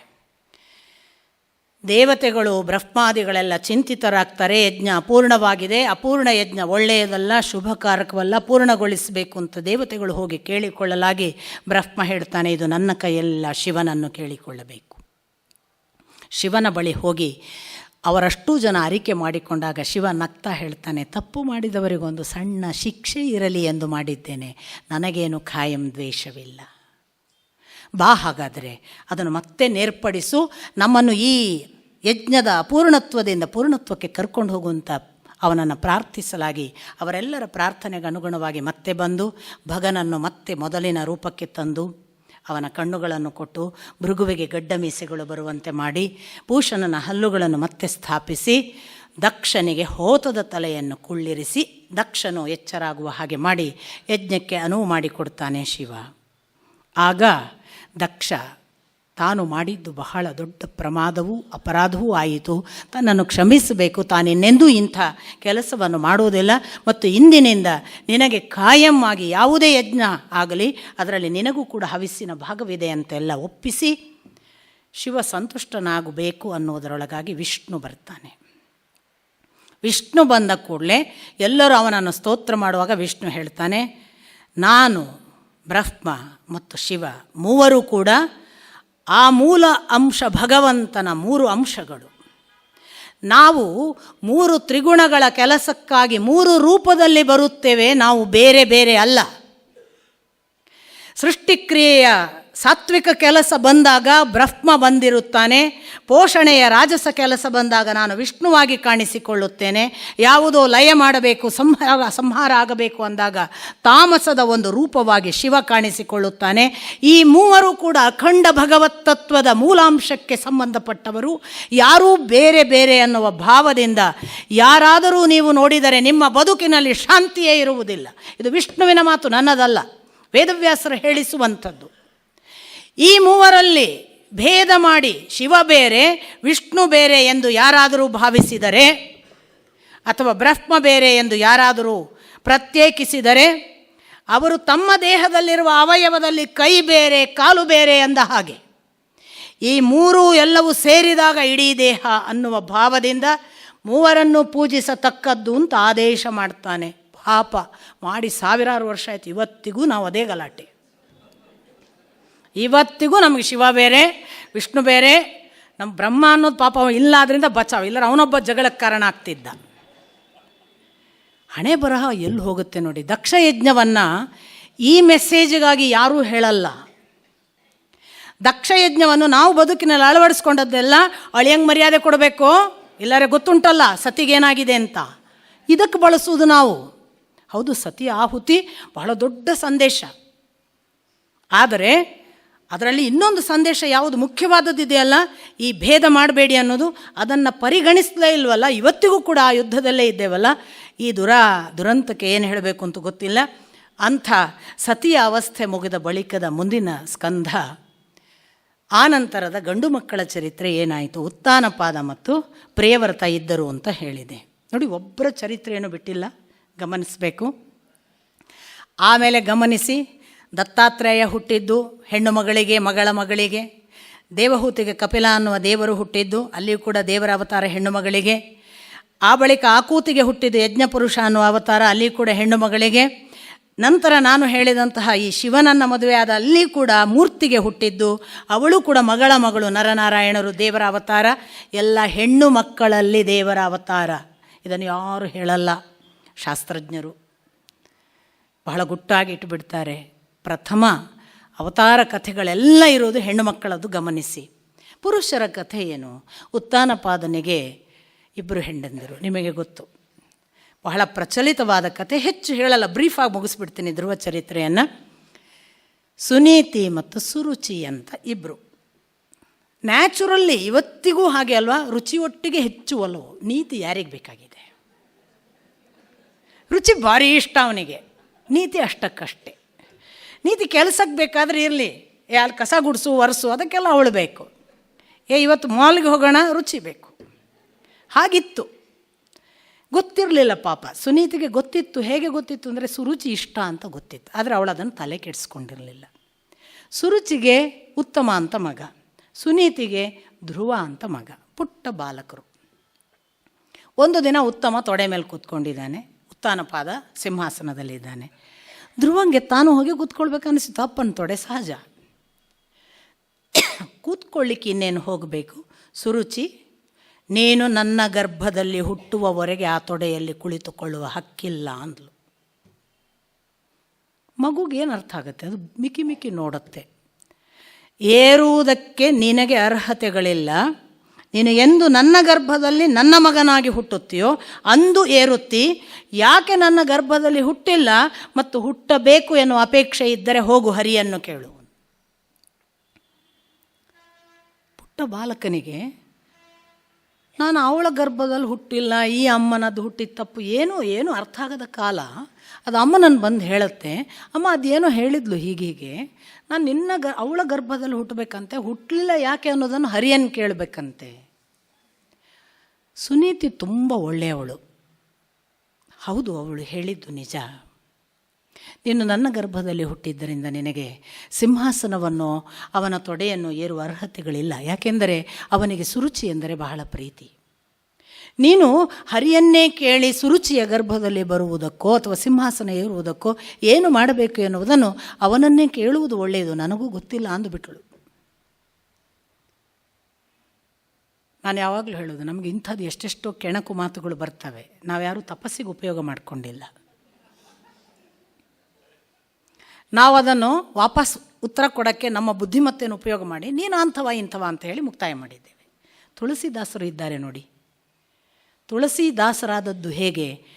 ರಾತ್ರೋರಾತ್ರಿ ತವರು ಮನೆಗೆ ಹೋದ ಹೆಣ್ಣು ತುಳಸಿ ತನಗೆ ಬೇಕೇ ಬೇಕು ಅಂತ ಅವರಿಗೆ ಅನ್ನಿಸಿ, ಆ ರಾತ್ರಿ ಮಳೆಯಲ್ಲಿ ಈಸ್ ಬಿದ್ದು ಕಾಲುವೆಗಳಲ್ಲಿ ನೆನೆದು ಮೈಯೆಲ್ಲ ಒದ್ದೆ ಮಾಡಿಕೊಂಡು ತಲೆಯೆಲ್ಲ ನೀರು ಧಾರಾಕಾರ ಚಳಿ ನಡುಗಿಕೊಂಡು ಮಧ್ಯರಾತ್ರಿಗೆ ಬಂದು ತುಳಸಿಯ ಮನೆ ಬಾಗಿಲು ಬಡಿಯುವಾಗ ತುಳಸಿ ಬಾಗಿಲು ತೆಗೆದು, ನೀವು ಇಲ್ಲಿ ಈ ಹೊತ್ತಿಗೆ ಅಂತ ಕೇಳ್ತಾಳೆ. ಹೌದು, ನನಗೆ ನಿನ್ನನ್ನು ಸೇರಬೇಕು ಅನ್ನಿಸಿತು, ನನಗಿರಲಿಕ್ಕಾಗಲಿಲ್ಲ. ಅವಳು ಕೊಟ್ಟ ಉತ್ತರ, ಓಹ್, ನನ್ನ ಬಳಿ ಬರುವ ಈ ಪ್ರಯತ್ನವನ್ನು ಆ ಭಗವಂತನ ಬಳಿಗೆ ಹೋಗುವುದಕ್ಕೆ ಬಳಸಿದ್ದರೆ ಭಗವಂತ ಸಿಕ್ಕಿಬಿಡುತ್ತಿದ್ದ. ಈ ಮಾತು ಟಕ್ಕಂತ ಬದುಕನ್ನೇ ಪರಿವರ್ತಿಸಿ ತುಳಸಿಗೆ ನಮಸ್ಕರಿಸಿ ದೇವರ ದಾರಿ ಹಿಡಿದುಬಿಟ್ರು ತುಳಸಿದಾಸರಾದರು. ಕೆಟ್ಟ ಮಾತು ಹೆಂಡತಿ ಹೇಳ್ತಾಳೆ, ಕೆಟ್ಟ ಮಾತು ಗಂಡ ಹೇಳ್ತಾನೆ. ಅದು ಭಗವಂತ ಆಡಿಸಿದ ಮಾತು, ನನಗೆ ಎಲ್ಲೋ ಸೂಚನೆ ಅಂತ ತಿಳಿದುಕೊಂಡರೆ ಧ್ರುವನ ಹಾಗೆ ಹೊರಟು ಬಿಡಬಹುದು. ಧ್ರುವ ಹೊರಟು ಬಿಟ್ಟ. ಅಮ್ಮನೂ ಹೇಳಿದ್ಲು, ಆ ಕಡೆ ಮಲತಾಯಿಯೂ ಹೇಳಿದ್ದಾಳೆ, ನಾನೇನು ನಿಲ್ಲೋದಿಲ್ಲ, ಹೊರಟು ಬಿಟ್ಟ. ಹೊರಟದ್ದು ದಾರಿ ಹೋಗುವಾಗ ನಾರದರಿಗೆ ಆಶ್ಚರ್ಯ ಆಗುತ್ತೆ. ಇಷ್ಟು ಪುಟ್ಟ ಬಾಲಕ, ಏನು ಸಿಟ್ಟು, ಇಷ್ಟು ಸಣ್ಣ ವಯಸ್ಸಿಗೆ ಏನು ಹಠ. ಅಲ್ಲ, ಒಂದು ಅಪ್ಪ ಮಾತು ಹೇಳಿದ್ದಕ್ಕೆ ಹೊರಟೆ ಬಿಡೋದ? ಕ್ಷತ್ರಿಯರಿಗೆ ಹಠ ಬೇಕು ನಿಜ ಪುಟ್ಟ, ಹೀಗೆಲ್ಲ ಅಲ್ಲ, ಮನೆ ಬಿಟ್ಟು ಹೋಗೋದಲ್ಲ, ಹೋಗು ವಾಪಸ್ ಹೋಗುಂತಾರೆ. ಧ್ರುವ ಹೇಳ್ತಾನೆ, ಮರಳಿ ಹೋಗುವ ಮಾತಿಲ್ಲ. ನನಗೆ ನಾರದರ ಹತ್ರ ಹೇಳೋದು, ಇದು ಕ್ಷತ್ರಿಯ ಧರ್ಮದ ಕೋಪ ಎಂದಿರಿ, ಇರಬಹುದು. ನನಗೆ ಅಪ್ಪನ ತೊಡೆಯಲ್ಲ, ಜಗದಲ್ಲಿ ನನ್ನ ಪೂರ್ವಜರು ಇದುವರೆಗೆ ಯಾರೂ ಕುಳಿತುಕೊಳ್ಳದ ಒಂದು ಸಿಂಹಾಸನ, ಅದನ್ನು ಪಡೆದು ಬರುವವರೆಗೆ ನಾನು ಮರಳುವುದಿಲ್ಲ. ಹಂಗೆ ಹೋದ ಧ್ರುವ. ಗೊತ್ತಾಯಿತು ನಾರದರಿಗೆ, ಭಾರಿ ಹಠ ಇದೆ, ಇವನನ್ನು ದೇವರೇ ಅನುಗ್ರಹಿಸುವವರೆಗೆ ಇವನೇನು ಬರಲ್ಲ, ಇವನಿಗೀಗ ಸ್ವಲ್ಪ ಆ ದೇವರ ದಾರಿಯಲ್ಲಿ ನಡೆಯಲಿಕ್ಕೆ ಏನು ಅನುಕೂಲ ಬೇಕು ಅದನ್ನು ಒದಗಿಸುವುದಷ್ಟೇ ನನ್ನ ಕರ್ತವ್ಯ ಅಂತ ಗೊತ್ತಾಗಿ, ಹಾಗಾದರೆ ನೋಡು, ಮಧುವನಕ್ಕೆ ಹೋಗು, ಅಲ್ಲಿ ಇಂತಿಂಥ ಆಹಾರಗಳನ್ನು ತೆಗೆದುಕೊಂಡು ಹೀಗೆ ತಪಸ್ಸು ಮಾಡು, ಮತ್ತು ಆ ತಪಸ್ಸಿನ ಜೊತೆಗೆ ನಿರಂತರವಾಗಿ ಓಂ ನಮೋ ಭಗವತೆ ವಾಸುದೇವಾಯ ನಿರಂತರವಾಗಿ ಇರಲಿ. ಒಂದರೆ ಕ್ಷಣ ಬಿಡದೆ ಈ ಮಂತ್ರವನ್ನು ಮಾತ್ರ ಹೇಳುತ್ತಿರು. ಅನೇಕರು ಕೇಳ್ತಾರೆ, ಏನಾಗ್ತದ್ರಿ ನಾಮಸ್ಮರಣೆ ಮಾಡೋದ್ರಿಂದ, ಏನು ಜಪ ಹೇಳೋದ್ರಿಂದ ಏನಾಗುತ್ತೆ? ನೀವು ಯಾವತ್ತಾದರೂ ಗಂಟೆ ತಗೊಂಡಿದ್ರೆ, ಜಾಗಂಟೆ ಹೊಸ್ತು ತಗೊಳ್ಳುವಾಗ ಅದೊಂಥರ ಹಸಿರು ಕಪ್ಪು ಸಣ್ಣ ಗೋಲ್ಡನ್ ಲೈನ್ ಇರುತ್ತೆ. ಅದಕ್ಕೆ ನೀವು ಬಡಿತಾ ಬಡಿತಾ ಒಂದು ವರ್ಷ ಬಡ್ದಿರಿ ಅಂತ ಇಟ್ಕೊಳ್ಳಿ, ಬಡದ ಜಾಗ ಪೂರ್ತಿ ಗೋಲ್ಡನ್ ಆಗುತ್ತೆ. ಅದರ ಕಪ್ಪು ಹೋಗುತ್ತೆ, ಅದರ ಪಚ್ಚೆ ಹೋಗುತ್ತೆ, ಅದರ ಕೊಳಕು ಹೋಗುತ್ತೆ, ಅದು ಮಿಂಚಕ್ಕೆ ಶುರುವಾಗುತ್ತೆ. ನಾಮಸ್ಮರಣೆ ಜಾಗಂಟೆ ಬಡೆದ ಹಾಗೆ ಒಳಗಿದ್ದದ್ದು ಶುದ್ಧವಾಗಿ ಪರಿಶುದ್ಧವಾಗಿ ಹೃದಯ ಕುಹರ ಮಧ್ಯದಲ್ಲಿರುವ ಬೆಳಕು ಉಂಟಲ್ಲ, ಮಿಂಚಿ ಕಾಣಿಸೋದಕ್ಕೆ ಶುರುವಾಗುತ್ತೆ. ಬಿಡಬಾರ್ದು, ನಾನ್ ಸ್ಟಾಪ್. ಕೆಲಸ ಏನೇ ಮಾಡ್ತಾ ಇರಲಿ, ಕೈಕಾಲು ಕೆಲಸಕ್ಕೆ, ಕೈಕಾಲು ಕರ್ಮೇಂದ್ರಿಯಗಳು ಎಲ್ಲ ಕೆಲಸಕ್ಕೆ, ಮನಸ್ಸಿನಲ್ಲಿ ನಿರಂತರ ಅವಿಶ್ರಾಂತ ಒಂದು ಜಪ. ಅದು ಇದೇ ಆಗಬೇಕು ಅಂತ ನಾನು ಹೇಳಲ್ಲ, ನಿಮಗೆ ಪ್ರಿಯವಾದದ್ದು. ನೀವು ಶಿವ ಅನ್ನಿ, ನೀವು ಕೃಷ್ಣ ಅನ್ನಿ, ಏನು ಬೇಕು ಪ್ರಿಯವಾದದ್ದು ಗಣಪತಿ ಅನ್ನಲಿ, ಅದನ್ನು ನಿರಂತರ ಹೇಳಿದರೆ ಸಾಕು. ಒಳಗೊಂದು ಎಚ್ಚರ ಖಂಡಿತ ಮಾಡ್ತಾನೆ. ಅವನು ಸುಮ್ಮನಲ್ಲ. ಅವನು ನಮ್ಮ ನಿಮ್ಮ ಹಾಗೆ ಪುಗಸಟ್ಟೆ ಯಾವುದೋ ಲಂಚಕ್ಕೆ ಬರುವವನಲ್ಲ.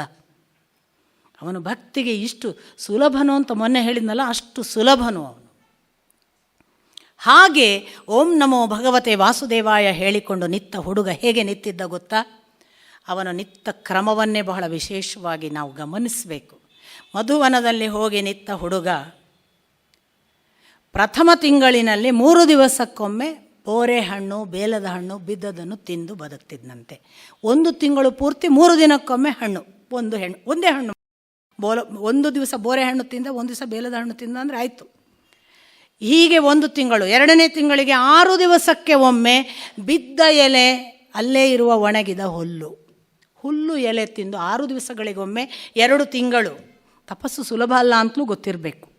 3ನೆಯ ತಿಂಗಳು 9 ದಿನಗಳಿಗೊಮ್ಮೆ ನೀರು, ಮತ್ತೇನೂ ಆಹಾರ ಇಲ್ಲ. ಹೀಗೆ 1 ತಿಂಗಳು, 3ನೇ ತಿಂಗಳು. 4ನೆಯ ತಿಂಗಳು 12 ದಿನಕ್ಕೆ ಒಮ್ಮೆ ಉಸಿರು ತಗೊಂಡ್ರೆ ಮತ್ತೆ ಉಸಿರಿಲ್ಲ. ಕುಂಭಕದಲ್ಲೇ 12 ದಿವಸಕ್ಕೆ ಕುಂಭಕ, ಒಳಗಿದ್ದ ಉಸಿರು. ಕುಂಭಕ ಅಂದರೆ ನೀವು ನೋಡಿ, ಈಸು ಹೊಡೆಯುವಾಗ ನೀರಿನ ಮೇಲಿದ್ದವರು ಮಾಡಿ ಎಷ್ಟೋ ಹೊತ್ತು ಹೋಗಿ ಬರ್ತೀರಲ್ಲ, ಅದು ಕುಂಭಕ. ಅಷ್ಟು ಹೊತ್ತು ನಿಮ್ಮ ಉಸಿರು ನಿಮ್ಮನ್ನು ಕಾಯುವುದು ಮೇಲೆ ಬರುವವರೆಗೆ. ಈ ದೀರ್ಘಾವಧಿ ಕುಂಭಕ ಮಾಡಿದರೆ 12 ದಿನ ಮಾಡಿದ ಅಂತ ಧ್ರುವ. 12 ದಿನ ಕುಂಭಕ. ಹೀಗೆ ಕಳೆದನಂತೆ 5ನೇ ತಿಂಗಳಿಗಾಗುವಾಗ ವಾಯುಸ್ತಂಭನ ಮಾಡಿ ಉಸಿರು ತಗೊಳ್ಳಿಲ್ಲ. ಇದ್ದದ್ದು ಏನು ಉಂಟು ಅಷ್ಟೇ. ಎಷ್ಟು ಅದರ ಪರಿಣಾಮ. ಅವನು ಉಸಿರನ್ನು ನಿಲ್ಲಿಸಿದ್ದು ಭಗವದ್ ಅಂಶವಾದ ಭಗವಂತನನ್ನು ಸೆಳೆಯಲಿಕ್ಕಲ್ವಾ? ಈ ಭಗವಂತನ ಅಂಶನಾದ ಜೀವ ತನ್ನ ಉಸಿರನ್ನು ನಿಲ್ಲಿಸಿದ್ದರ ಪರಿಣಾಮ ಲೋಕಕ್ಕೆ ಉಸಿರುಗಟ್ಟಲಿಕ್ಕೆ ಪ್ರಾರಂಭವಾಯಿತಂತೆ. ದೇವತೆಗಳಿಗೆಲ್ಲ ಉಸಿರಾಟ ಕಷ್ಟ ಅಂತ ಗೊತ್ತಾಗಕ್ಕೆ ಶುರುವಾಯಿತು. ದೇವತೆಗಳೆಲ್ಲ ಭಗವಂತನ ಹತ್ರ ಹೋದ್ರಂತೆ. ಭಗವಂತ ಯಾಕೋ ಉಸಿರಾಡೋಕ್ಕಾಗ್ತಿಲ್ಲ. ಭಗವಂತ ಕೆಳಗೆ ನೋಡಿ ಹೇಳಿದನಂತೆ, ನನ್ನ ಪ್ರಿಯ ಭಕ್ತನೊಬ್ಬ ನನಗಾಗಿ ಉಸಿರು ನಿಲ್ಲಿಸಿದ್ದಾನೆ. ಅವನು ಉಸಿರಾಡುವವರೆಗೆ ನೀವು ಉಸಿರಾಡಲಿಕ್ಕೆ ಸಾಧ್ಯವಿಲ್ಲ, ನಾನು ಹೊರಡುತ್ತೇನೆ. ಹಾಗೆ ಧ್ರುವನ ಹತ್ರ ಬಂದ. ಈ ಧ್ರುವನಿಗೆ ನಾರದರು ಇನ್ನೊಂದು ಸೂಚನೆ ಕೊಟ್ಟಿದ್ದರು. ನಾನು ಯಾವುದನ್ನು ಕಪಿಲನಿಗೆ ಹೇಳಿದ್ದೇನಲ್ಲ, ಕಣ್ಮುಂದೆ ದೇವರನ್ನು ಹೇಗೆ ತರಬೇಕು ಅಂತ, ಅದನ್ನೇ ನಾರದರು ಹೇಳ್ಕೊಡ್ತಾರೆ. ಕಣ್ಮುಚ್ಚು, ಪಾದ ನೋಡು. ಈ ಚಿತ್ರ ಬಿಟ್ಟು ಇನ್ನೊಂದು ಯೋಚನೆ ಮಾಡಬೇಡ ಕಣ್ಮುಂದೆ, ಮತ್ತು ಓಂ ನಮೋ ಭಗವತೆ ವಾಸವ, ಇದೆರಡನ್ನು ನೆನ್ಪಿಟ್ಕೊಂಡಿದ್ರು ನಾರದರು. ಈ ಹುಡುಗ ಉಸಿರು ಕಟ್ಟಿದೆ, ಕಣ್ಮುಂದೆ ಆ ಭಗವಂತನ ಚಿತ್ರ ಬಿಟ್ಟು ಇನ್ನೇನೂ ಇಲ್ಲ, ಬಾಯಿಯಲ್ಲಿ ನಾಮಸ್ಮರಣೆ. ಭಗವಂತ ಬಂದು ಎದುರು ನಿತ್ತನಲ್ಲ, ಒಂದು ಕ್ಷಣ ಅವನು ಆ ಧ್ರುವನ ಕಣ್ಣಿನೊಳಗಿದ್ದ ಭಗವಂತನ ಚಿತ್ರವಿತ್ತಲ್ಲ, ಅದನ್ನು ಇಲ್ಲ ಮಾಡಿಬಿಟ್ಟನಂತೆ. ಈ ಹುಡುಗ 6 ತಿಂಗಳಿಂದ ಅದನ್ನೇ ನೋಡಿದೆ. ಪಾದ, ತೊಡೆ, ಪೀತಾಂಬರ, ಒಡ್ಯಾಣ ಅಂತ ಕಣ್ಣು ನೋಡಿದೆ, ನಗು ನೋಡಿದೆ. ಆ ನಗುವಿನಲ್ಲಿ ಲೀನವಾಗಿದೆ. ಆ ಮಗುವಿಗೆ ಇದ್ದಕ್ಕಿದ್ದ ಹಾಗೆ ದೇವರು ಅನ್ನುವ ಆ ಚಿತ್ರ ಇಲ್ಲವಾದಾಗ ಎಲ್ಲಿ ಹೋದ ಅಂತ ಕಣ್ಣು ಬಿಟ್ಟಿತ್ತಂತೆ. ಯಾವುದನ್ನು ಒಳಗಿಂದ ನೋಡ್ತಿತ್ತು ಅವ ಎದುರಿಗೆ ನಿಂತಿದ್ದಾನೆ.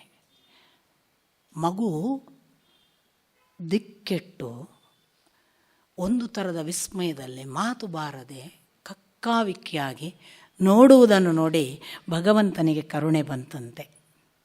ಪುಟ್ಟ ಬಾಲಕನಿಗೆ ಅರಗಿಸಿಕೊಳ್ಳುವ ಜ್ಞಾನವಿಲ್ಲ, ಪಾಪ ಹಸಿದು ಕೂಗಿದೆ, ಬಂದು ನಿಂತಾಗ ಅದನ್ನು ಹೇಗೆ ಗ್ರಹಿಸುವುದು ಗೊತ್ತಾಗದೆ ಒದ್ದಾಡ್ತಿದೆ ಅಂತ. ಗೊತ್ತಾದ ತಕ್ಷಣವೇ ಭಗವಂತ, ಎಷ್ಟು ಕರುಣಾಮಯಿ ಭಗವಂತ, ತಕ್ಷಣ ತನ್ನ ಶಂಖದಿಂದ ಒಂದು ಕ್ಷಣ ಆ ಮಗುವಿನ ಕೆನ್ನೆ ಸವರಿದನಂತೆ. ಯಾರಿಗೆ ತುಂಬ ಜ್ಞಾನ ಬೇಕು ಅವರು ಭಗವಂತನ ಶಂಖವನ್ನು ಧ್ಯಾನಿಸಬೇಕು ಅಂತ ಒಂದು ಪರಿಪಾಠ. ಯಾರಿಗೆ ಸಂಪತ್ತು ಬೇಕು ಭಗವಂತನ ಕೈಯಲ್ಲಿರುವ ತಾವರೆಯನ್ನು ಧ್ಯಾನಿಸಬೇಕು ಅಂತ. ಯಾರಿಗೆ ಕಾಲಾತೀತರಾಗಬೇಕು ಸುದರ್ಶನ ಚಕ್ರವನ್ನು ಧ್ಯಾನಿಸಬೇಕು.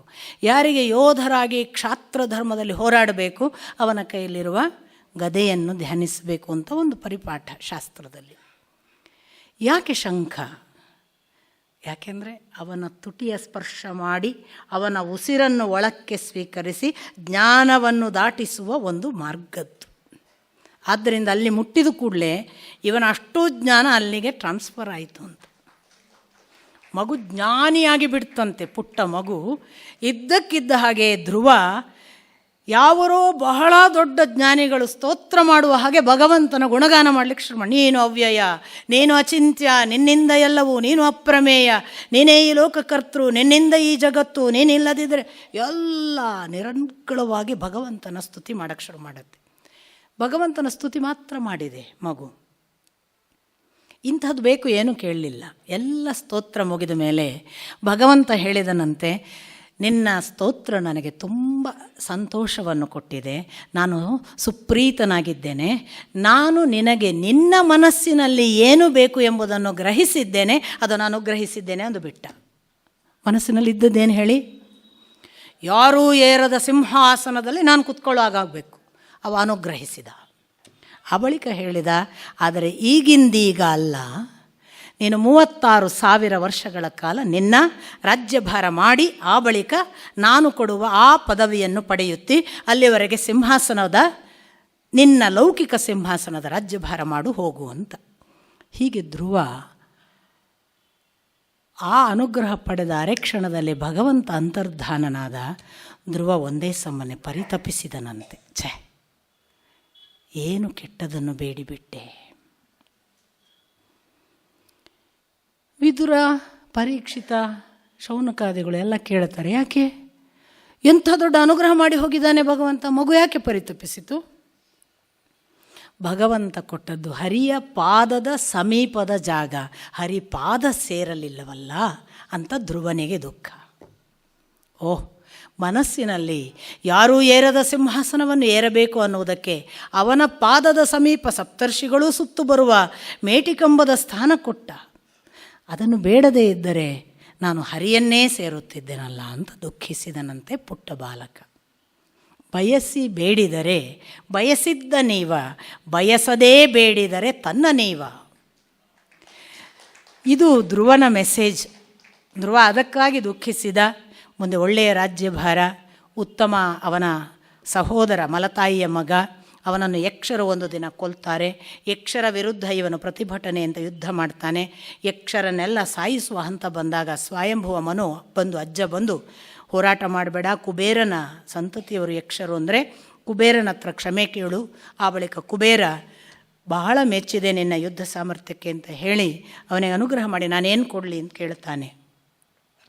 ಧ್ರುವ ಕೇಳೋದು, ನನಗೆ ನಿರಂತರವಾಗಿ ಭಗವಂತನ ಸ್ಮರಣೆ ಇರುವಂತೆ ಆಶೀರ್ವದಿಸಿ ಅಂತ ಕುಬೇರನ ಹತ್ರ. ಕುಬೇರ ಅಂದರೆ ಸಂಪತ್ತಿಗೆ ದೊರೆ, ಸಂಪತ್ತು ಕೊಡು ಅಂತ ಕೇಳಲಿಲ್ಲ ಧ್ರುವ. ನಿರಂತರ ಭಗವಂತನ ಸ್ಮರಣೆ ನನ್ನ ಒಳಗಿರಲಿ ಅನ್ನೋದನ್ನು ಆಶೀರ್ವದಿಸಿ ಅಂತ. ಇಷ್ಟೆಲ್ಲ ಆಗಿ ತನ್ನ ಅಷ್ಟು ರಾಜ್ಯಭಾರ ಮಾಡಿ ಒಂದು ದಿನ ತನ್ನ ಮಗ ವತ್ಸರನಿಗೆ, ಅಲ್ಲಿ ಮತ್ತೆ ಕಲ್ಪ, ವತ್ಸರ, ಮತ್ತೊಬ್ಬ ಉತ್ಕಲ, ಹೀಗೆಲ್ಲ ಮಕ್ಕಳಿದ್ದಾರೆ, ಸುರುವೀಥಿ ಅಂತ. ಅದು 2 ಹೆಂಡಂದರು, ಭ್ರಮಿ ಅಂತ ಒಬ್ಬಳು, ಇಳ ಅಂತ ಇನ್ನೊಬ್ಬಳು, ಇಬ್ಬರು ಹೆಂಡಂದರು ಧ್ರುವನಿಗೆ. ಆ ಇಳಾಳಲ್ಲಿ ಹುಟ್ಟಿದವ ಉತ್ಕಲ, ಅವನು ಸ್ವಲ್ಪ ಅವಧೂತರ ಹಾಗೆ ಆಗಿ ಹೋಗ್ತಾನೆ. ಈ ಕಡೆ ಭ್ರಮಿಯಿಂದ ಹುಟ್ಟಿದವರಲ್ಲಿ ಕಲ್ಪ, ವತ್ಸರ ಮತ್ತು ಸುರ್ವೀಥಿ ಅಂತ. ಈ ಸುರ್ವೀಥಿ ಸ್ವಲ್ಪ ಮುಂದಿನ ವಂಶ ಬೆಳವಣಿಗೆಗೆ ಕಾರಣ. ಆದರೆ ಧ್ರುವ ಪಟ್ಟಾಭಿಷೇಕ ಮಾಡೋದು ವತ್ಸರನಿಗೆ. ಪಟ್ಟಾಭಿಷೇಕ ಮಾಡಿ ಹೋಗ್ತಾನೆ. ಹೋಗಿ ತಾನು ಬದರಿಯಲ್ಲಿ ಹೋಗಿ ತಪಸ್ಸಿಗೆ ಕೂತ್ಕೊಳ್ತಾನೆ. ಕಾಲ ಬರುತ್ತೆ, ಪಾರ್ಷದರು ಬರ್ತಾರೆ. ಬಂದು, ಬಾ, ನಿನ್ನನ್ನು ಭಗವಂತ ಕರೆಸಿಕೊಂಡಿದ್ದಾನೆ, ಏರು ರಥವನ್ನು ಅಂದಾಗ ಅವನು ಏರಿದ್ದನ್ನು ವೇದವ್ಯಾಸರು ಬಹಳ ಸುಂದರವಾಗಿ ಒಂದೇ ವಾಕ್ಯದಲ್ಲಿ ಹೇಳ್ತಾರೆ. ಅವನು ಇನ್ನೇನು ಭಗವಂತನಿಗೆ ತನ್ನಲ್ಲಿರುವ ಸರ್ವಸ್ವವನ್ನು ಅರ್ಪಿಸಿ ಆ ರಥವನ್ನು ಏರುವುದಕ್ಕೆ ಸಂಪೂರ್ಣ ಸಜ್ಜಾದಾಗ ಅದಕ್ಕೊಂದು ಮೆಟ್ಟಲು ಬೇಕಲ್ಲ, ಮೃತ್ಯುವಿನ ತಲೆಯನ್ನು ಹತ್ತಿ ಧ್ರುವ ಏರಿದ, ಮೃತ್ಯು ದಾಟಿದ. ಹೋಗಿ ಧ್ರುವ ಕೂತ ತಕ್ಷಣ ನೆನಪಾಯಿತು, ಅರೆ ನನ್ನ ಅಮ್ಮ ನೋಡಿ, ವೇದವ್ಯಾಸರು ಎಷ್ಟು ಸೂಚನೆಗಳು. ನನ್ನ ಅಮ್ಮ ಎಲ್ಲ ತ್ಯಾಗ ಮಾಡಿ ಕೂತಿದ್ದಾಳೆ, ಅವಳನ್ನು ಬಿಟ್ಟು ನಾನು ಹೊರಟೆನಲ್ಲ. ಆ ರಥದಲ್ಲಿದ್ದ ಪಾರ್ಷದರು ಹೇಳಿದರಂತೆ, ಚಿಂತಿಸಬೇಡ, ನಿನ್ನಮ್ಮ ನೋಡು ಮುಂದಿನ ರಥದಲ್ಲಿ ಅಲ್ಲಿಗೇ ನಡೆದಿದ್ದಾಳೆ, ನಿನಗಿಂತ ಮೊದಲು. ಎಷ್ಟು ಸ್ಥಾನಮಾನಗಳು ಹೇಗಿದ್ದುವು, ಯಾರಿಗೆ ಏನು ರಿವಾರ್ಡ್ ಎಲ್ಲವೂ ಗೊತ್ತು. ಹಾಗೆ ಧ್ರುವ ಹೋಗಿ ಕುಳಿತ ಸ್ಥಾನವೇ ಧ್ರುವ ನಕ್ಷತ್ರ ಸ್ಥಾನ. ಇವತ್ತು ಸಂಸ್ಕೃತದಲ್ಲಿ ಧ್ರುವ ಅಂದರೆ ಖಂಡಿತ, ಅಚಲ, ಶಾಶ್ವತ ಅಂತ ಅರ್ಥ ಆಗಿ ಹೋಯಿತು. ಶಾಶ್ವತ, ಅಚಲ ಮತ್ತು ಖಂಡಿತ ಅನ್ನುವ ಅರ್ಥಕ್ಕೆ ಧ್ರುವ ನಿಶ್ಚಯಂ ಅಂತ ಹೇಳಿದರೆ ಖಂಡಿತ ಅಂತ, ಅಚಲ ಶಾಶ್ವತ ಅಂತ. ಧ್ರುವ ಅನ್ನುವುದು ಶಾಶ್ವತಕ್ಕೆ ಹೆಸರಾಯಿತು. ಇವತ್ತಿಗೂ ಕೂಡ ನಮಗೆ ಎಲ್ಲ ನಕ್ಷತ್ರಗಳು ಬೇರೆ ಬೇರೆ ಪೊಸಿಷನ್ ಆಗ್ತವೆ, ಕಾಲಕಾಲಕ್ಕೆ ಪೊಸಿಷನ್ ಸಣ್ಣಗೆ ಚೇಂಜ್ ಆಗುತ್ತೆ. ಧ್ರುವ ನಕ್ಷತ್ರದ ಪೊಸಿಷನ್ ಯಾವತ್ತೂ ಕೂಡ ಅಲ್ಲಿಯೇ ಸ್ಥಿರ ನಕ್ಷತ್ರ, ಸ್ಥಿರ ಸ್ಥಾನ. ಎಲ್ಲಿವರೆಗೆ ನಿಮಗೆ ಖಗೋಳ ಭೂಗೋಳ ಗೊತ್ತಿದ್ರೆ ಗೊತ್ತಾಗುತ್ತೆ, ಮುಂದೆ ಸಾಧ್ಯ ಆದರೆ ಹೇಳ್ತೀನಿ, ನನಗೆ ಗೊತ್ತಿಲ್ಲ. ಸಪ್ತರ್ಷಿ ಅಂದರೆ ನಾವು ಸೂರ್ಯ, ಚಂದ್ರ, ಶನಿ, ಶುಕ್ರ, ಮಂಗಳ, ಬುಧ ಎಲ್ಲರಾದ ನಂತರ ಸಪ್ತರ್ಷಿ ಮಂಡಲದ ಆಚೆಗೆ ಧ್ರುವನ ಆಚೆಗೆ ನಾವು ಹೇಳುವ ಸತ್ಯಲೋಕ. ಅಲ್ಲಿ ಧ್ರುವನ ಸ್ಥಾನ, ನಿರಂತರ ಸಪ್ತರ್ಷಿ ಮಂಡಲವೂ ಕೂಡ ಅವನಿಗೆ ಪ್ರದಕ್ಷಿಣೆ ಬರ್ತಾ ಇರಬೇಕು. ಹಾಗೆ ಧ್ರುವನ ಸ್ಥಾನ. ಅದಕ್ಕೆ ನಮ್ಮ ಅಪ್ಪ ಹೇಳ್ತಾರೆ, ಈ ಖಗೋಳವನ್ನು ಅಧ್ಯಯನ ಮಾಡುವವರು ಧ್ರುವನನ್ನು ಕೇಂದ್ರ ಮಾಡಿ ಅಧ್ಯಯನ ಮಾಡಬೇಕು, ಸೂರ್ಯನನ್ನು ಚಂದ್ರನನ್ನು ಅಲ್ಲ ಅಂತ, ಅಥವಾ ಭೂಮಿಯನ್ನು ಅಲ್ಲ. ಯಾಕೆ? ಅವನು ಸ್ಥಿರದಿಂದ ಲೆಕ್ಕ ಪರ್ಫೆಕ್ಟ್ ಸಿಗುತ್ತೆ. ಯಾಕೋ ಸೈಂಟಿಸ್ಟ್ಗಳಿಗೆ ಗೊತ್ತಾಗಲಿಲ್ಲ ಅಂತ ಅಪ್ಪ ಯಾವತ್ತು ಸೂಚನೆ ಕೊಡ್ತಾರೆ. ಸೊ ಧ್ರುವ ಒಂದು ಒಳ್ಳೆಯ ಸ್ಥಾನವಾಗಿ ಶಾಶ್ವತನಾದ ಅವರ ಮುಂದಿನ ವಂಶ. ನಾನು ಈಗಾಗಲೇ ಕೆಲವರನ್ನ ಹೆಸರಷ್ಟೇ ಹೇಳ್ಕೊಳ್ತಾ ಹೋಗ್ತೀನಿ. ವತ್ಸರ ರಾಜ್ಯವಾಳಿದ ಅವನ ಬ್ರದರ್, ಅವನ ಇನ್ನೊಬ್ಬ ಸಹೋದರ ಸುರ್ವೇಥ, ಅವನಿಂದ ಅವನ ವಂಶ ವ್ಯುಷ್ಟ, ಉಷ್ಣಾರಣ, ಹೀಗೆಲ್ಲ ಅವರ ವಂಶ ಮುಂದುವರಿಯುತ್ತದೆ. ಚಕ್ಷು ಅಂತ ಒಬ್ಬ ಬರ್ತಾನೆ, ಅವ ಚಾಕ್ಷುಷ ಮನ್ವಂತರದಲ್ಲಿ ಮನುವಾಗ್ತಾನೆ, 4ನೆಯ ತಲೆಮಾರು ಧ್ರುವನ ನಂತರ. ಆ ಚಾಕ್ಷುಷನ ನಂತರ ಮತ್ತೆ ಉಲ್ಮುಖ ಅಂತ ಬರ್ತಾನೆ, ಅವರ ನಂತರ ಬರುವವರು ಅಂಗರಾಜ ಅಂತ. ಈ ಅಂಗರಾಜ ಸ್ವಲ್ಪ ಒಳ್ಳೆಯ ರಾಜ, ಹೆಸರು ಮಾಡಿದ್ದಾನೆ. ಹೋಮ ಹವನ, ಬಹಳ ಒಳ್ಳೆಯ ಸುಭಿಕ್ಷೆ, ರಾಜ್ಯಾಡಳಿತ, ಇನ್ನಿಲ್ಲದಂತೆ ಜನ ಕೊಂಡಾಡುವಂತಹ ರಾಜ. ಆದರೆ ಅವನಿಗೆ ವೇನ ಅನ್ನುವ ದುಷ್ಟ ಮಗ. ಈ ವೇನ ಹುಟ್ಟುವುದು ಹೇಗೆ ಅಂದರೆ, ಅಂಗರಾಜ ಮಾಡುವ ಎಲ್ಲ ಯಜ್ಞ ಹೋಮ ಹವನಗಳನ್ನು ನೀನು ಮಾಡೋದು ವ್ಯರ್ಥ, ನಿನಗೆ ಸಂತಾನ ಇಲ್ಲ, ಆದ್ದರಿಂದ ನಿನ್ನ ಯಜ್ಞ ಹೋಮ ಹವನಗಳಿಗೆ ಅರ್ಥ ಇಲ್ಲ ಅಂತ ಋಷಿಮುನಿಗಳು ಹೇಳ್ತಾರೆ. ನನಗೆ ಸಂತಾನ ಕರುಣಿಸಿ ಅಂತ ಅವನು ತಪಸ್ಸು ಅಥವಾ ಅವನು ಋಷಿಮುನಿಗಳ ಹತ್ರ ಬೇಡಿಕೊಳ್ತಾನೆ. ಅದಕ್ಕನುಗುಣವಾಗಿ ಅವನ ಯಜ್ಞ ಫಲವಾಗಿ ಪಡೆಯುವ ಸಂತಾನ ವೇನ. ಇಲ್ಲದ್ರೆ ಮಕ್ಕಳಿರಲಿಲ್ಲ. ಅಂಗರಾಜ ಅಂತಲ್ಲ, ಅನೇಕರಿಗೆ ಮಕ್ಕಳಿಲ್ಲದವರಿಗೆ ಏನೋ ಒಂದು ಕೊರತೆ ಅಂತ. ಮಕ್ಕಳಿಲ್ಲದಿದ್ದರೆ ಕೊರತೆ ಅಲ್ಲ ಅನ್ನೋದನ್ನು ಇಲ್ಲಿ ಬಹಳ ಸುಂದರವಾಗಿ ಸೂಚಿಸ್ತಾರೆ ವೇದವ್ಯಾಸರು. ಬಹಳ ಸುಂದರವಾಗಿ ಅಂದರೆ ನೋಡಿ, ಇವನು ತಪಸ್ಸೋ ಯಜ್ಞ ಹೋಮ ಮಾಡಿ ಮಗನನ್ನು ಪಡೆಯುವುದು. ನಿನಗೆ ಸಂತಾನ ಇಲ್ಲದಿದ್ದರೆ ನಿನ್ನ ಹೋಮ ಹವನ ವ್ಯರ್ಥ ಅಂತ ಋಷಿಮುನಿಗಳೇ ಹೇಳಿದಾರಲ್ಲ ಅಂತ ನೀವು ಕೇಳಬಹುದು. ಸಂತಾನಕ್ಕೆ 10 ಥರದ ವಿವರಣೆಯನ್ನು ವೇದವ್ಯಾಸರು ಕೊಡ್ತಾರೆ. ಸಂತಾನ ಅಂದರೆ ಹೆತ್ತ ಮಗುವೇ ಅಲ್ಲ. ನಿಮ್ಮ ಬಳಿಗೆ ಆಶ್ರಯ ಬೇಡಿ ಬಂದ ಮಗುವಿದ್ದರೆ ಅದು ನಿಮ್ಮ ಮಗು. ನೀವು ಯಾರನ್ನೋ ದತ್ತಕ್ಕೆ ತೆಗೆದುಕೊಂಡಿದ್ದರೆ ಅದು ನಿಮ್ಮ ಮಗು. ಅಥವಾ ನೀವೇ ಹುಡುಕಿಕೊಂಡು ಹೋಗಿ ನಿಮಗೊಂದು ಮಗು ಬೇಕು ಅನ್ನಿಸಿ ಅದನ್ನು ತಂದಿದ್ದರೆ ಅದು ನಿಮ್ಮ ಮಗು. ನಿಮ್ಮನ್ನು ರಕ್ಷಣೆಯನ್ನು ಅಪೇಕ್ಷೆ ಪಡದೆ, ಮತ್ತೊಂದು ಅಪೇಕ್ಷೆ ಪಡದೆ, ಏನೂ ಇಲ್ಲದೊಂದು ಶಿಷ್ಯನ ಹಾಗೆ ಒಂದು ಮಗು ಬಂದರೆ ಮಗು. ಹೀಗೆ 10 ಥರ ಹೇಳ್ತಾರೆ. ಇವು ಯಾವುದೂ ಇಲ್ಲದಿದ್ದರೆ ಸಂತಾನ ಇಲ್ಲ ಅಂತ ಅರ್ಥ. ಅಂಗರಾಜನಿಗೆ ಅಂಥವ್ರು ಬೇಕಾದಷ್ಟಿದ್ದರು. ಆದರೆ ಹೊಟ್ಟೆಯಲ್ಲಿ ಹುಟ್ಟಬೇಕು ಅಂತ ಅವನಿಗೊಂದು ಹಠ ಬಂತು. ಹಠಕ್ಕೆ ಹೆತ್ತ ಮಗ ಹೇಗೆ ಅಂದರೆ, ನಿಮಗೆ ಸಗರನ ಮಗನ ಕಥೆ ಇದ್ದೇ ಗೊತ್ತಿದೆ, ಅಸಮಂಜಸ ಅಂತ. ಹಾಗೆ ಇವನು ಮಕ್ಕಳ ಕುತ್ತಿಗೆ ಹಿಚ್ಕಿ ಬಾವಿಗೆ ಹಾಕೋದು, ಇದ್ದಬದ್ದ ಪಾಪದ ಪ್ರಾಣಿಗಳನ್ನು ಕೊಲ್ಲೋದು, ಯಜ್ಞ ಹೋಮ ಹವನಗಳಿದ್ರೆ ಹೋಗದೇ ಇರೋದು, ಅಗೌರವ, ಹಿರಿಯರು ಅಂದರೆ ಇಲ್ಲ, ಸಿಕ್ಕಾಪಟ್ಟೆ ಕೆಟ್ಟ ಮಗ. ಅಂಗರಾಜ ಅನ್ಕೋತಾನೆ, ಮಕ್ಕಳಿಲ್ಲದಿದ್ದರೆ ಚೆನ್ನಾಗಿತ್ತು, ಯಾಕಾಗಿ ಈ ಮಗುವಿಗೆ ಹಂಬಲಿಸಿದೆ. ನಾನು ಇನ್ನೊಂದು ಸೂಚನೆ ಏನಿದೆ ಗೊತ್ತಾ, ನಾನು ಬಹಳ ಮಂದಿಗೆ ಹೇಳಿದ್ದೇನೆ, ನನ್ನ ಅತ್ಯಂತ ಖಾಸ ಇರುವ ಅನೇಕರಿಗೆ ಮಕ್ಕಳಾಗದೇ ಇರುವವರು ದುಃಖಿತರಿದ್ದರೆ ಅವ್ರು ನನ್ನ ಹತ್ರ ಕೇಳಿದರೆ ನಾನು ಒಂದು ಮಾತು ಹೇಳೋದು, ಕಾಗೆ ಗುಬ್ಬಿ ತಮ್ಮ ಪಾಡಿಗೆ ಒಂದು ಜೋಡಿ ಹುಡುಕಿ ಸೇರಿದರೆ ಮಕ್ಕಳಾಗ್ತವೆ. ನಿಮಗಾಗಲಿಲ್ಲ ಅಂದರೆ ನಿಮಗೊಂದು ಬೇರೆ ಪರ್ಪಸ್ ಇದೆ ಅಂತ ತಿಳ್ಕೊಳ್ಳಿ. ನೀವು ನಾರ್ಮಲ್ ಮಕ್ಕಳನ್ನು ಹೆರಲಿಕ್ಕೆ ಬಂದವರಲ್ಲ, ನಿಮಗೆ ಒಂದು ಬೇರೆ ಪರ್ಪಸ್ ಭಗವಂತ ಇಟ್ಟಿದ್ದಾನೆ. ಅದು ನಿಮಗೆ ಗೊತ್ತಾಗದೇ ಇದ್ದರೆ ಭಗವಂತನನ್ನು ನಿತ್ಯ ಕೇಳಿ.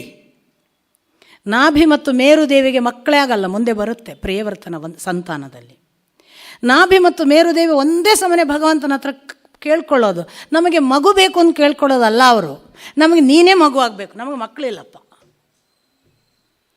ಹಾಗೆ ಬಂದವ ಋಷಭ.